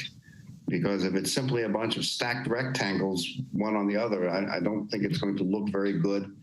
I'm a supporter of this hotel, but I must tell you, it's imperative that it look a little better than some of what we have seen recently in Boulder architecture. And whether you do that in terms of changes to the curtain wall, roof lines, whatever, you know, I'm imploring you to utilize your creativity and not deliver us several rectangles stacked one on top of the other.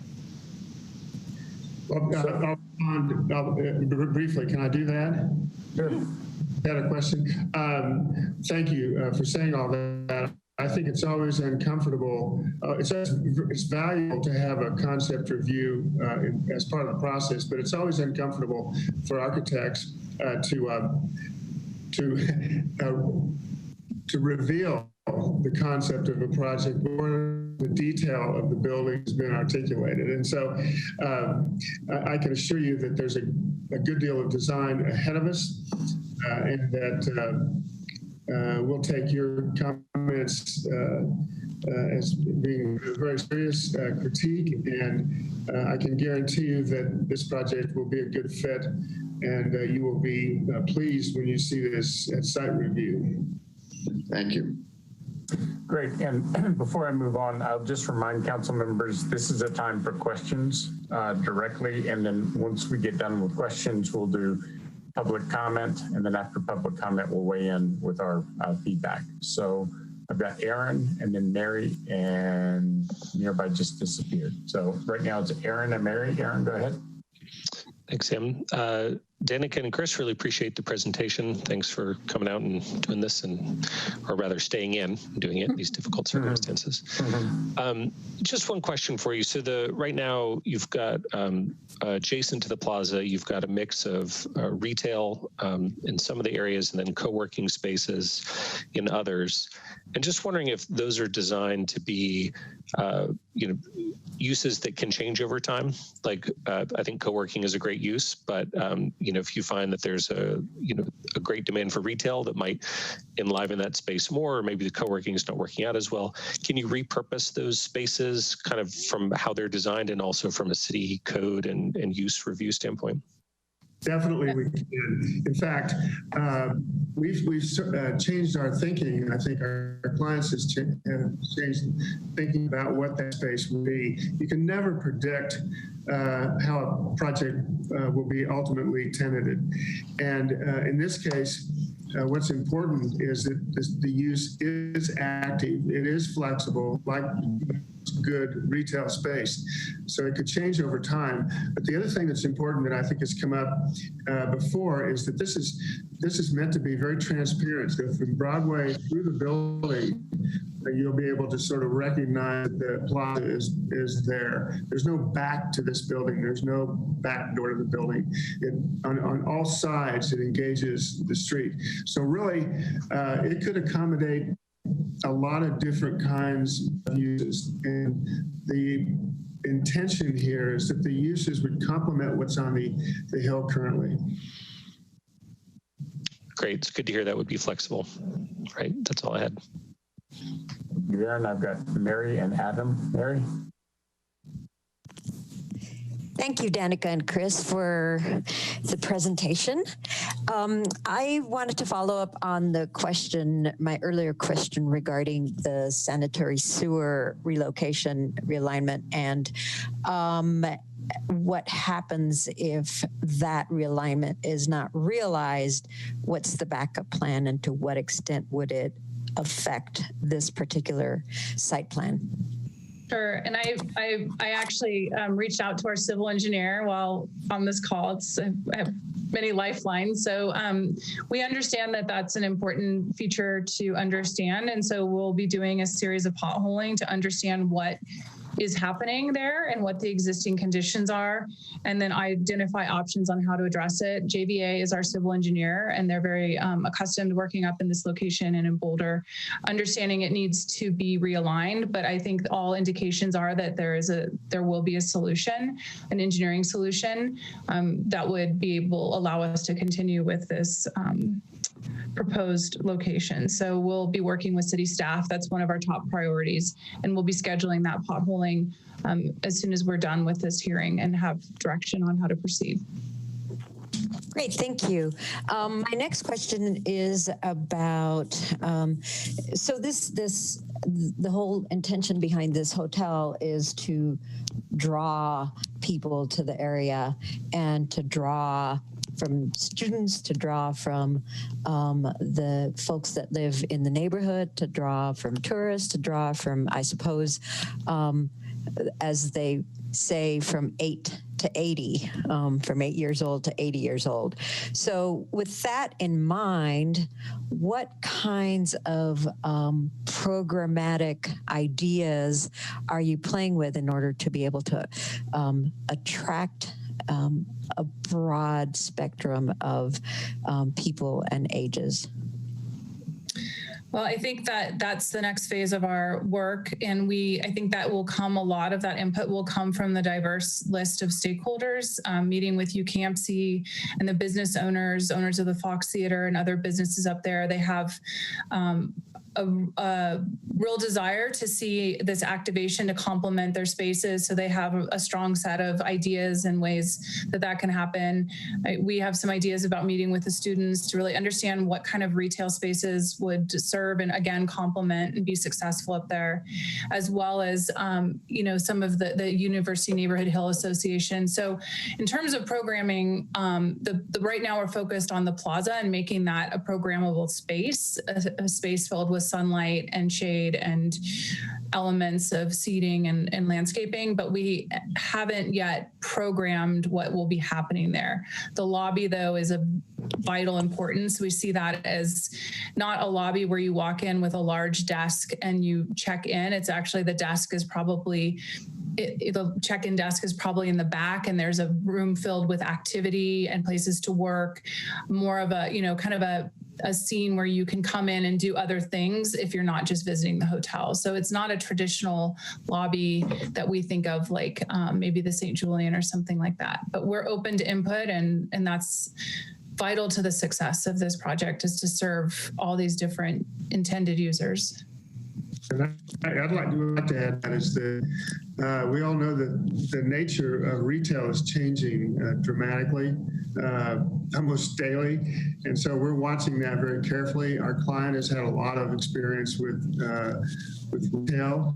And as Danica said, I imagine that the lobby and the retail uses here will not be like what we know now. They'll be smaller.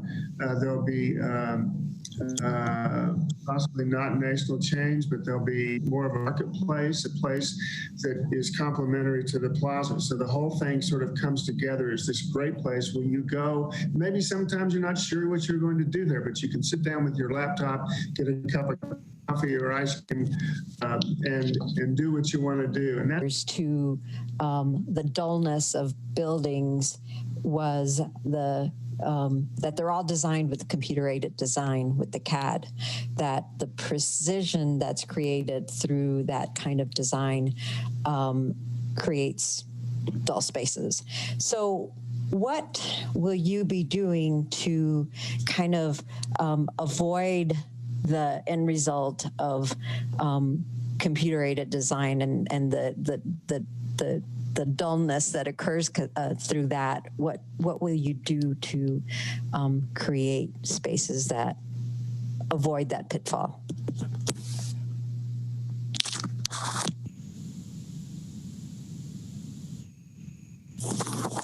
So muted.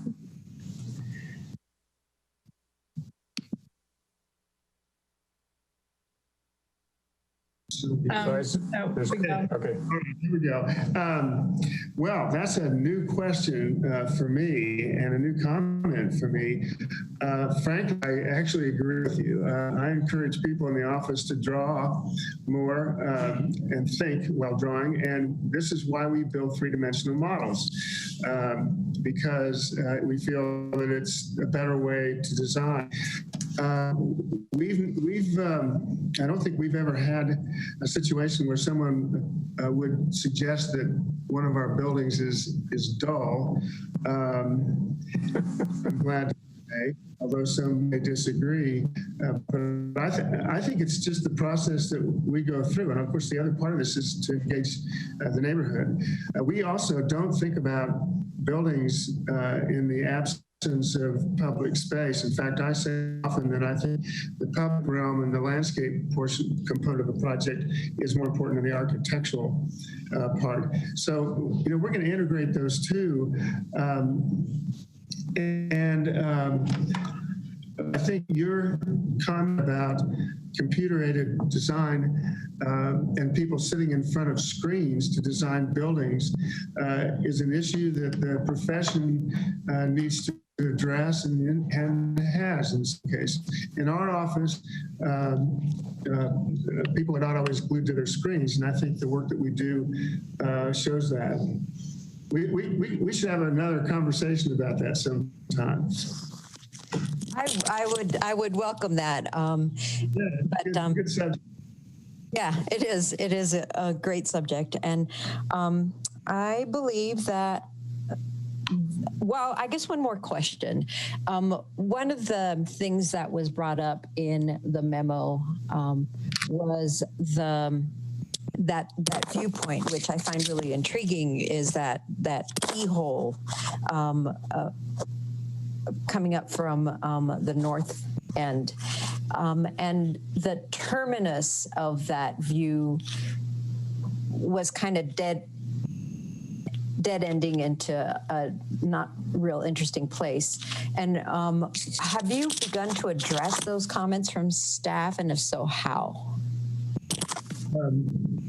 The answer is yes and no. We've discussed it. We haven't addressed it directly with staff, but I think the way to do two things. One is it's important to note that you really don't see anything that would terminate until you get about halfway or more up the stairs. So you're not going to see that from the lower plaza. But I think that one solution to that would be to use one of the wing walls that would define the plaza on Pleasant Street as a terminus, and it could be associated with the entry to the hotel.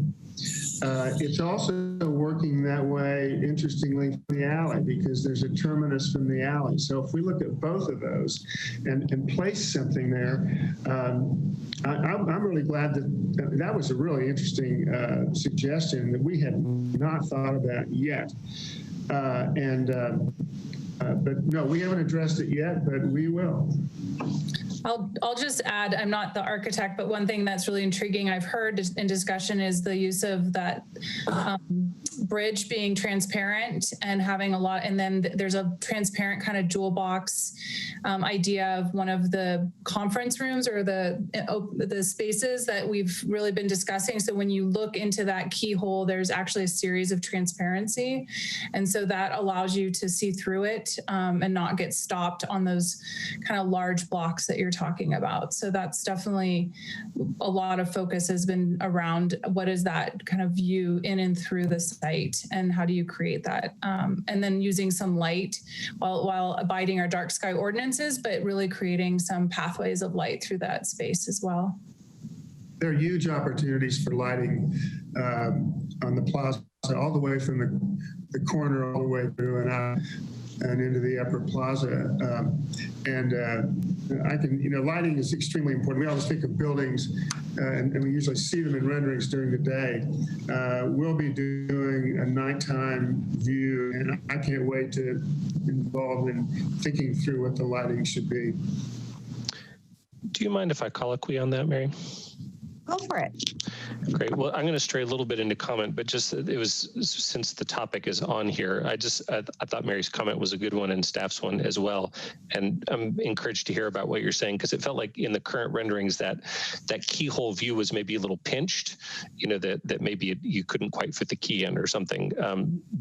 So I'm glad to hear you're thinking about that, because I think there's a real opportunity for a really interesting visual draw through there from Broadway into the plaza and the upper plaza and the hotel. So I think whatever you can do going into the final design to really pull people's eyes in and create a visual draw through the site would be really, really great.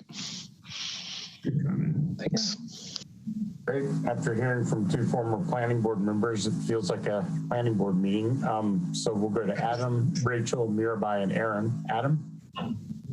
Yeah, my question is in regards to retail, and Chris spoke to it briefly, but is the amount of actual retail locations locked in? What is the flexibility there? Because my major concern is it looks like a few very large retail spaces, when in this area, I think it's important to have several smaller retail spaces, simply because that's what is currently existing there, and maybe the best use for those spaces. I just don't want one or two or three giant retail, specifically a large corporation, to come in and be the only one that's able to actually access that space. And by having some smaller spaces, we might be allowing people to actually, afford it.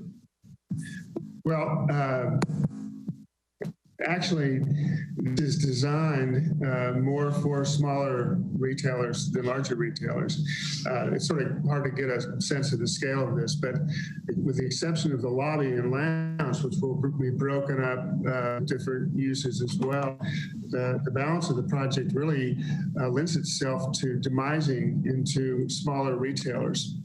So that's something that's sort of been part of the intent. Gotcha. Something that might be helpful is a square footage breakdown of those spaces. I just didn't happen to see one. If there was one existing, I'm sorry I missed that, but that may help to, clarify a little bit more. Yeah, and I think if maybe we could pop to slide 8, it at least shows the site plan, Chris, if you don't mind. And I think that's the next part of our work. Larger retailers probably wouldn't even succeed up in this location. So I think the key to the success is allowing smaller, flexible spaces, to Aaron's point. And we talk about proving spaces, and we've had discussions with Yvette and Sarah about how do you create these spaces for small businesses to come and incubate and grow and, maybe move on to a larger space on the hill. And so that seems to be the right format. We are working a lot on the figuring out the ground plane and how to transition that space and make the plaza successful. And then we'll start looking and breaking apart those retail spaces so that when, if you do, when it does come to site review, those will be very detailed and we'll really show out where the doors are and all of that, which will be very important on how successful they are as well. Thank you. Thank you. We've got Rachel and Mirabai. Rachel. Thanks, Danica and Chris. That was an awesome presentation, and I'm very excited for this project and revitalization of that corridor or area. So 2 quick questions that I think are both pretty softballs. Number one, are you, Mary's question about 8 to 80 made me think about it. Are you going to engage with a group like Growing Up Boulder or include younger kids in maybe thinking about this? Because we recently had some exercises with Foothill and I think Crestview Elementary students with ideas for the North Boulder Library, and they were awesome and whimsical, and I think might help give you some ideas for the open space. So just wondered if you were working with them. No, oh, sorry. Well, we're not working with them yet on this project. I happen to be working with Growing Up Boulder on 2 other projects, and it is wonderful to really custom design. What could be really compelling is to look at the larger, the neighborhood with some youth and experience. There's a lot of different things happening, and I think that's a great idea. We also did talk about working with the college students, but certainly Growing Up Boulder is right across the street, so that would be a great fit. And they're just not jaded. They're like optimistic and full of ideas, so that might be cool. And then number 2, I just wondered, a lot of us did a site tour at CU South. I don't know if that's an option at some point for us to go out and get a visual of where you're talking about, the keyholes and things like that. So just wondered if that's legal and an option if it is. I think we would be allowed to do that before we submitted for site review. We're probably once, and I know that we have a, Tom Carr on but I think if we wanted to go do a site visit, we'd do that before we submitted our site review. I might be interested. Just put it out there. Could I colloquy on that just a little bit? Would it be possible to have that 3D plan somewhere, placed somewhere that we could go look at that model? I think that would be a good place to start in terms of getting a good feel for it. You're talking about just the context model for now. And the larger model when it's complete. I think that's a good idea. I imagine we could just put it downstairs in the municipal building and people could come in at their convenience. That would be really great. I think that would be great. So I have 2 comments. I don't think we can use the community building yet. Maybe in a month or so, we can have Jane weigh in on that. But I'd like to hear from Tom on site visits. I think I know the answer, but Tom, could you give us a bit of guidance on that? Sure. I mean, Danica's right. It's less problematic if you go before the site review application is submitted and the quasi-judicial rules apply. If you go after, it's a matter of disclosing that you went and what you saw and allowing the applicant an opportunity to respond. Great, thank you, Tom. And then Jane, just if you want to make a comment about when the muni building might be open. We have not made a decision about that. It will not be until at least June. Okay, great, thank you. Not that I think it's a bad idea to do that, just we have to be cognizant of the timing and make sure it fits with when the model's ready and so on. So I've got Mirabai and Junie. Mirabai? Yeah, so I just kind of have a process question, and depending on what the answer is my own question on this. You said you wanted questions now, but then at the end we'll be having a discussion. So if we have a discussion at the end, is that where we're going to be making comments on the building? Because I mean, Mark and Mary already brought up issues, but mine aren't exactly, I mean, is that where we're going to talk about the look of the building and the feel of the building and the impact of the building? Or do we do that now? No, I think generally it should be at the end. This is time for questions, and typically comments are made by council after we hear from the public. So But will they be able to answer, not the public, but Danica, will they be able to give us answers then? during the comment? Sure, if you want. I mean, if you have a question that you want a response from, now is just as good a time as anything. If you have comments about the building and you want them to react, I'd say that till after public comment. Okay, well then I'll do both. So I guess my question is, it kind of colloquies off of Mary's in terms of, you said, you'd like to sit down and have a discussion about design. When do we get to see the design? I mean, it's extremely hard for us to, well, for me, I'll speak for me. It's hard to sit here and see a building that makes me feel like I've been plopped into downtown Seattle instead of quaint Boulder, and be able to give you proper feedback when are you guys going to build off of this and it's just going to have the brick, or are you going to make it far less impactful? When do we know? Because it's very hard to, make that decision. As I said earlier, at this point, this is really mass form and scale. The basic volume of the building, which represents the program, which is necessary for the project.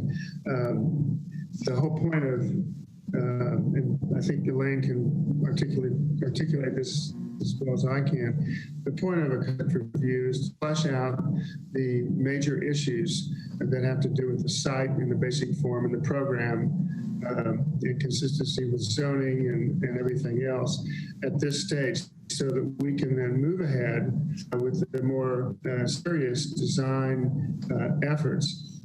Prior to the concept review being part of the process, applicants would get down the road and the building would be essentially designed, and there would be some change. You'd have to go back into a redesign process.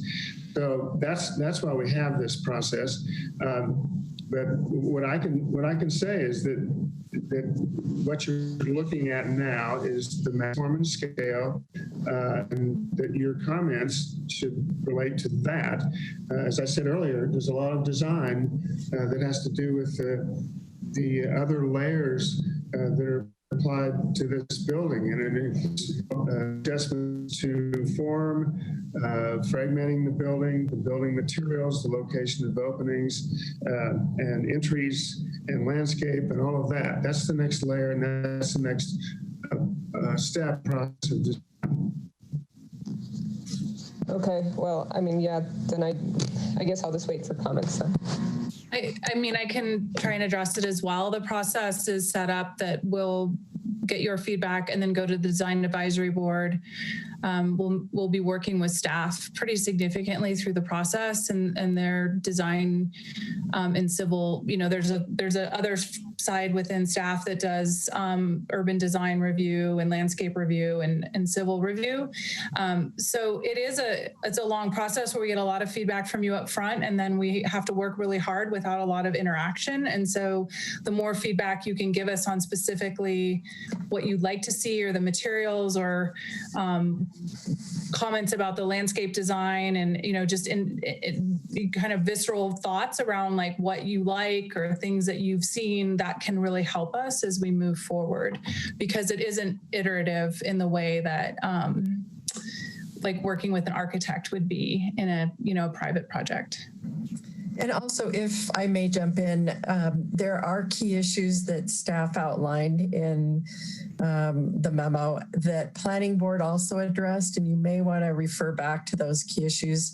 I have them on a slide if you'd like me to pull those up as well, but it helps to guide the conversation and feel less nebulous. If you could pull that slide up, that'd be fantastic. Great. I'll need Chris to pull up our presentation. Perfect. So when we get to that point, we can go over each key issue, but that's what staff's presentation covered, and Planning Board also discussed. And it's how consistent or whether or not certain aspects of the proposed concept are consistent with policies. And then there's some site design considerations, and then building mass and scale. So if you'd like to orient your comments toward those key issues, we can keep this slide handy. Okay, great. Thanks. I appreciate it. I'll do that during our discussion then. Great. Thank you. Junie?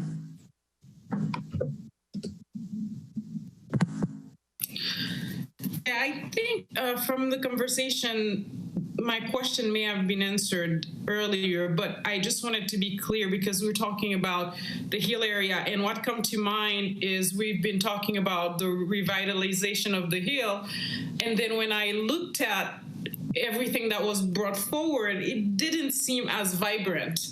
And I'm wondering, going back to some of the discussion that we've had, maybe Danica might be able to answer that, is the next phase, part of it is also maybe working with the art associations around Boulder to see, okay, this building looks more like a box, but, you know, will there be murals? Will there be maybe pavement arts or something that makes it more vibrant? Because I understand because of the space and also maximizing square footage, that's just, you know, the pros and cons of height limits, because that's what I was thinking. Height limits is the real reason why it looks the way it does. But in the next phase, is that part of the process as well? Yes, I mean, absolutely. And I think that is what's hard about concept, is it really doesn't show the vibrancy of a project. We show images of where we're going, but they're other projects. They're not our project. So those images that we're showing have the vibrancy. They have the street furniture, and they have the planters, and they have the art and the lobby space, and all of the things that attach you to places. Our concept review doesn't require, nor are we really have to again focus on the configuration. Are the access points in the right place? Do, you know, these key issues is the open space appropriate for the site, and that types of things. So we will be getting into detail, and site review is an extremely detailed process. The design documents are very, very detailed. And then some of it does come later, where we may be creating space for public art, but maybe we shouldn't define what that should be. We should work with a local arts commission or the Hill Association or the mural program. And so, but we'll be creating space for that, and we'll be showing where it is so that it's clear if it's in the right location. Thank you. Great. And I have no questions. I see none from council. So I believe, Elaine, if I'm not mistaken, we go to public comment. That's correct. Okay. Who do we have signed up for public comment? It is not on my script. Turn off my video. I'm sorry, I couldn't hear you, Sam, for a moment. Are you ready to go to public hearing comment? We're ready to go to public comment, and I was curious who we have signed up and how many. I don't have anything with that on it. We have 4 individuals signed up. I think 3 of the 4 on the line currently. We can start with Mark Gelband. Mark, I'm pretty sure you're this device number that comes in with a lot of letters and numbers. So I'm going to go ahead and allow you to speak, but can you please verify first that this is you when you get started?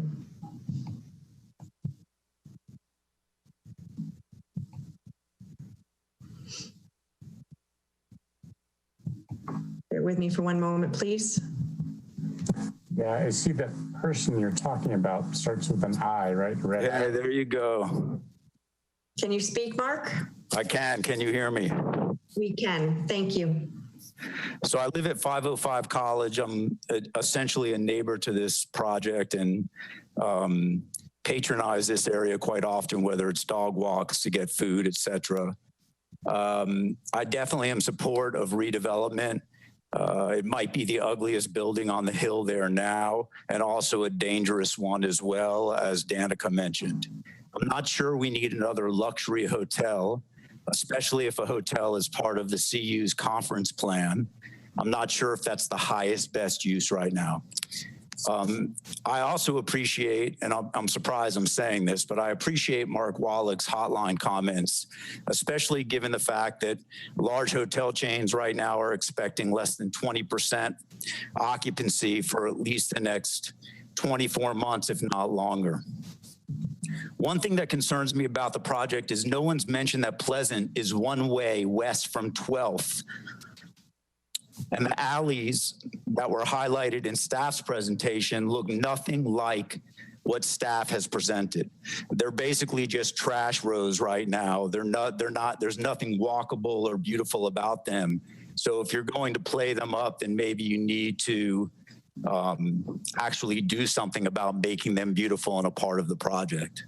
But I am concerned about Pleasant being one way. And if there's something that's going to address that, because it's not addressed in staff's presentation or the presentation from the project plan. Mary mentioned her colleague, Bill Holicky, in his comments about computer-aided design. He also used to regularly say that design by committee is no way to get good design. Our built environment is a reflection of our rules, policies, and process. One Mary, Sam, and Plan Boulder have had a decade plus say in. So if you don't like what you see, maybe you need to look at the choices that you've made. All of you have sat on council and or planning board when these projects were built, or the people who helped elect you. Counselors, I believe, are elected presumably on policy decisions or for their policies, not for their design experience. And no one on council right now, as far as I know, has any experience as an architect, a landscape designer, an urban planner. As Macon Coles used to say and said, our process yields the least undesirable results. After 3 long years and going through all of these changes, what we end up with is blah. So as you look around and lament what was built on Canyon and 28th, why don't you ask yourselves what your role was in that? And instead of micromanaging great designers and great architects, give them the broad parameters and let them build something beautiful at this corner. Thank you. Thank you, Mr. Gelband. Who's next, Sarah? Yep. Next up on our list is Andrew Shoemaker. Andrew, if you could just give me one moment to get you unmuted, I would appreciate that. And I'll just comment, another former planning board member weighs in. Okay, Andrew, you're live. Great. Can you hear me? We can. You're a little bit faint. You might want to move a little closer to your mic. Great. Will do. Andrew Shoemaker, 1145 7th Street. And I'm also a member of UCAMC, but I'm speaking in my individual capacity here. Let me first thank council and staff for working on this project during this pandemic. I certainly understand how hard you're working, and it's a great effort to divert your attention to this. So I greatly appreciate it. I will say though, with all the bad news out there and the challenges you're facing, it really is. It's such an important project to the Hill, and it should be a feel-good project for you in terms of this is a beacon of light, I think, for a lot of people. And again, I know many people out there appreciate it. For those of you, I know each of you members of council have probably seen it, but for those out there in the public who haven't, if you Google the Hill Boulder Help the Hill, you'll see a video about the challenges that the businesses have faced. They're barely scraping by currently. That was before the pandemic. The pandemic's obviously decimated all of our, much of our businesses in town, and the Hill's even worse off now. This is just a real solution here to a long-term problem that the Hill has had. It's a rare project with the city and the university, with the conference center across the street, and the businesses in the neighborhood have all collaborated for just a really unique progress that people are very excited about. My comments and those of the neighbors have largely been taken into account because of the outreach that this development team has had. And so I have a few comments here, suggestions, but largely a lot of the concerns that have been raised have been addressed. This is a team that's been great to work with. My biggest fear is Similar to Mr. Galban's, I would put it a little differently though, in terms of, allow there to be some boldness here. The problem with so many people putting their hands in the project is that we might get some mediocrity here. And the Hill is funky, it's eclectic, as it's been pointed out. We don't want, St. Julian's a wonderful place, but that's not what we're aiming for here. Let it be a little different, and also let the market drive what happens. Don't mandate retail in a certain area around it, because that space, that plaza needs to be activated. Just let the market work itself out. It's going to. I think the key thing that the neighbors I know and I want is to see quality natural materials. And typically I think when you have that, you're going to have a good product. I see my time is up. Thank you again. Thank you, Andrew. And then Sarah, who's next? Next is Andrea Benegal from the Chamber. Andrea, you should be live. Thank you. Mayor Weaver, members of council, I am speaking on behalf of the Chamber tonight. And the Chamber strongly supports this redevelopment concept for 1313 Broadway and encourages City Council to advance the applicant's proposal for site review. Since 2014, identifying an anchor use for the University Hill Business District has been a priority of councils. And for years, our businesses have strongly advocated for this type of year-round economic activity that a project like this can stimulate. The Hill's economic climate prior to COVID, economic activity on the Hill has been in decline. Costs have increased, student activity is cyclical, and the area has lacked an attraction for the broader community. Under the depressed nature of today's economy due to COVID impacts, without a significant anchor, we have serious concern about the Hill's economic future. There's a number of benefits that have been highlighted tonight, and the mixed-use nature of this concept strongly position it as a type of catalytic project to revitalize the Hill and attract both Boulder residents and visitors alike for year-round activity. The project team covered various project benefits in their presentation, from the mixed uses in public space to the way it supports the surrounding businesses, the conference center, as well as the specific revenue financial benefits that it delivers. Over the years, they've been responsive to council comments, and based on sale conditions requested by council, city staff has worked with this team to identify the commitments towards city goals like Vision Zero upgrades, providing a transportation demand management plan, relocation assistance to keep small businesses in Boulder. So currently we know that this property is in poor condition, and we know that redevelopment needs to happen. And to that effect, we encourage the city to take advantage of the opportunity of working with this specific applicant, because it's a partnership, and it's a partnership worth pursuing, because we may not realize those kinds of commitments from another applicant or from another project. It's a rare opportunity to be able to create something unique for an area in need of revitalization. And we encourage you to advance this project concept for University Hill. Thanks for your time tonight. Thank you, Andrea. And then the last speaker, Sarah. It looks like our last speaker was also from the Chamber, and her last speaker who signed up by 5 was also from the Chamber, and she's withdrawn. She said that the previous speaker expressed what she needed to. So I think we are done with public comment. Very good. Thank you very much. So I think we turn now to council for comments and feedback to the architects team. So I see Aaron, and then Mirabai, and then Adam. Aaron? All right. Can you hear me? Yep. We come back online here. Yeah, I think this has been an illuminating set of comments, and appreciate the public comment here. I just think I want to say I think the project is on track. I think it looks like a really good design, and by design I don't mean architectural design, because they haven't given us any, because it's a concept plan. So, you know, from years on planning board, you have to kind of do the best you can with a concept plan where it's just boxes, and then you can just give them feedback on what you might hope the final designs might come out to. So I'll echo the comments of others to say that we're really going to look for, a vibrant set of materials and ways to activate the space. And so I look forward to seeing what you come up with for site review.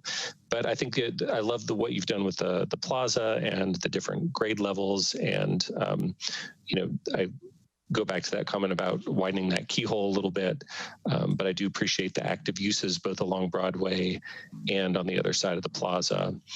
And, as Andrew Shoemaker pointed out, this is a catalytic project for a long time in the making. So I'm glad to see this come forward. So other than that, a little bit about the design of the view into the plazas. I don't have any major suggestions for changes, just that we look forward to a lot of high quality design coming at the next stage. Thank you. Aaron, I've got Mirabai, Adam, Rachel, and Mary. Mirabai. So I just want to say thank you for the presentation, and I think the outreach that you've had with the community is wonderful. It's good to hear the feedback that's coming in, and know that you guys did such a thorough job, so that is appreciated. I guess the comments that I will make is I understand that we don't know the architectural design yet. For me, the building mass is pretty heavy. I feel like, being walked through it on that 3D design is, as I said earlier, getting plopped into Seattle downtown rather than quaint, quirky Boulder. So for me, it's quite a bit too heavy, but I also can recognize the comments that Andrew said, and I agree. I guess really keeping the essence of funky and the sink and how the hill used to be, that this is a really special part of our town for our college kids. And that's part of the thing, growing up for me, it was always like, as a kid, I remember starting out in middle school and driving by and seeing the college kids, and they all looked so old to me, and I couldn't wait to get up on the hill. And then attending Fairview, I'd always drive past the hill, and it was like, oh, wow, I can't wait to be a part of that. And I'd see the coffee shops and the clubs and the sink, and it was like, wow, this is going to be a blast. And, then by the time I was in college, it was great. It was funky. It was great to walk across the street and, sit in a coffee shop and drink and go up on the top of Kay's China and party with your friends. And it kept a level of fun for the kids, and it kept a really funky feel.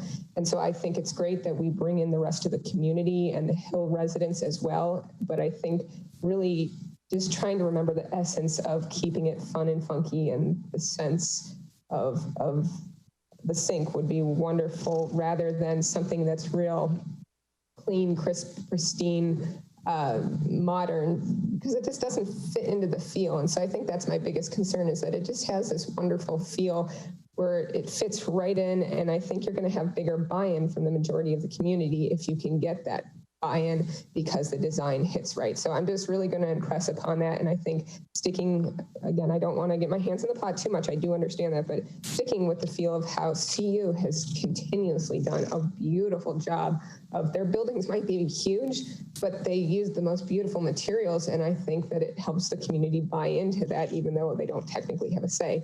So I just will solidly impress upon it on that. And I can't wait to see how we move forward on it. And I appreciate you guys coming and giving us this presentation tonight. Thank you, Mirabai. We have Adam, Rachel, and Mary. So Adam. Thanks, Sam. And thank you for the presentation. That was really helpful to form some thoughts. I'm definitely not a professional designer, but I have recognized basic shapes pretty much since I've had object permanence. So I can say that, most of those shapes of the surrounding buildings, they had some sort of roof pitching involved in them, which makes them a little bit more attractive. And I do want to avoid the issues that we had with the two larger hotels that were formed, because adding a 20-foot rock wall on the side of a giant rectangle doesn't necessarily make for good design or incorporate it well into the surrounding community. So I do want to avoid that. And I think that's been hit on hard enough, though. But I just really don't want something unpleasant on Pleasant Street. I think that would sort of not be ideal for this. That being said, I didn't like the whole hotel concept from the beginning, but I really am enjoying seeing the mixed uses surrounding it. And I hope that we can continue to sort of work towards things that are going to be useful for a broad range of the community, because this really needs to be a community-centric space. That's the whole idea behind this whole revitalization. So if we can accomplish that goal, then I think incorporating a hotel is going to, be a pretty good idea. Thank you, Adam. And I've got Mary, and then I'll go. Yeah, thank you, Danica and Chris, for the presentation. I really appreciate you guys putting this together. And I just wanted to start out by commenting on something that I read this morning in the New York Times, and I didn't even get the title of the article. I just liked this comment so much. It was too much urban investment of the last decade has focused on creating or revamping densely profitable urban centers and not improving and expanding all the spaces between them. But it is on these in-between spaces, on our journeys, not our destinations, that our shared economy most depends. And I thought that was really apt for this particular site, because it is so important in its function as the revitalization that we've been talking about for the Hill for years, that it does provide that sense of, this is part of our community. This is a place where that will attract the students. This is a place that will attract people of all ages, and so I think that it will be real important as you move forward into doing the site review, that you pay attention to those plazas. I think those plazas have a lot of potential, and just in looking at what you presented in terms of how these stairs could look, and there are many examples of other things that can happen on stairs. So I think that part of it will be working with the community, as Junie said, to have the community be have a hand in completing its functionality and leaving some space that can. So the construction of the community space won't be over when the building is constructed. It'll be over when the community begins to use it and add its imprint on the building. So I think leaving some space for some of that to happen will be real important. To Adam's point earlier about the size of the programmatic spaces, I think that Yvette and her folks have been looking at what might be done in terms of creating smaller spaces. If that is something that works out in your, as you start to work in the programmatic aspects of it, if that is something that that you want to work into this project, I think it would be a great place to do that, given that some of the businesses that you would be relocating may be able to stay if the space is small enough and affordable enough. It would be worth looking into that. And I know that I would be happy to support that kind of splitting up the spaces into smaller retail spaces. So I hope that that's something that you consider. I'm just going to check my notes here.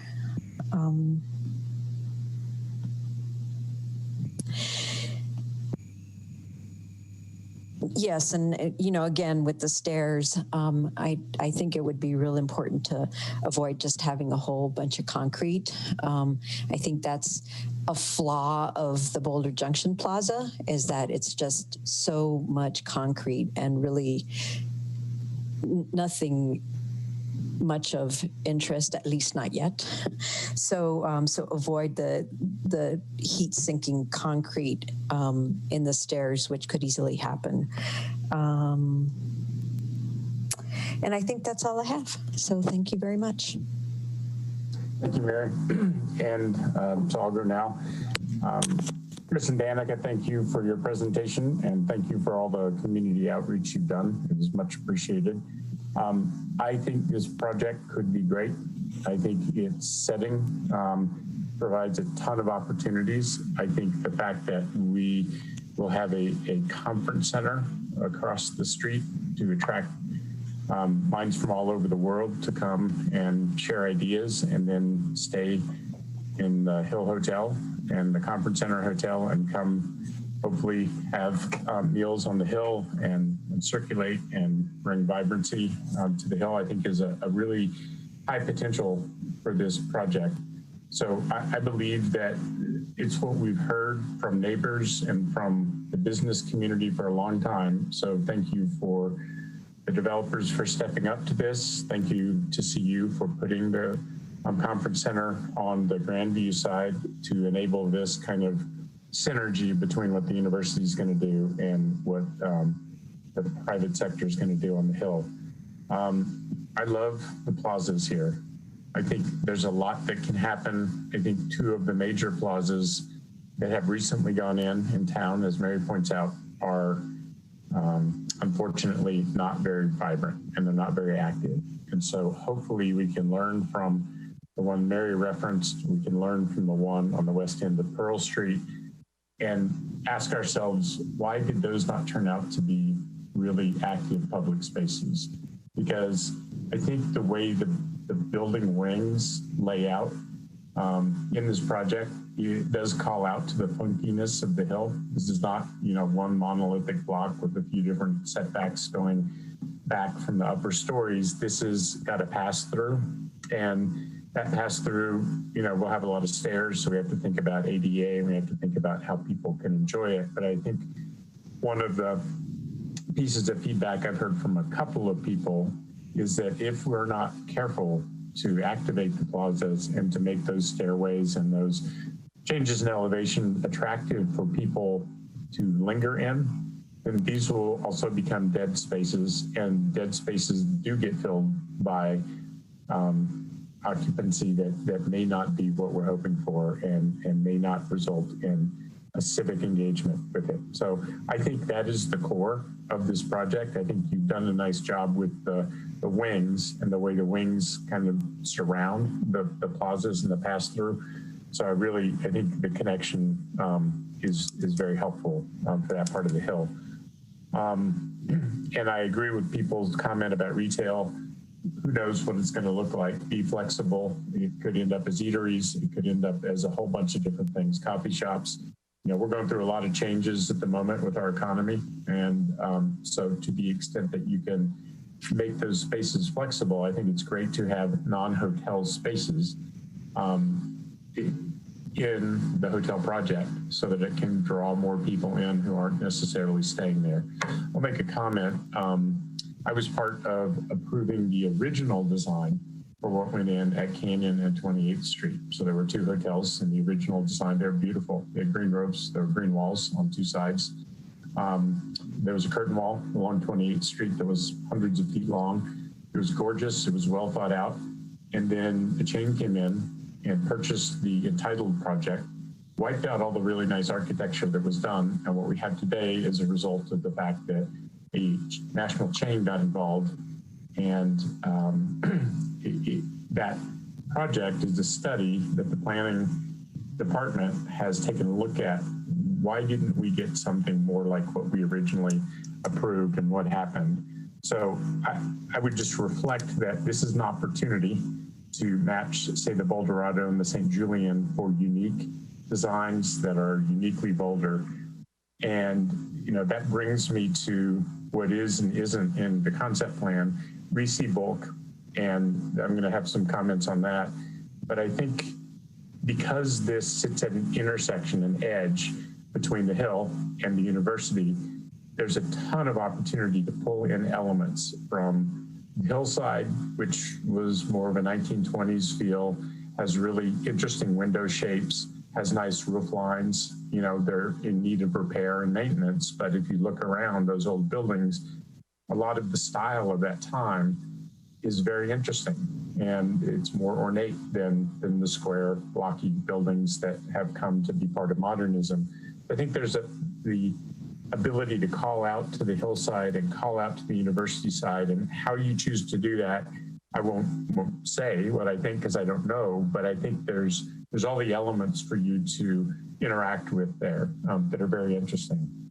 So I hope to see that. I think the materials, as others have said, can add to that ability. And I don't mean copy anything per se. I just mean recognize the context that you're in. And Chris and I and Danica have talked a lot about this, so I won't go on much more. The one part of this project that continues to bother me is the massing on the north side.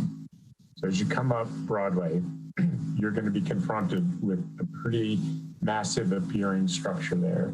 And I just feel like it needs softening. So if we're going to talk about this as a front porch or living room for the hill and a gateway to the university and the hill, I think we need to have something that if you're going to come up from Broadway headed south and you're going to see this, it needs to feel like it's welcoming and wants to draw you in, and not off-putting and not blocky and not big. And so I don't know how you do that. I mean, stepping back is one way. There's other ways that you can break that up. I know that this is just form and bulk, but I would say that's the only part of this project that I look at and have concerns with the bulk and the massing. I think everything else is kind of appropriate. And when we look at it in context with what's on the east side of Broadway, it may not be as stark as it looks right now, but at the same time, that's the direction that people look up towards the mountains. And so I would just ask that you think about how to soften the north side of the project as you approach. I think that's most of the comments I had. I'll come back to, I think this is a project with a ton of potential. I think the shapes and the layout right now and the pass-through are really promising. And so I hope that, as Mirabai said, you know, we continue to see it as it evolves so that we're not shocked at site plan with whatever we get. So to the extent that you're doing community outreach and you invite council members to see as it changes and evolves, I think there could be upside to that. So I appreciate you guys continuing to push on this and advance it, even as we're going through these difficult times. It can't be easy for you either. You're having to adapt the way that your profession works. So I guess I'll say thank you. I'll say I'm hopeful, and I think this is going to add a shot in the arm, hopefully, to the hill once it's in place. And I look forward to watching it evolve. So thank you all. Thank you. Elaine or Chris or Danica, any final words before we wrap this up? Well, I just like to say, it won't surprise you that, to be honest with you, I was anxious for about a week about how this would actually happen. And I don't think it could have been any better, frankly. So thanks for whatever efforts you went through to make sure that we could have hearings like this that are as effective as this. And thanks very much for your great comments. Thank you, Chris. And I have to give all the credit to staff for having quickly put together our ability to have these meetings, as well as all the internal meetings that we have to have as a city organization. So staff has done a fantastic job at getting us here. Yes. All right. Thank you all. Much appreciated. Thank you. Thank you. Yeah. So Jay, go ahead. Chris, did you have a comment? No. Okay. Jane, I think we're on to item 3A. We are. Lynette, can you read that? Yeah, council input on the 2020 community survey. Thanks, Lynette. So every other year we do a community survey, and this year in the fall we had intended to do our 2-year biannual community survey. As a staff, we've been considering whether or not we should move forward with it, and we are recommending that in light of the current situation, a community survey right now might not provide us with the kind of longitudinal data that we have come to expect. And so we are recommending that we save $40,000 this year and put off the community survey until next. Okay, so thank you for that quick briefing, and it was a short item in the packet as well. Do any council members have comments or feedback to Jane? Adam? Yeah, I was just wondering, is there anything that we could glean from a short survey that's based on COVID and the experience of the city surrounding COVID? Just wanted to make sure that we're taking all the opportunity we can to get feedback considering the situation. So we could do a survey around COVID and our response to it. That would work, but that would be different than the national survey, which is what we usually do. And that survey that we normally do is actually quite long, and really we don't have the opportunity to ask a question or two that would provide us information about the pandemic response. So if council would like us to do a particularly focused survey, we could be thinking about doing something like that in the fall, but that would be far different from this, and we would have to design it with a consultant. Gotcha. Yeah, I just wanted to throw that out there as a potential idea. I'm not married to it or anything, but yeah. If council wants to move forward with that. I'll just colloquy real quick. I think it's a very interesting idea, actually. And it maybe is something we should talk about in the fall timeframe, because I think right now we've got our plates full with how we're going to cope and what are we going to do going forward. But I think there could be something really important that we learn about community attitudes, not only looking back at the response and what did they think about that, but looking forward to what their hopes are. So I think that's a neat idea. I'll just put that out there. But I think, Shane, I guess as long as I have the floor, I'll just say, I think you're right about the longitudinal survey that we do every 2 years. I think the community survey itself, this would be a year where it would be hard to trust the information that we have, or that we get from that survey. Everybody? Yeah, I was just going to say, I think it's smart not to do it. I think that the funds could be used elsewhere, considering how tight we are going to be. And I get that it's only $40,000, but I think that could make a big difference in other areas. And I think that staff has enough on their plates. I'd be open to a discussion in the fall if we think that the COVID survey would give us answers to something, but it would be nice to know what we're looking for answers. Like, are we looking to fix something or whatnot? So I'm open to having the discussion, but I think saving staff's time and money for the city and residents is more important right now. Okay, great. I see no other hands raised, so I'm just going to ask it this way. If anyone objects to the proposal Jane has made to skip the community survey this year, would you speak up now? Hearing none, Jane, I think we will accept your recommendation and look forward to maybe starting it up again next year. Great, thank you very much. Great, thank you all. So now we're going to turn to the item which we added, item 4A under matters from mayor and city council. And so I'll start off by saying that what this issue is an account of settlement discussions that may start up, that are likely beginning right now. And I want to talk to the community and the council about how we got to where we are. So this will take about 7 minutes or so. So I just want to make sure to bring everyone along with what has happened and how we got here. So as people will recall, in 2016 and early 2017, there were conversations between the city and Xcel Energy about the possibility of having a settlement agreement between the city and Xcel. I'm going to call them Xcel. The holding company, the big company is Xcel. The company in Colorado is called Public Service Company of Colorado, which is owned by Xcel. So I'm just going to use Xcel for shorthand, but we're really talking about Public Service Company of Colorado. Those negotiations resulted in a proposal. It was brought forward, and the community had 2 to 3 weeks to react to the public presentation of what the settlement agreement would entail. There was a lot of furious emails back and forth and comments. We held a hearing, and ultimately council did not support accepting that settlement agreement.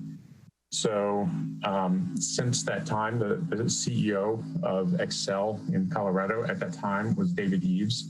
And since we had those conversations, Mr. Eves has now taken a position with Xcel Corporate in Minneapolis, and a new CEO of Piesco Xcel has taken over, named Alice Jackson. Alice is a long-time employee of Xcel's. She's got a career that spans many years, but she has been at Xcel for a while.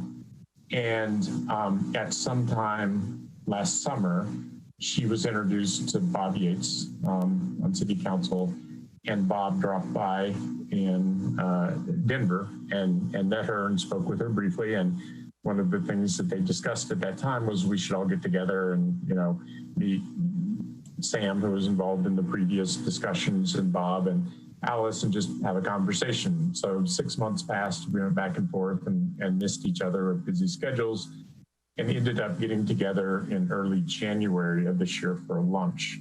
And so that was Bob, myself, and Alice. And the subjects that we discussed at that lunch were what had happened in the previous settlement discussions, what had worked, what hadn't worked, what were the sticking points.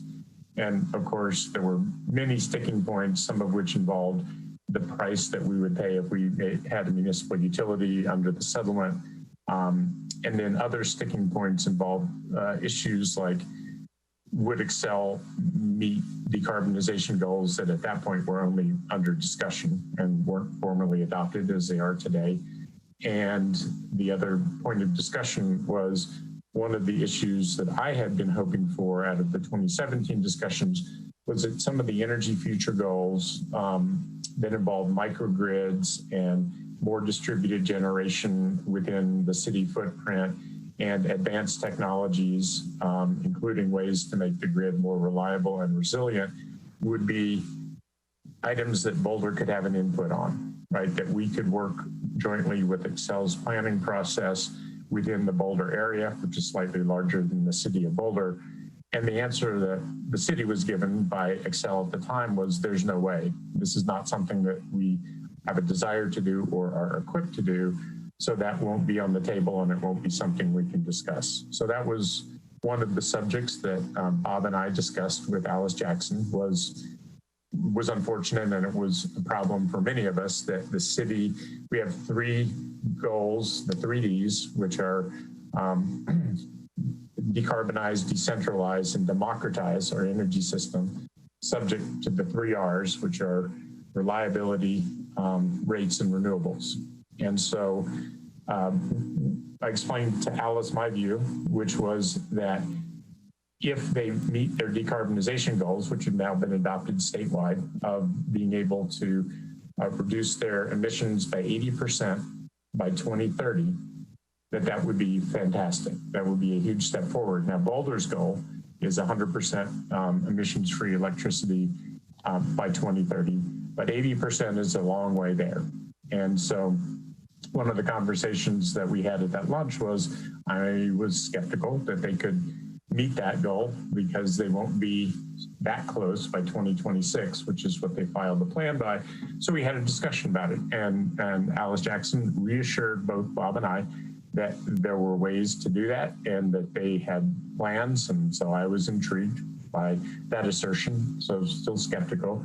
But after that conversation, as we were wrapping up, Alice Jackson told us, you know, it's an option. We should get together and have our staff and us have a conversation about how we could do grid planning and the development of the ability to do a more resilient grid and have more of these islanding opportunities for flood or fire and microgrids and so on. And so we said, great, let's do that. And again, we went back and forth and back and forth.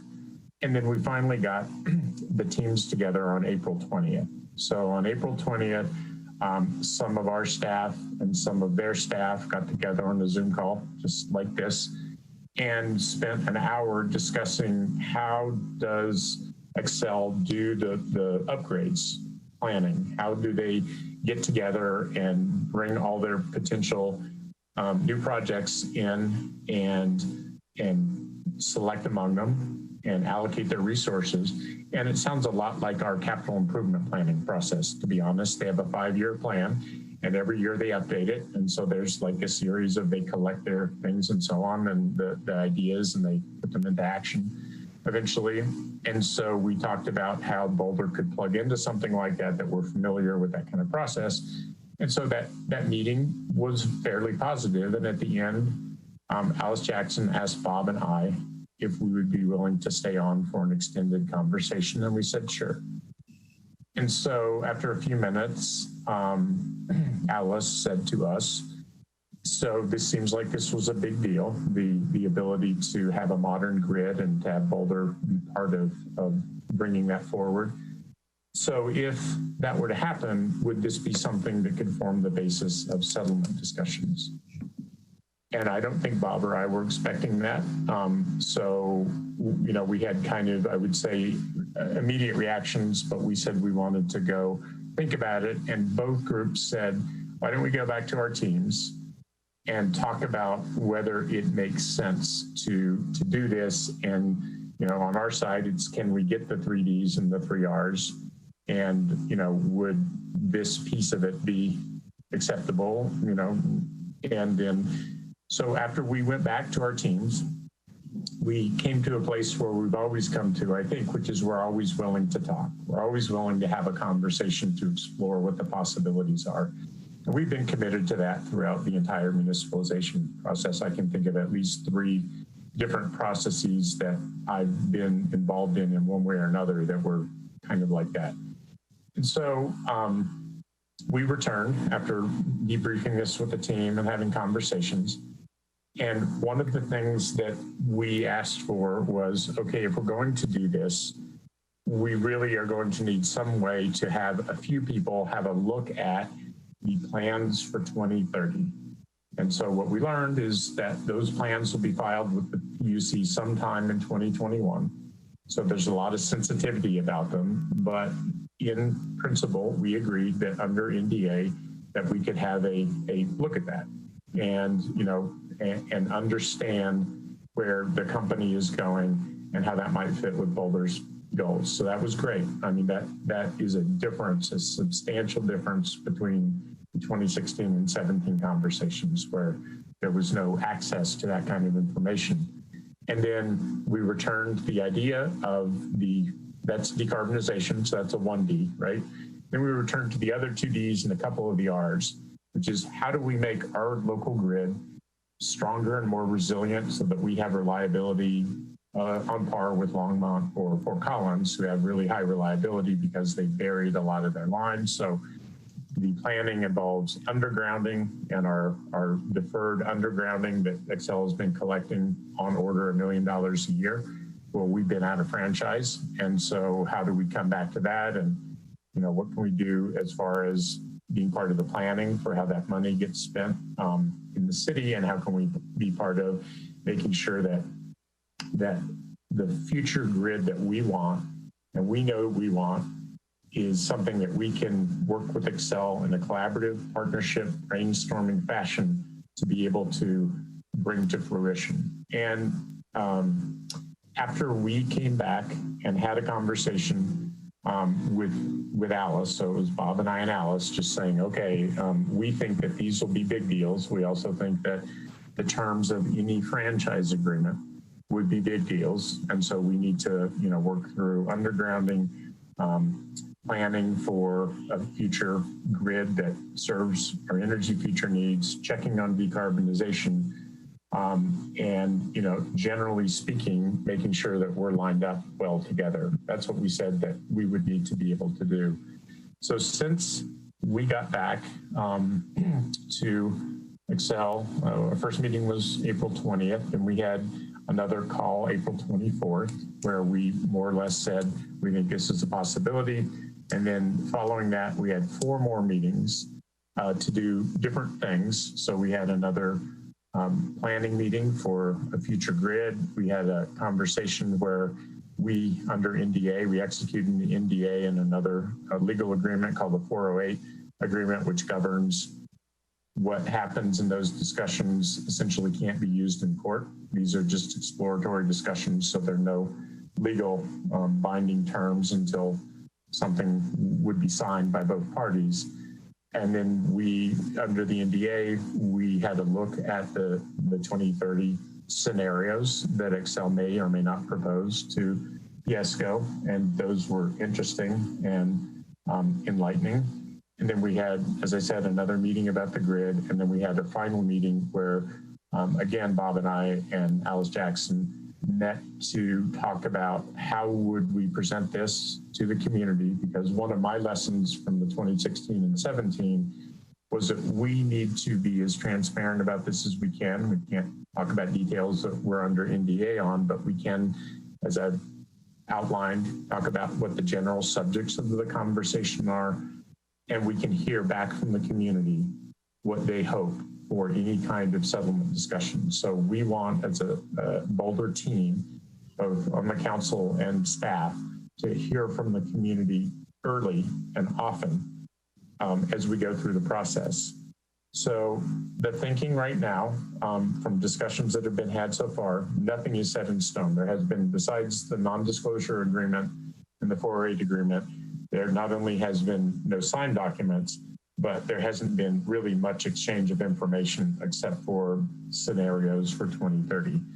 And so this is early. There has not been a term sheet. I have disclosed to you most of the subjects of the discussions that have been held. And we want to hear from the community. So we're bringing it forward now to get feedback from council.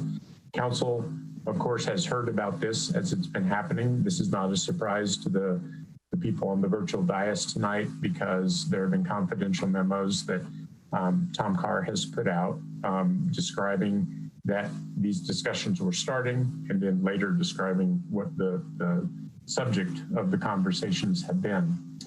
So I wanted to just put that out there for the community and for council and for staff.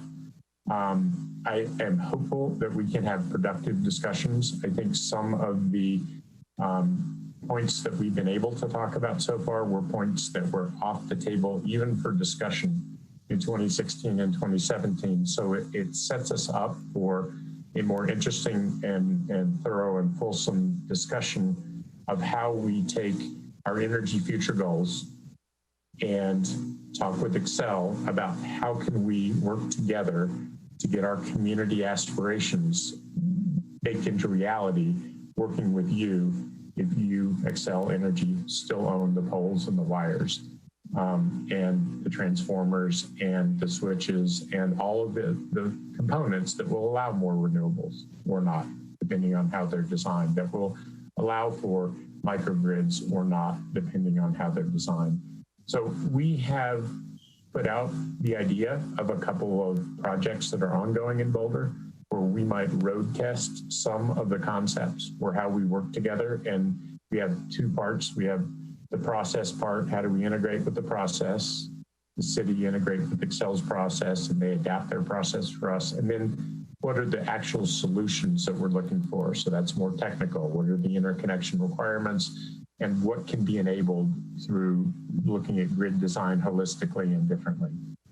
So I don't know where these discussions will go. I think it's important that we all get your feedback. And I'm going to start that by turning to Jane for her comments and feedback. And then I'm going to turn to Tom and get his comments and feedback. And then I'm going to turn back to council with a couple of questions. So is there any objection to that? Is it okay to turn to Jane now and then Tom and then come back to council?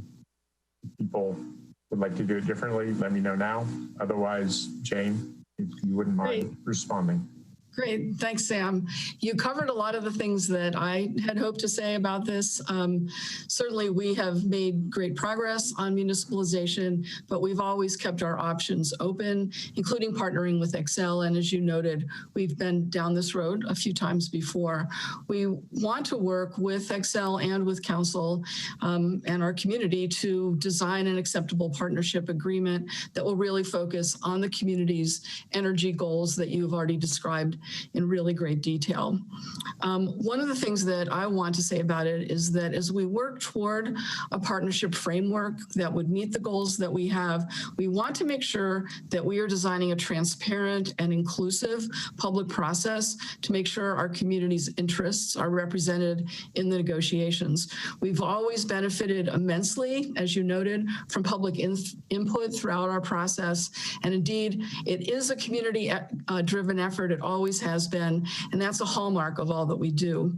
And in that regard, I want to acknowledge in particular the many people in our community who have already dedicated considerable time and effort to getting us this far. They've invested significant financial resources to the effort, as well as loads and loads of time and great ideas. So from our perspective, the time, the resources, and the money has already been really worth it.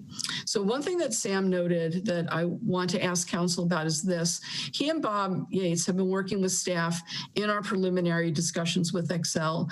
They have been clearly instrumental in our efforts so far, and it's crucial to have this continued council assistance if we are going to be successful in our negotiations. So I'm asking the council allow staff to continue to call on Sam and Bob going forward to help us.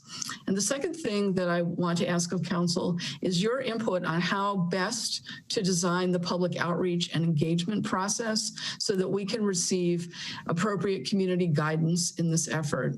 And finally, I just want to end by saying that this announcement doesn't mean that we're backing away wholly from municipalization. Our analysis has always shown that municipalization is a viable path to reaching the city's climate and energy and local control goals. And we've made significant steps recently, and we're confident that we could continue the process. And so we are sincerely hopeful that the negotiations are fruitful, but there's no guarantee of that. And with that in mind, we do think it's prudent to keep pushing forward, but we can do two things at once. We're pretty good at that. And so I'm anxious to continue to work with Sam and Bob and our community to negotiate further with Xcel, the company. So those are my comments, and hopefully council can speak later on our ability to continue to work with Sam and Bob and also really unpack for us how they would like the community process to proceed. And I think Tom was going to say something next. Yeah, I just want to underscore Jane's last point. Our team is still working full throttle on municipalization. We have a proceeding before the Federal Energy Regulatory Commission, and we have an appeal before the Colorado Court of Appeals that are ongoing. Our design team is working on a separation plan. All that work will continue while these settlement negotiations are going on. We're not going to slack off or stop the hard work that's going on. We have a really good team that's working very hard, and they're going to continue to do that.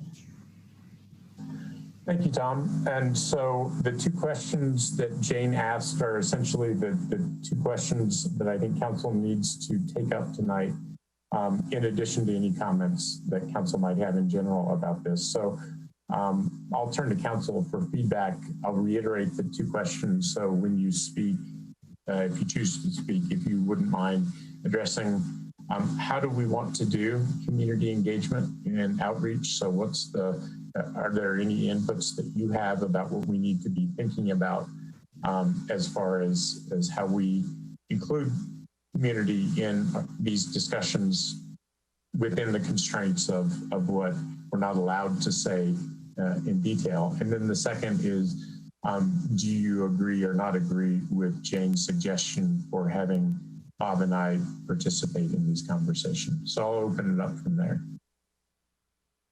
Mark. I have always been a supporter of the Muni, and I remain so. But in the real world, if you can get most of what you require and value in a settlement, you have to look at that very seriously. And so I am very supportive of these conversations. I am highly supportive of the suggestion that Bob and you continue those conversations with staff and Excel. I think that the continuity of that conversation is quite important, and you've been there through a number of meetings, and it does not make sense to change that at the moment. And I know you both have different views as to the ultimate utility of the muni, and I think that gives good perspective in the conversations. And so I think we should be pursuing it. This is obviously resulting from a bit of a sea change in the way Excel approaches the matter and their willingness to engage in constructive conversations with us. And because of that, I would want to take advantage of it. As I said, 80% of a loaf is okay in my book. Thank you, Mark. I've got Aaron, Adam, and Mary. So Aaron? Yeah, I'll agree with what Mark just said. Thanks for that, Mark. And also just point out that our world has changed a lot in the last couple of months. And so I think it's very reasonable to take this opportunity to have conversations with Excel to see, if there might be a meeting of the minds for a future where we don't form a municipal utility. So I appreciate Sam and Bob doing this so far. Thanks very much for stepping up. You do represent something of bookends of opinions on the topic on the council. So I think that makes you a good team to continue working at this. So appreciate that. And then for the public engagement, Sam, I totally agree with you that that was lacking last time in 2016, 2017, and I think we all kind of regretted that once it all worked out. And so I think it's important that we're daylighting this pretty quickly and that we do have public outreach. And I think the public outreach, what I'd really like to hear from folks is how open they are to this process, and then what are the key points for them. So Sam, you've been making some great progress in discussions on distribution planning, which I think is great. Obviously recovering undergrounding is important. There are a lot of things, the renewable percentage, et cetera, that are important as part of the discussion, but to go out to the community and really find out from folks, what their most important issues are and what the thresholds are for them. So, I hope we can direct some outreach in that direction. Thank you, Aaron. Those are great comments. Adam and then Mary. Thanks, Sam. I have a lot of thoughts outside of the two questions, but I'll respect the questions. And you can say anything you want. Okay. I'll start with the questions then. I do support you and Bob moving forward with the process. I think it is important to have the sort of opposite ends of the magnet so that we can represent the full range of views on this throughout the process. In terms of public engagement, I seem to remember that at least half of our comments about the Muni, at least through email, come through Bob's newsletter responses. So perhaps Bob could whip something up quickly about this and start getting those comments coming in that way, considering that's where I seem to see most of them. The one thing I really want to highlight during this process is to ensure a way that no matter who's in charge at Excel, no matter what the representative is, I brought this up in a previous study session, but my biggest concern always with publicly traded corporations is when management changes, they say, oh, this was management's issue. And now we have a new process, we have a new way of doing things. So whatever we end up coming up with, that process can't be changed no matter who's in charge. Okay, great. Also very good comments. Mary? Yeah, first of all, I want to thank Bob and Sam for bringing this forward, and staff's willingness to take two paths at once. And I'll answer the question about Bob and Sam continuing, and I agree with Aaron's comments about them being the bookends. I do think that whatever you guys find out in your conversations should come back to the full council so that the full council can weigh in. Because we're all equals here, and I think it's really important for us all to weigh in as this progresses. I think it's important that whatever happens is meets the goals that were presented to us last July. The idea that what the things that we do create systems change, and that they're replicable and that they're scalable. And I think that's real important in terms of the impact that this kind of negotiation could have on a broader scale. What this project with the municipalization project has done, I think it's been a real important project, and I think that it has moved the entire state in a direction that maybe it wouldn't have moved in had it not been for this project. So I think it's important to continue on the idea that whatever does happen here accomplishes the 3Ds and accomplishes the 3 Rs, and in addition, creates systems change, is scalable and replicable.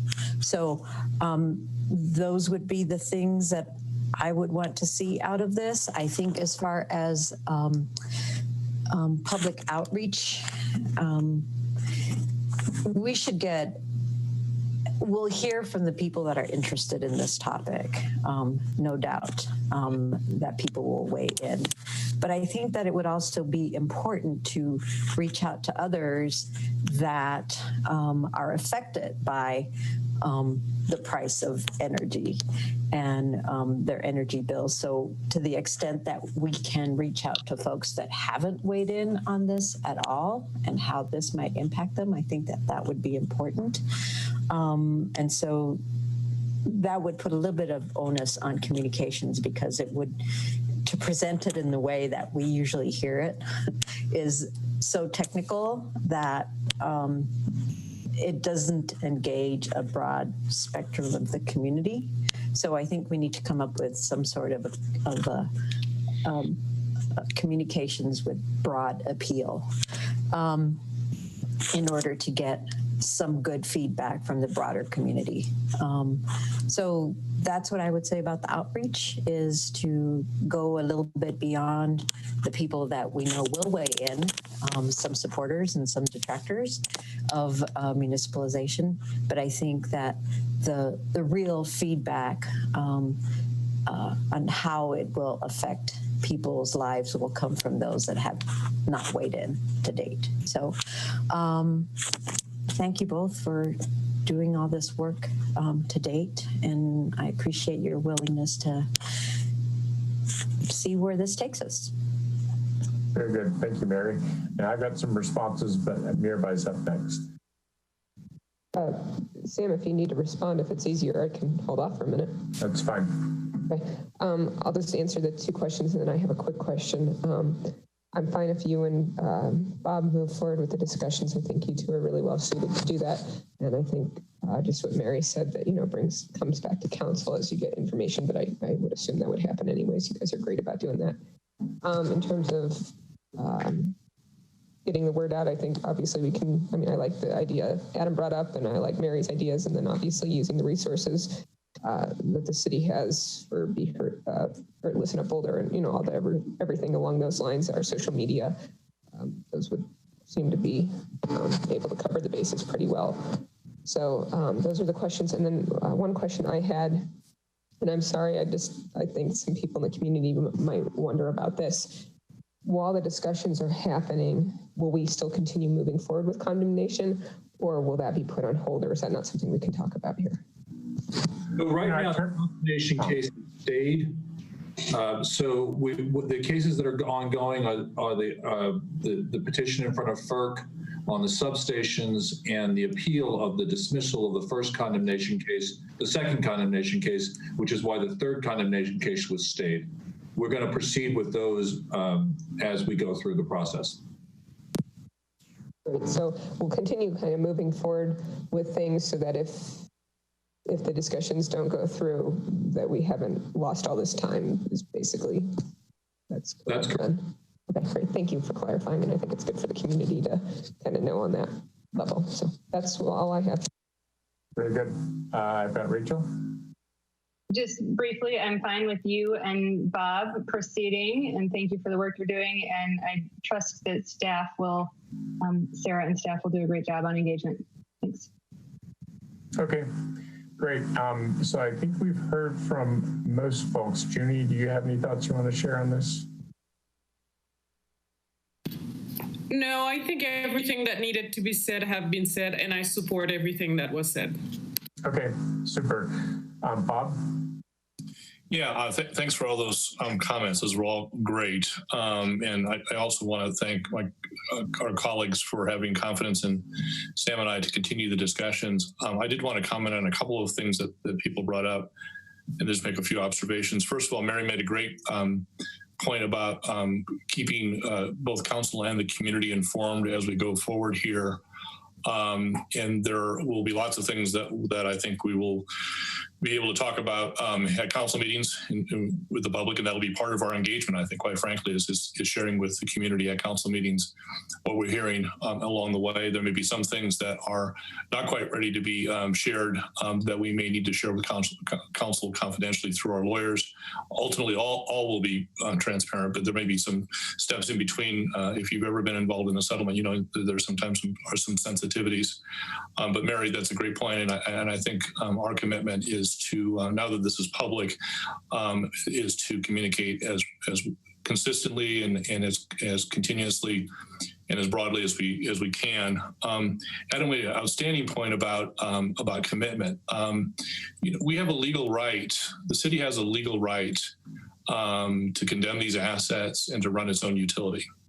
And what's being asked of us, which we may or may not agree with ultimately, is to give up that right, to not go forward with the utility. That's Xcel's request.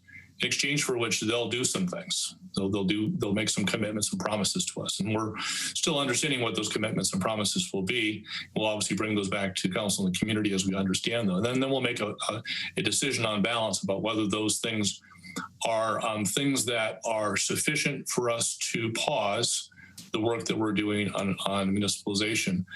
But Adam's point is an outstanding one, which is that's all it is a commitment on a piece of paper. And the question is then, what happens if commitments are not fulfilled? There's maybe a personnel change, intervening events occur. There could be a whole number of reasons why those don't happen. So I think it's very, very important.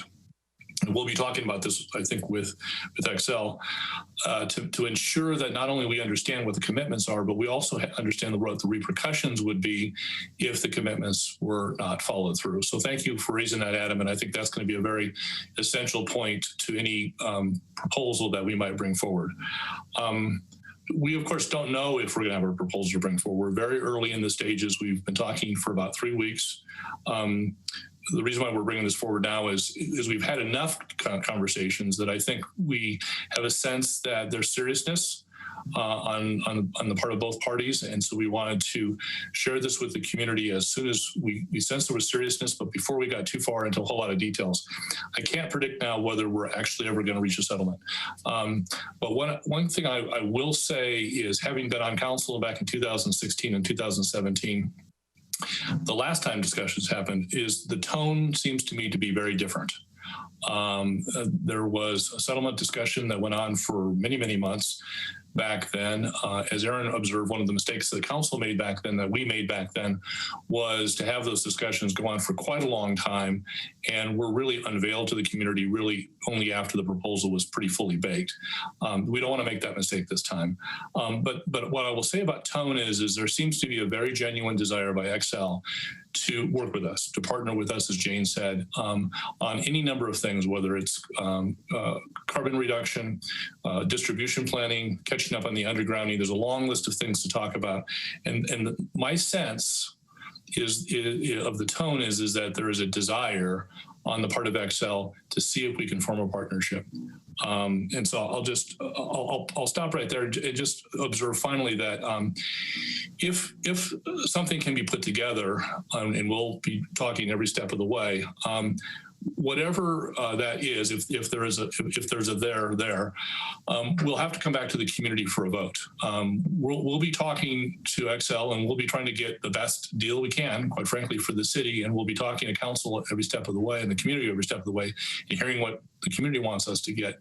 But at the end of the day, if there is a final package for our consideration, that will go to the community and that will be voted on by the community. So council will be an advisor to the community, but at the end of the day, this will be a community decision. Our voters will decide whether or not the proposal, the package that we can pull together, if we can pull one together, is sufficient for us to pause the efforts we're making right now. So thanks again for your confidence. Very good, Bob. Thank you. And I've got Jane with a comment, and then I've got a couple. Thank you, Sam, for letting me butt into your conversation. I did want to have a reminder to all of us that relates to what Bob said. So certainly if we negotiate successfully and enter into a franchise agreement with Xcel, that will need to go on the ballot. Our ballot questions must be decided and approved by the council in the August timeframe. And what that means is that our time for settlement negotiations is very short. It's the rest of this month, June and July. And by the end of July, we need to know where we're going. So the community engagement piece will have a quick timeline to it. And I just wanted to point that out for the council and the community to know that we're going to have a concerted effort very quickly. Great. Thank you for that, Jane. And I think that's right. I mean, being realistic about it, if we are in agreement in principle at the end of July, we have all of August to work with and a little bit of September, so 2.5 months. If it stretched out into mid-August, 3 months, we could probably still do something. It's a lot better than the 2 to 3 weeks that we allowed in 2017 for community input. So we're going 2.5 to 3 months for community input. And so I think that's a better place to be. Yes, you're right. It's quick. I agree with you, Jane. It's going to be relatively rapid compared to a year-long kind of planning process like we often do.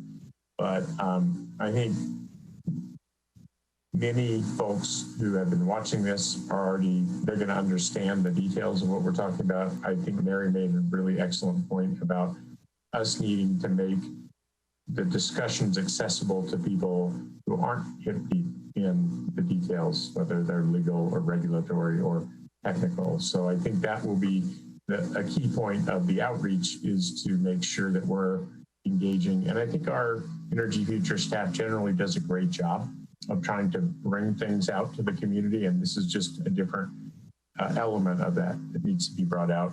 I just want to respond to a couple of things Mary brought up. Bob covered reporting. We will have both the public, comment and discussion, as well as things that we can't talk about publicly. Tom will put into confidential memos periodically so that council's kept completely informed of what the discussions are like. So it's going to be important for us all along to hear from the community and from council. So I'm committed to that as well.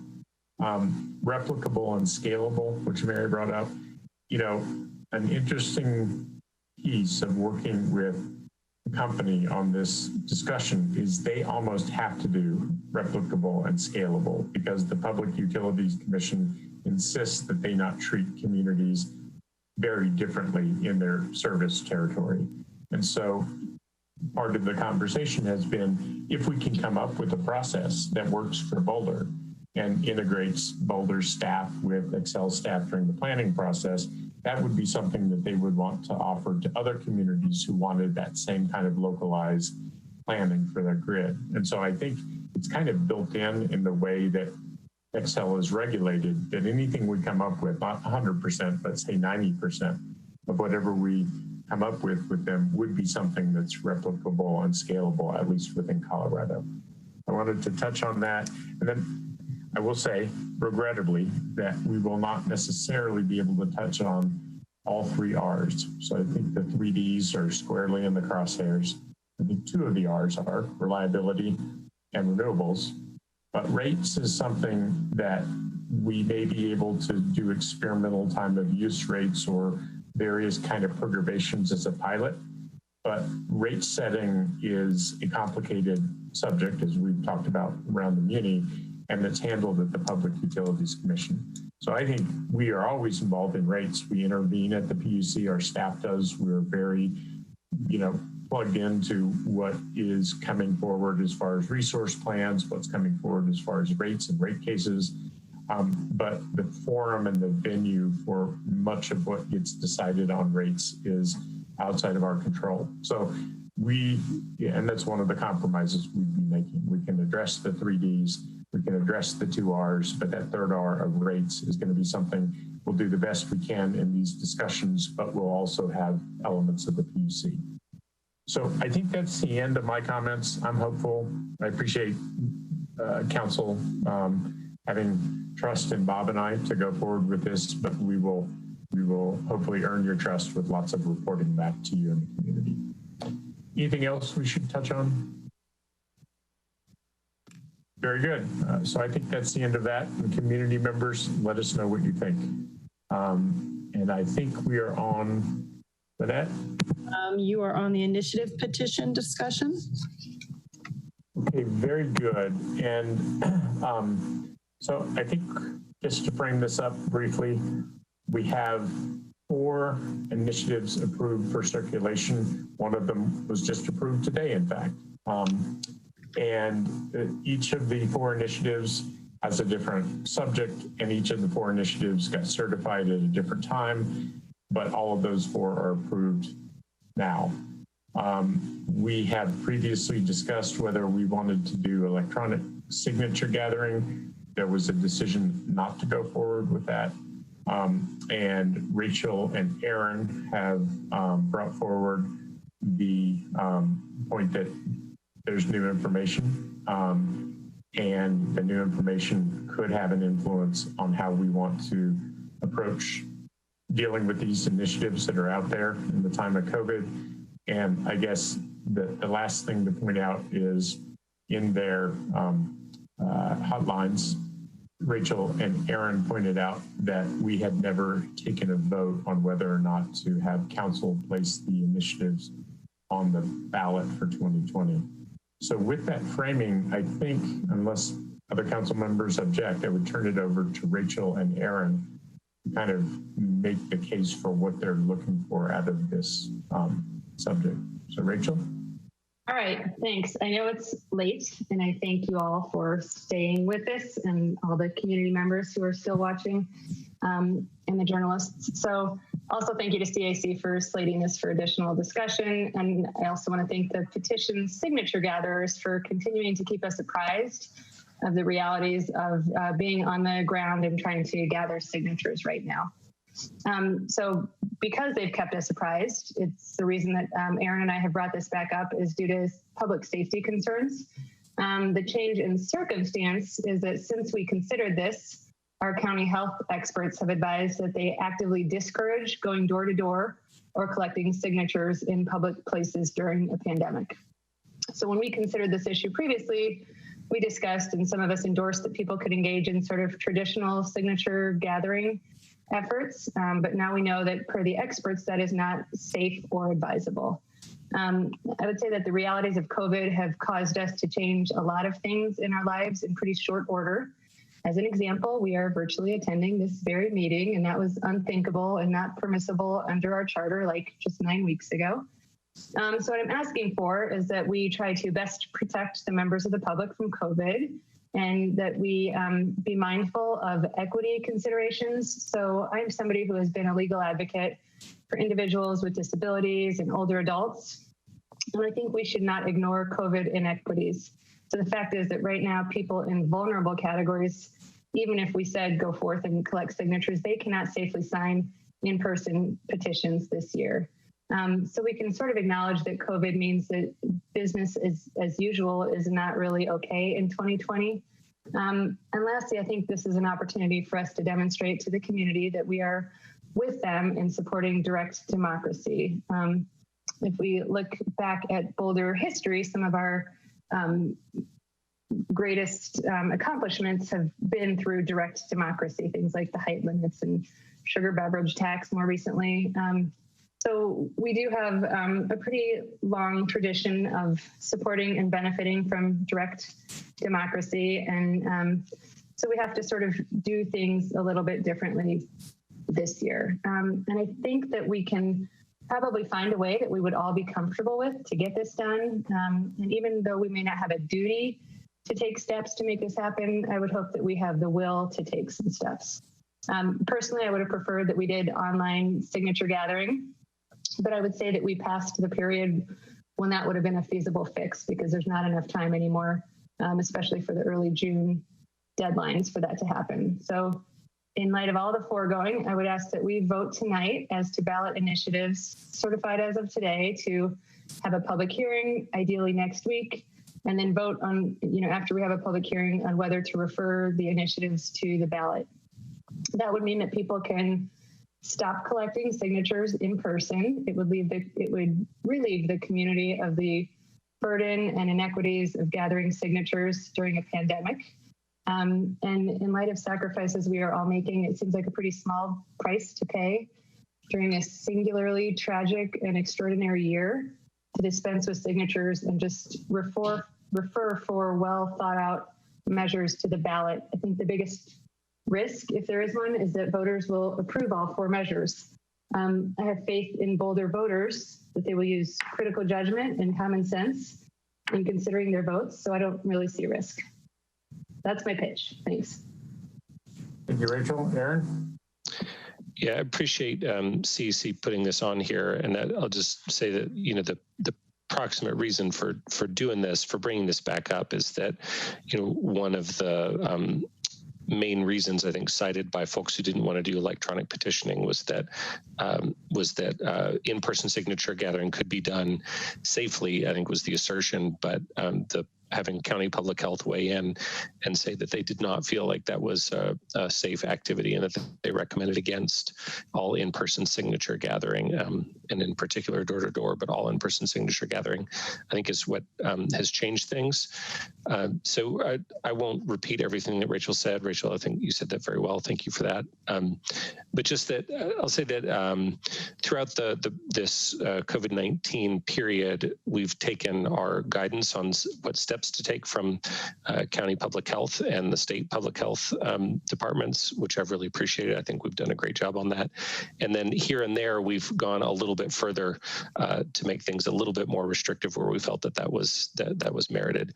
So I think this is a place where I think instead we've been taking a step back from the safety measures that county public health has recommended, and are telling people that, hey, if you want to pursue this, you have with in-person signatures. So given the dangers of the times that we live in, I think that we should do things differently this year, but I want to point out a difference about our city from other cities is that we did vote to allow electronic signature gathering a couple of years ago. While council decided not to pursue that this year, by next year, we will have a functioning online petitioning system for sure. So whatever we do with this season will be a this year only choice. So I don't think we're setting any kind of precedents here that might be dangerous.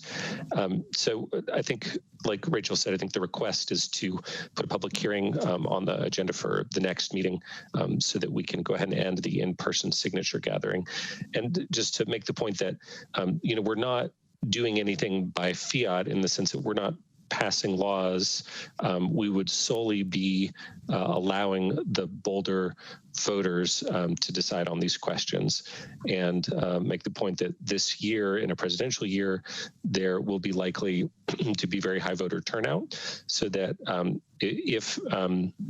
so that we would have a higher percentage of our citizenry weighing in on the questions this year than other year. So like Rachel said, I think the discretion and intelligence of our citizens in their voting, which I personally have a great deal of faith in our local residents. So I will leave it at that. Great. Okay. So let's see. I see no hands raised. I am merely going to point out as point of information that next week's meeting is 5 hours long. And we got the COVID briefing and response. We have 20 is plenty. Hearing, which I believe is second reading. Yep. So that's a public hearing. So we have 45 minutes, which could potentially go longer, depending on the interest. We have 120 minutes of a work plan discussion. So it's 4 hours and 45 minutes at a minimum. So just context for people to know. Aaron? Well, and so the thing I might suggest would be, while the work plan discussion is certainly a very important one, it's about, what we're doing for the rest of this year. And so that is conceivably something that could be postponed to a later meeting. So let me check and see if anyone's got a hand raised. Bob. Yeah, well, thanks, Rachel and Aaron. I appreciate that very much. I appreciate you bringing this back in light of the information we've received recently from Boulder County Public Health.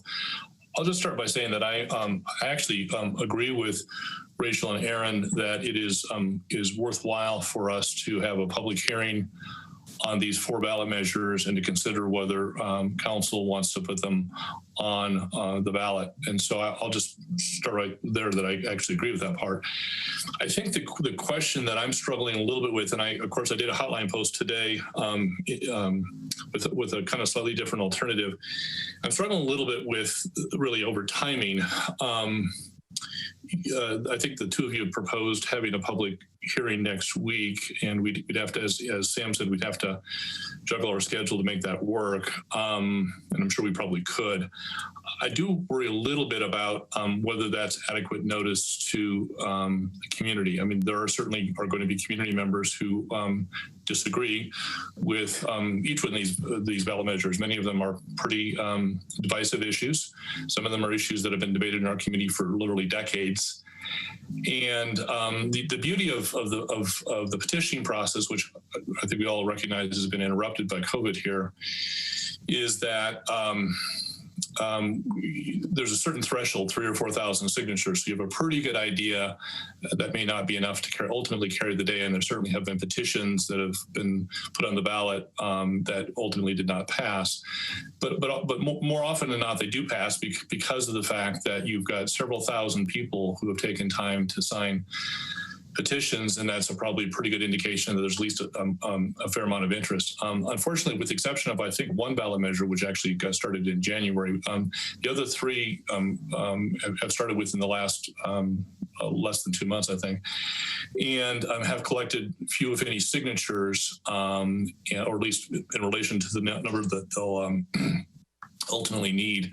And I worry a little bit about holding a public hearing next week and being fair. I'm sure that's fair to the petition circulators. I'm sure they'd be really happy about that. But I worry about being fair to the rest of the community that might not have a positive view on these things. And I get the fact that if they ultimately go on the ballot, everyone's going to have a say on that in November. So I get that point. But there's 2 ways to get on the ballot. One is to get a whole bunch of signatures, which may not happen for most of these measures. And the other way is for council to put measures on the ballot. And when we put measures on the ballot, first of all, if they're council initiated, typically they're brought up very early in the year. And I'll give a good example of that. Mary raised at our council retreat in January a proposition that she had for possibly a charter amendment that would allow non-residents to serve on city boards and commissions. And that's gone through the normal process of being referred to the charter committee. I think the charter committee has talked about that several times during March and April and May. And the charter committee is scheduled to present that and a few other ballot measures, council initiated ballot measures to us at the end of May, which is again our normal process. And then typically council will have public hearings on council's proposals in the course of the summer. So there's a lot of opportunity for the community to weigh in and say, hey, council, we think that's a great idea, or hey, council, we think that's really a dumb idea. And based upon that community input, then we make a decision. So both of those paths, the one with lots and lots of signatures and the one that initiated by council with lots of public engagement, public hearings, both allow people who disagree with the proposition to weigh in and think about that and send us emails and show up at hearings and whatnot. I worry a little bit about a rush process. So I'm completely in support of the proposal that we have a public hearing at some point in time and consider, and I don't know what the vote will be, but consider each of these 4 ballot measures. I think I'm a little bit worried about the fairness to those members of the community who may not agree with these ballot measures and doing that quickly. I'm cognizant of the fact that if we don't do it quickly, people who are petition leaders have to make a decision about whether they continue to circulate signatures. I think we also have to recognize there's a possibility, even if we did have a hearing next week, that the answer may be no to some of these. In which case, I guess people are going to be back getting signatures. And so obviously, if we have a hearing next week and we say yes, then folks take their foot off the pedal. But if we say no, they'll presumably continue to do what they've done, whatever it is they've done. So I'm not sure it's necessarily a perfect solution to the health and safety issue. People have to make their own decisions based upon advice that they've received from public health recently. So while I support, and I want to make one final point and then I'll stop talking. The other thing that I'm a little bit concerned about with respect to having a public hearing right now is I'm not sure what we have a public hearing on. There's 4 ballot measures that have been certified so far. But there's no deadline for certifying a ballot measure until the actual submission date, which for at least ordinances is June 5th. And so theoretically, someone could pull a petition on June 3rd. And if they were really, really good at collecting signatures, could submit it on June 5th. And as a matter of fact, one of the ballot measures, as somebody mentioned, was certified just today. And we've heard already this afternoon several propositions by other folks in the community who say, geez, if council's going to put stuff on, I've got some really good ideas. And I've heard about 4 or 5 other ballot measures that folks are thinking about. And so the question I would ask is how are we going to make a decision about which ones we would have a public hearing on? Because what if we have a public hearing next week and then the day after that public hearing, somebody pulls another petition?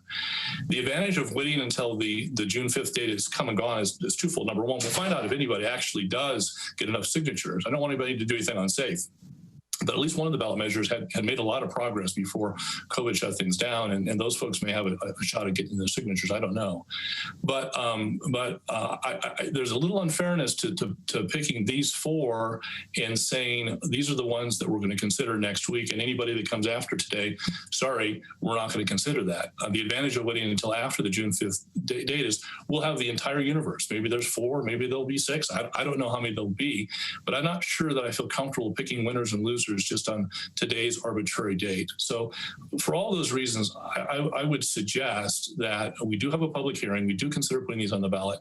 Council can make decisions based on what we hear in the community, but we do that in parallel with the council initiatives, which will be heard at public hearings this summer. And we simply add those, to whatever is on the table, to the ones that we'll be considering this summer.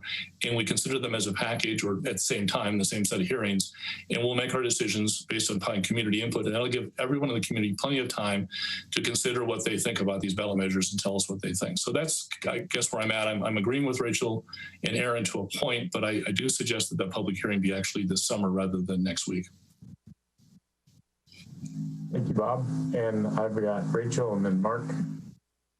Just to respond to holding hearings in the summer aspect, I think that defeats the purpose of health and safety and having people not continue to try and gather signatures. So if we sincerely want people to be safest during the pandemic and also to address any equity concerns with some, the most vulnerable and people with pre-existing conditions not being able to go out and sign, and I don't think we can say, go out and try and get signatures, and then maybe if that doesn't work, we'll do that in the summer. So to me, it being a health and safety issue, I would just have a hearing next week and make our decision and keep the community safest.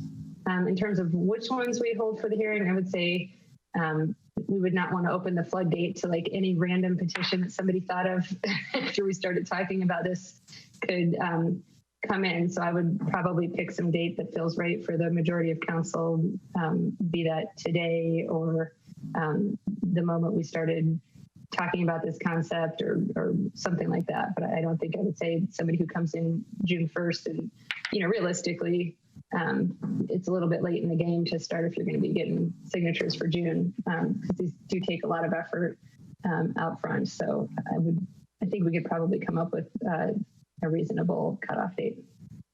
Thanks. Okay, Mark? Yeah, I basically agree with Bob. I have substantial difficulties with these resolutions on a substantive level, on a drafting level, but I'm prepared to have a public hearing to discuss them and let have some community input on them, and then we can make a decision as a council. I'm not prepared to elevate these 4 above any other proposals that may come in and say that these 4 are good to be discussed and anything later is not. So I do think we need to use dates that will permit other people to make their proposals, however good or outlandish they might be, and then we can discuss them in whole. Some we may find are attractive and we want to put them on. Some we may not. We may not put any of them on. I mean, that's a function of what the conversation, how the conversation goes, and what the merits are. But I don't want to say that the 4 proposals that we have in front of us today are the only ones that can be elevated to this kind of treatment, which is in effect a special treatment that we do not usually do. But I would like to have the public hearing, and let's see what the merits of them look like. Thank you. Adam? Thanks. My question is for Tom. So legally, what are we looking at if we did pick a specific date and say we're going to consider these before and then not consider ones after? That would still potentially be able to pass all the way to June 5th. So putting something on the ballot is a legislative act. You have complete discretion in any legislative act, so you can do whatever you want. You might have some equal protection argument, and I assume you would listen to those arguments. You could have a second public hearing on other ones later. You can do it any way you want. There's no legal constraint to how you do this. This is your choice. And so that's some of the concerns I've heard from council members is you're putting something in the ballot is your decision that these things are worth voting on. And that's a legislative act that's completely committed to you. Thanks, Tom. Okay, anyone else want to comment? Rachel, Junie, sorry. I just have a question for Tom. So is the public hearing not necessary? Well, you can pass an ordinance without a public hearing. It would be unprecedented to pass any substantive ordinance without a public hearing. So, I mean, you could do it, but it's not usually the practice of council to take steps of any major importance without hearing from the public. But there's no legal constraint. There's nothing in the charter that says you have to have a public hearing. Yeah, because that's what I was thinking, because honestly, this is very, very, very difficult. I try not to, I don't necessarily agree with the public hearing next week, because I think I do agree with everything that Bob is saying. But part of it, since we can just put them on the ballot automatically, so my thing is, why is it necessary? I understand we want to give people the opportunity to speak, but not everyone have access to the internet. Not everyone knows how to use the internet. So I'm thinking, and it's been over 2 weeks, we've had people send us messages after messages letting us know how they feel. So we kind of have an idea of how a lot of people in the community are feeling. And if we want to know more, maybe we could say, well, we can vote on it next week as the 5 of us, because we are elected. And we do say from time to time that, oh, as elected, we can vote on things. So I believe that maybe we should consider just voting on it without a public hearing, because I do think everything that Bob says when it comes to the public hearing, I just don't agree with the public hearing next week, but I believe we can just vote on them since we're elected officials.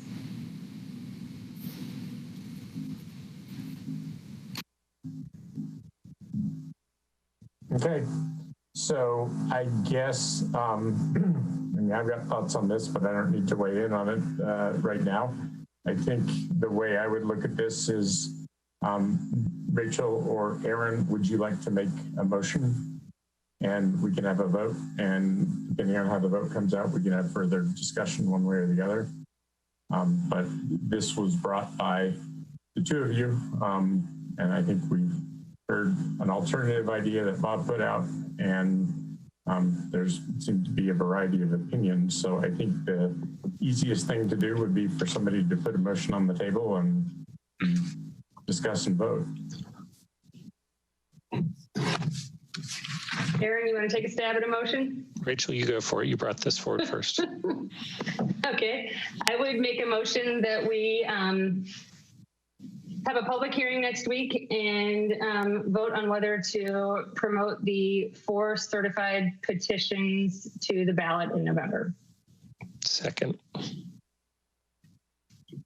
Any discussion? Would anyone like to speak to this? I mean, Rachel and Aaron, you've already spoken. We've heard from Mark and Bob, Adam and Junie.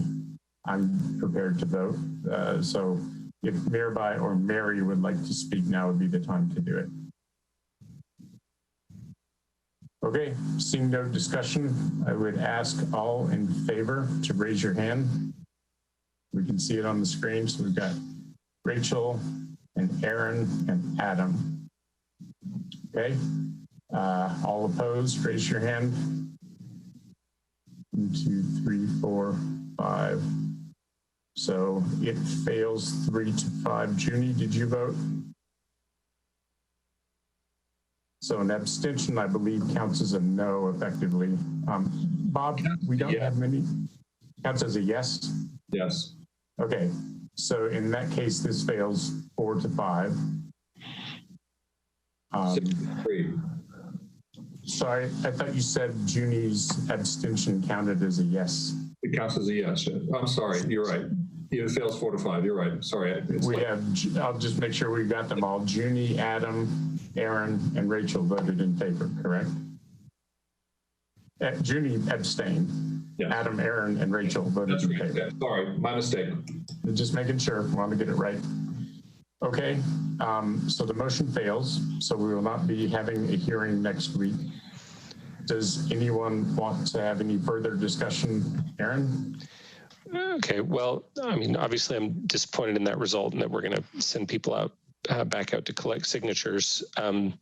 As a second tier thing, I would like to at least take Bob up on his proposal as we get further into the year. So obviously I think we should give these people a benefit of the doubt given our extraordinary circumstances. But I think having at least council consider item by item whether is better than nothing. So okay. I guess that's I don't know how we tee that up, but I guess it's some months away, so we have some time. Yeah, we have time. I will just speak for myself separately from the result of this, that I don't think people should be doing things that are unsafe. Let's just be real clear. The driver here is people's desire to have particular things on the ballot this year. There has been a public health emergency, which has occurred since plans were laid. That public health emergency is affecting a whole lot of things, and the health orders are the health orders. And so if people choose to go ahead and collect signatures, they need to do it in a safe way that's compliant with the health orders.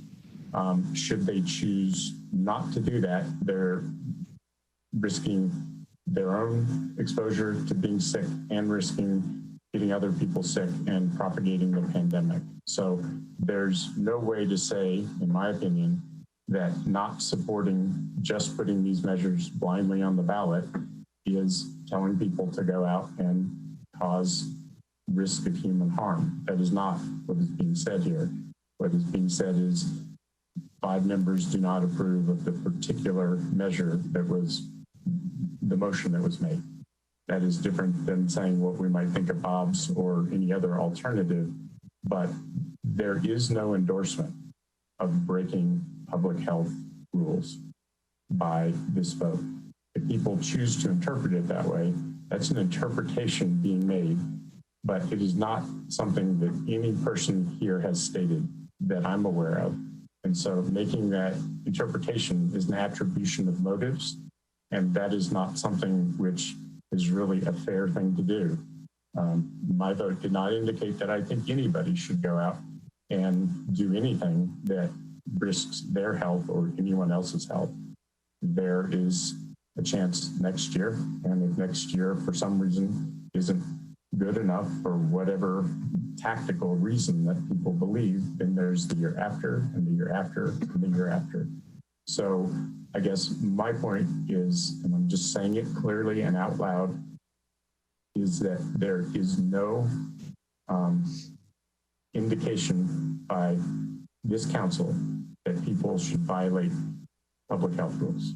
So any actions that they're taking because of their own motivations or whatever it is that they're hopeful to get accomplished should be done in a way which is not endangering human health. That's my opinion. I have Mary and Junie. And then I see Aaron. So, Rachel and Aaron, thank you for bringing this forward. And I did not vote for this because I have not been convinced by the copious number of emails that, of which many were the same email, and did not provide any information as to why it has to happen this year. And second of all, you know, to agree with Sam, we did not direct anybody to go out and collect signatures. They were collecting signatures of their own accord. Next year, they would be able to do it all online. So I'm not seeing the urgency to refer this to the ballot. And I think that without due process of giving these ballot measures that kind of scrutiny that our own measures that we put on the ballot receive, without that, I can't do it. I think the other thing that I keep in mind is an email that we received from Andrew Shoemaker about a month ago, who made a really good point that, you know, getting on the ballot is just the beginning. And then you have to go out and campaign for the measures. And all of you sitting on this council know that campaigning is a high human contact sport. And so then we're saying go out and campaign. And if people don't go out and campaign, then the campaigning would be relegated to social media. And I don't think social media is a place that you campaign, mostly because I have not been impressed by the quality of commentary that happens on social media. And I don't think that people would get good information on social media. And so to then relegate campaigning to that, those modes only would, I think, deny the public of well-informed decision-making on these ballot measures. So it's just getting on the ballot is just the beginning, and then you have to campaign, and then what do you do? And then what? Would we then be asked to just pass these as laws because people can't go campaigning, and now we're saying by virtue of putting them on the ballot, now we've directed them to go campaign in person? I mean, where does this logic stop? So I think that just waiting until next year is the thing to do. It will actually be a lot easier to collect signatures next year through online signature gathering, and the fact that the thresholds for putting initiatives on the ballot have dropped so low that it should be really easy to garner the signatures that you need through online petitioning. So I regret that people were that these initiatives were put in this situation because of the virus, but this is not as urgent and as impactful as losing your job and not having the ability to put food on the table, or to pay your rent, or to basically take care of your family. I don't think that not being able to gather signatures for a petition that you could also wait until next year to do rises to the level of a crisis and an emergency. So that's why I voted not to do this, and I do think that people have a choice. They have a choice to wait. And in no way do I see that this council directed anyone to go out there and put themselves in harm's way. They do that of their own accord. Is that Junie and then Adam? Junie? So this is the thing. For me, it's an issue with methodology. That was where I was when I was thinking about the public discussions. Although I'm in favor of public outreach, I'm in favor of giving people the opportunity to express themselves. But honestly, if we're all being honest, next week we would be exactly where we are, 5-4 or 6-3. And to me, in my mind, I think we have to really consider, maybe, Tom, would you let us know whether it would be possible to lower the threshold? For instance, since some petition need 3,000 and people who have collected about 2,000 should just get automatically be on the ballot, because there are people that have not collected anything. So I understand that for the ones that have collected 0, I understand the idea of waiting next year or whatever, because since they have not collected anything, they have the language and they can use the same language next year. I understand that. But for the ones that have collected over 2,000 signature, I think that's kind of discouraging. So in my mind, I believe that we should lower the threshold. Anyone that have collected, let's say 2,000 or 2,500 or 70%, if you've done that during this time of stress, you should be able to get on the ballot. I wonder if Tom can go ahead. So you could use that as a criteria for your own determination to put it on the ballot. You can't change the number of signatures required. That's set forth in the charter. So they can't automatically qualify by lowering the number of signatures. But as a substitute for that, you could say, we're going to put it on the ballot if it gets X number of signatures. Go ahead, sorry. That would still be your decision to put it on the ballot and not an automatic qualification.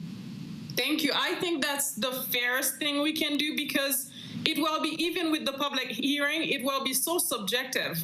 How many people will be the right number for us to decide yes or no? We don't know that. So if 5 people showed up, then we can say, oh, there's no support for that one, when we know there is support. And I think if there's one thing I wanted to say, when it comes to, I know Mary mentioned there's no necessity, none of them is essential. As a working class woman, I do believe some of them are essential. For instance, the one for providing lawyers access to justice for working class people or for renters. I think that's essential. But again, I think it's just the methodology that we're trying to use at the moment that I find myself very hard to accept, or at least to work with. So to me, I think the best possibility would be deciding on a criteria and putting them on the ballot. Nice colloquy there, Sam. That's what we were trying to do next week. Like, we wanted to have a public hearing where the public could just say we support or don't, and then we would talk about which ones we might put on the ballot. But we voted against doing that tonight, so it's like over. Yeah, Adam and then Aaron. Yes, my vote's an acknowledgement that we tried to get online petitioning started over 2 years ago now. We're still not there. I'm hoping we're going to be there next year, but honestly, from the process I've seen, I'm not willing to say I guarantee it's going to happen until it's actually there.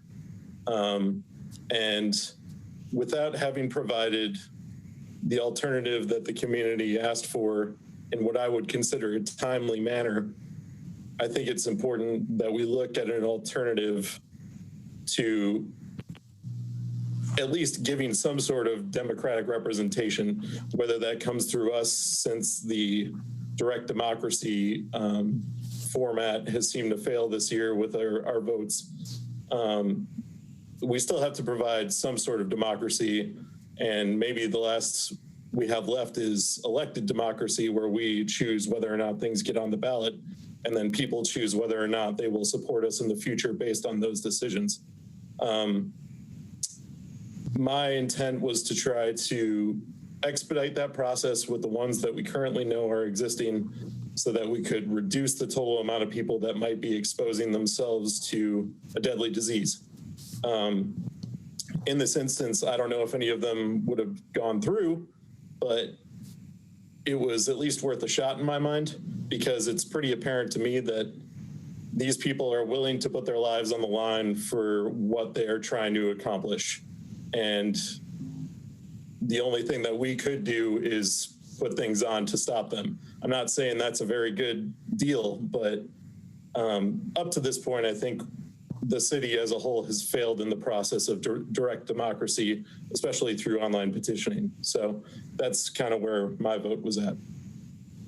Aaron? Yeah, thanks for that, Adam. I'll just make one last point here, and then I can be done anyway. Just that, I hear, Sam and Mary, that you're saying you're not telling anybody to do anything unsafe, but we're not providing anyone with any alternative. So people have no choice if they want to continue their measures, and a presidential year turnout is not the same as an off-year turnout. So it's not, next year is not the same as this year. I'll just leave it at that. Okay, great. I'm going to respond to one thing Adam said. Adam, the measure to authorize electronic signature gathering passed in November of 2018. And so work did not even begin on how we would orient ourselves to that process until 2019. And we made a decision, a conscious decision as this council, that we were not going to try and jam it through this year because we didn't think there would be enough software testing. Certain members of this council made that point eloquently, that it would take a certain amount of time to get a secure online petitioning system. And it was, I believe, a unanimous or near unanimous vote to aim for the 2021 election for bringing the system forward. So it was not intentional delay, and it has not been 2 years. We were authorized in November, so 2 years will be November of 2020. and obviously it takes some time. I will make this comment about any of these initiatives, particularly ones that have a tax component to them, which is that if they pass in November of 2020, there would be a similar implementation timeline. There would be rulemaking, it would take administrative time, so that any of these that have a tax component to them are going to take time to set up anyway. So I guess my point is we've done what we could to get a secure system in place for electronic signature gathering on petitions totally online. We'll be, if not the first, one of the very first cities in the country to do that. It's different than Denver's tablet-based system. It's different than Arizona's system. So at any rate, I just thought I would respond. We have not been intentionally dragging our feet with some nefarious intent focused on this election year. It was just that we didn't think, in the absence of any COVID and in the absence of any other constraint except trying to come up with the best electronic petitioning system, we made a conscious decision to aim it for 2021. And I see that you want to say something. Sure, super brief. Yeah. I totally understand your points, and sorry to go by the years 2018 to 2020. That is misleading. But I was one of the few votes that wasn't willing to go forward with the process that the majority of council chose, because I thought we should look at a faster alternative, even if that went against our regular process. So I just wanted to clarify that for myself. Got it. Okay. So I think we have the opening to return to consider Bob's idea as we go forward. I don't think it's necessary to do that piece tonight. So I would ask, are there any other comments on this subject? Any other points folks want to make? Okay, seeing none, I would say we're at the end of the agenda. Any comments people want to make in general about the meeting or things CAC should think about on Monday?